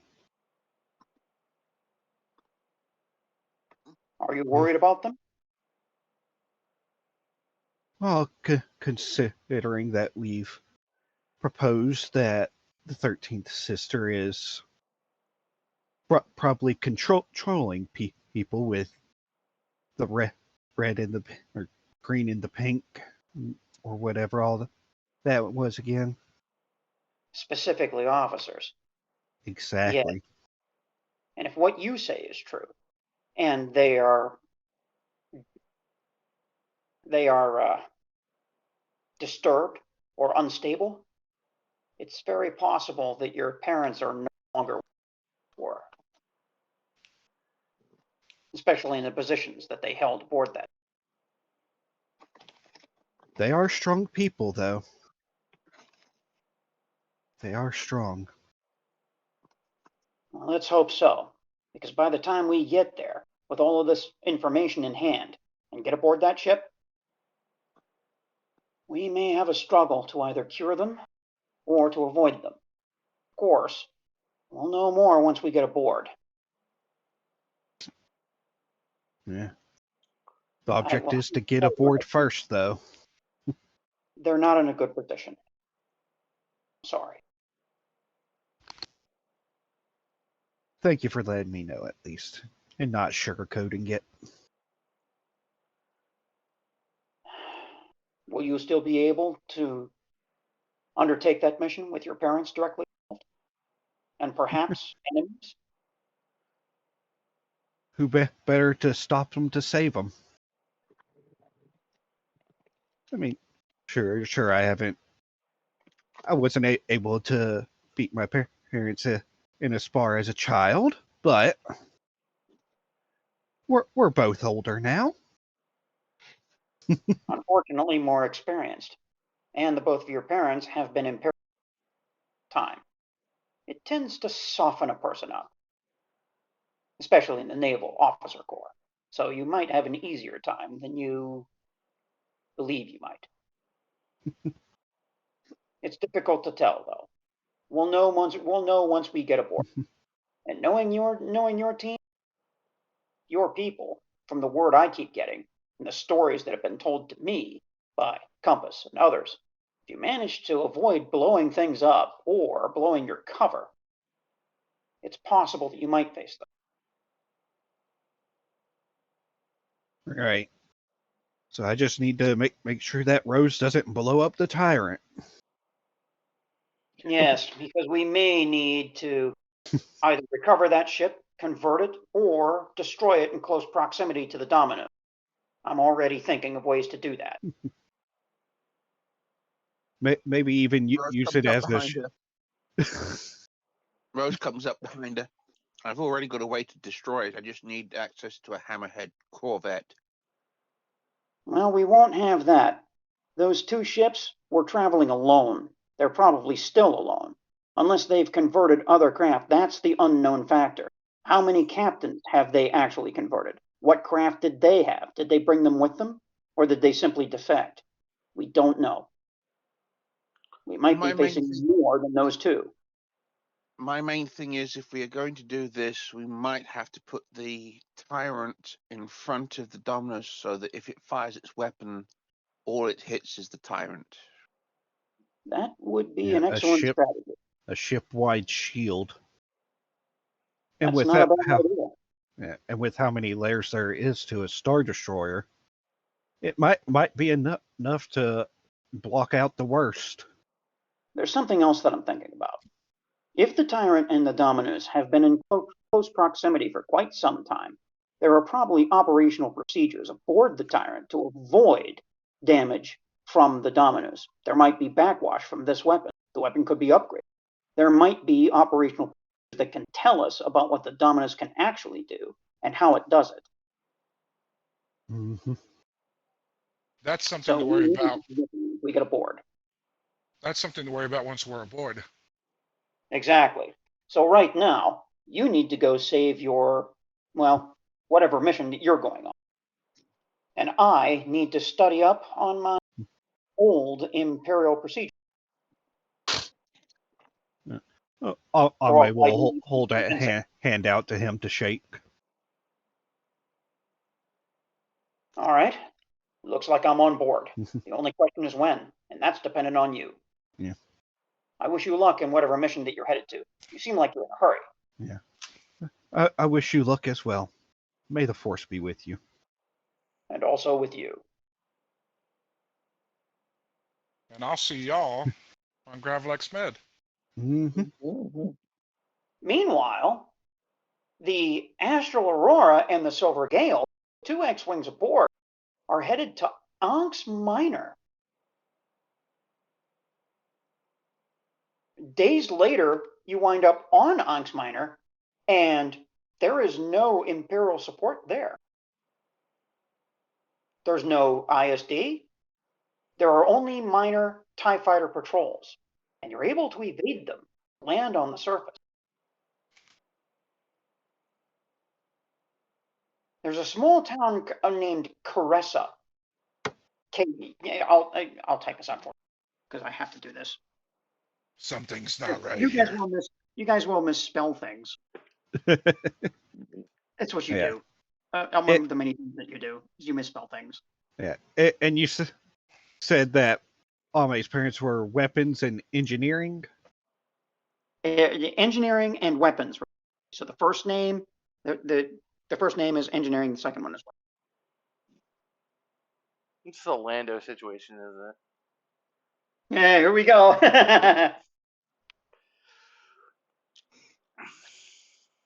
And the town of Caressa is where these 2 Imperial senators had sent their distress call from. I've got a bad feeling about this. I'll give you 25 XP right now. Right now for Noctis. Right now. Anytime that you can use a Star Wars context, give you 25. I got a bad feeling about this. I got a feeling bad about this. It's a trap. It's a trap. It's a trap. We're here to rescue you. But you're Please not do a not fish person, resist. doesn't count. Help me, You Obi-Wan wind up- Kenobi, you're my only hope. You wind up entering the town of Caressa by night. And how the town of Caressa is constructed is there are a number of roadways, but they are depressed beneath overpasses that connect the upper level. And the upper level is where most of these buildings are. There are walkways, a multitude of walkways that cross over all of these roadways, which are really passageways through this town instead of roads as you know them. There's an Imperial checkpoint there. The Imperial checkpoint doesn't even acknowledge you as any different than anybody else. It's the second checkpoint where you have to leave all of your vehicles behind. And so as you approach the location where Fokuna and Zohal are sent to stress mess. The streets are eerily quiet. The Empire has cleared all of them. There aren't even the vagrants that you expect to see in a town like this. You can now pull up the map from handouts, because this is where you're approaching. And I'm going to tell you, you can put yourselves anywhere on the 25 rank. I'm sorry, 21 through 29, and at the yellow 25. You can decide where to put your characters. Oh, at the top there? Yeah, at the top. At that top little notch where that road is. 21, 22, 23, 24, 7, and 28. 21 through 28. 1 through 28. Okay. Yeah. Let me know where you want to be. And I'm not going to say anything else.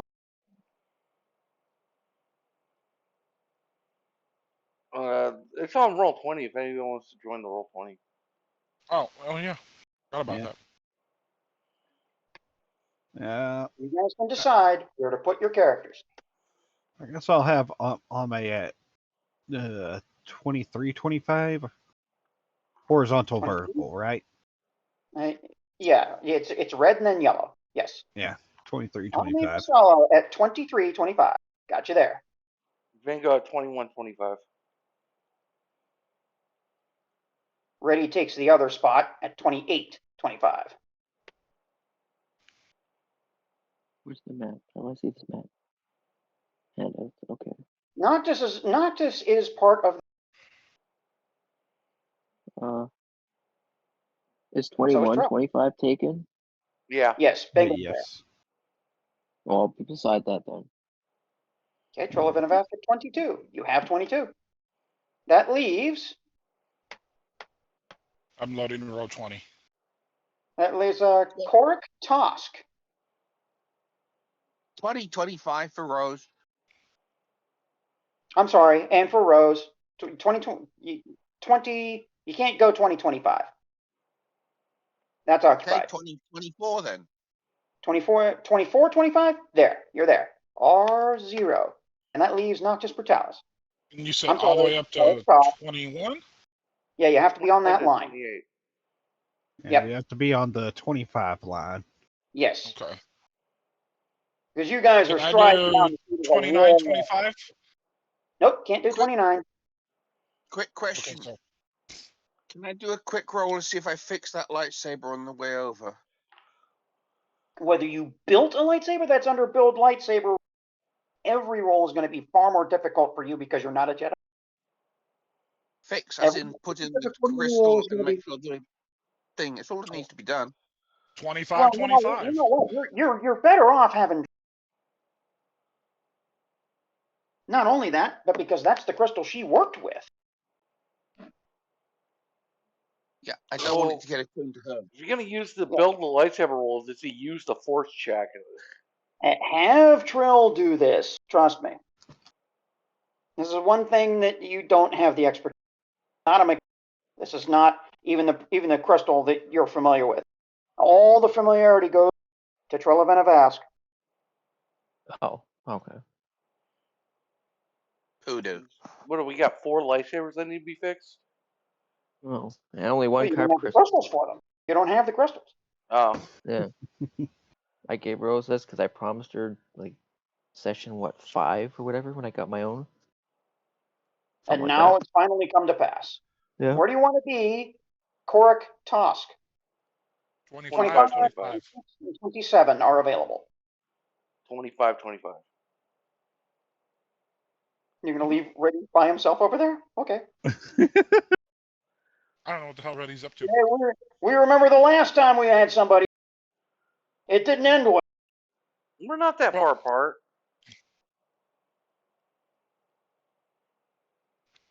Where do you want to go? 25, 26, or 27? Noctis isn't really the type to hide in the shadows. He is the type to walk straight down the streets. Yeah. Yeah, you guys are walking shoulder to shoulder. This is, we're all pumped up here. Yeah, we're swinging that big D energy. Right. I'm hearing like high noon music. Yep. This is what's happening. Where do you want to be? Give me, it's one of three choices. 20, 25, 25. 25, 25, you are there. Mhm. All right, give me, let's get your sheets out. Give me your current HP. Starting with Bingo. 93. 72. Bingo. 72 out of 72. And your reflex defense, both regular 28. and flat-footed. 28 regular, flat-footed would be 23. 94. And we're talking about, this is not Noctis, this is Korik. Yes, we've made the change. And your HP? 94. 94. Reflex defense for Korik, Tosk. 25. And a flat of? 22. 22. Trill of Venavask. On my HP and my what? Your reflex defense and flat-footed. Okay. 1 moment. And HP. All right, my HP 76. 76 out of 76. All right. All right, my flat-footed reflex is 25. And flat-footed. Footed? Where's that? The hell is that? What's your dex bond? Mine's your dex bonus. Oh, my dex bonus. Yes. My dex is +2. So Okay, so your 23. flat-footed would be 23. That's correct. Amme Fasalo. 93, Woo! 25, 21. And now for the droid R053. 58 hit points. Okay. 24 reflex. Yep. 21 flat foot. 21 flat-foot. Okay. And Right the HP now, for Ready. And Ready, I already have him at 66. Reflex of 23 flat-footed. Yeah, but That's a Ready's hell a of a crack roll. shot. Yeah, that's what he is. He's a glass cannon. Especially now that it has triple shot. If he gets a crit, that's going to hurt a lot. It's going to hurt a lot. Or triple crit. Yep, that's what he took. Yeah. And oh, by the way, he also has weapons. So he does even more damage. He has what? Weapon specialization on pistols. Oh, okay. So he's doing 3d6 plus 6 multiplied by 3. If he managed to get it. Okay. Jesus. And I need one more opponent because it's going to be separate. And now he's on the board. Okay, here we go. Roll initiative. I knew that was coming. Roll I was initiative. like, I don't know why he just doesn't just tell us straight up. Just, all right, We're guys, gonna roll do it. this. We're gonna roll initiative. Here we go. Do we each roll initiative or? Yeah. Yeah. Okay. What is it plus the initiative? It's a skill. That should be on it. Yeah. Initiative is Yeah, a okay, skill. I remember. Yes, I remember now. R053 gets a 15. Where's The Madman Bingo gets 22. +6. All right, +6. Keep them coming. I get a +5. Charlie Evans gets a 23. Oh, yeah. Woo! That thought. I 24. told you Finally that gets- feeling. That's where that came in. Madman. Oh, it gets good rolls. Jeez. Okay, I'm gonna record this as 28. With a 20. Come on, you gotta do it. You gotta do it. It has a bad feeling. Come on. I'm just gonna record this as nat 20. Regardless of what anybody else rolls, you will be top of the round. Except that I need to start Roll rolling your, other yeah, rolls. your mysterious guy. My mysterious guy. Yeah, so we got to do that. Actually, I should throw down a token for mysterious guy. So since I'm rolling so high, I'm gonna picture it that Noctis is on edge. Oh Where's yeah. Tari? Tari's not with you this mission. He chickened out. Well, didn't chicken out. He said, "Yeah, I'm not fit for this. What you guys are doing. I'll fit in later." So he's not with you guys this time. What of what? Oops, no, I didn't. That's wrong. I was about to say, fuck you, guy. Still fuck you, guy. I want Okay. 25 rolls of that, Zax. 18. 18 is what he will get. And now for the Imperials. Oh yeah. Yeah, because they have a part to play as well. That's correct. Yeah, but they're cannon fodder. Oh, it's a 1 and a 1 and a 1. A 1 and a 1 and a 1. F. Here's what's going to happen. And Here's they what's shoot going each to other. happen. The Imperials, when we first engage, depending on how you guys do this, because there's an element of stealth, it's not really great because these guys are everywhere. But when you trigger them, and keep this in mind, when you trigger them, you will gain a surprise round. Regardless of how you encounter them, you will gain a surprise round. Keep that in mind. Bingo, especially. Okay. Ooh, So you I get know to do what that to stuff. do. You get to do that stuff. And this also applies to the vehicle that you will encounter on the field, which will be manned. But we're going to do that for another time. This is where we end session 67. Do it. Here be monsters.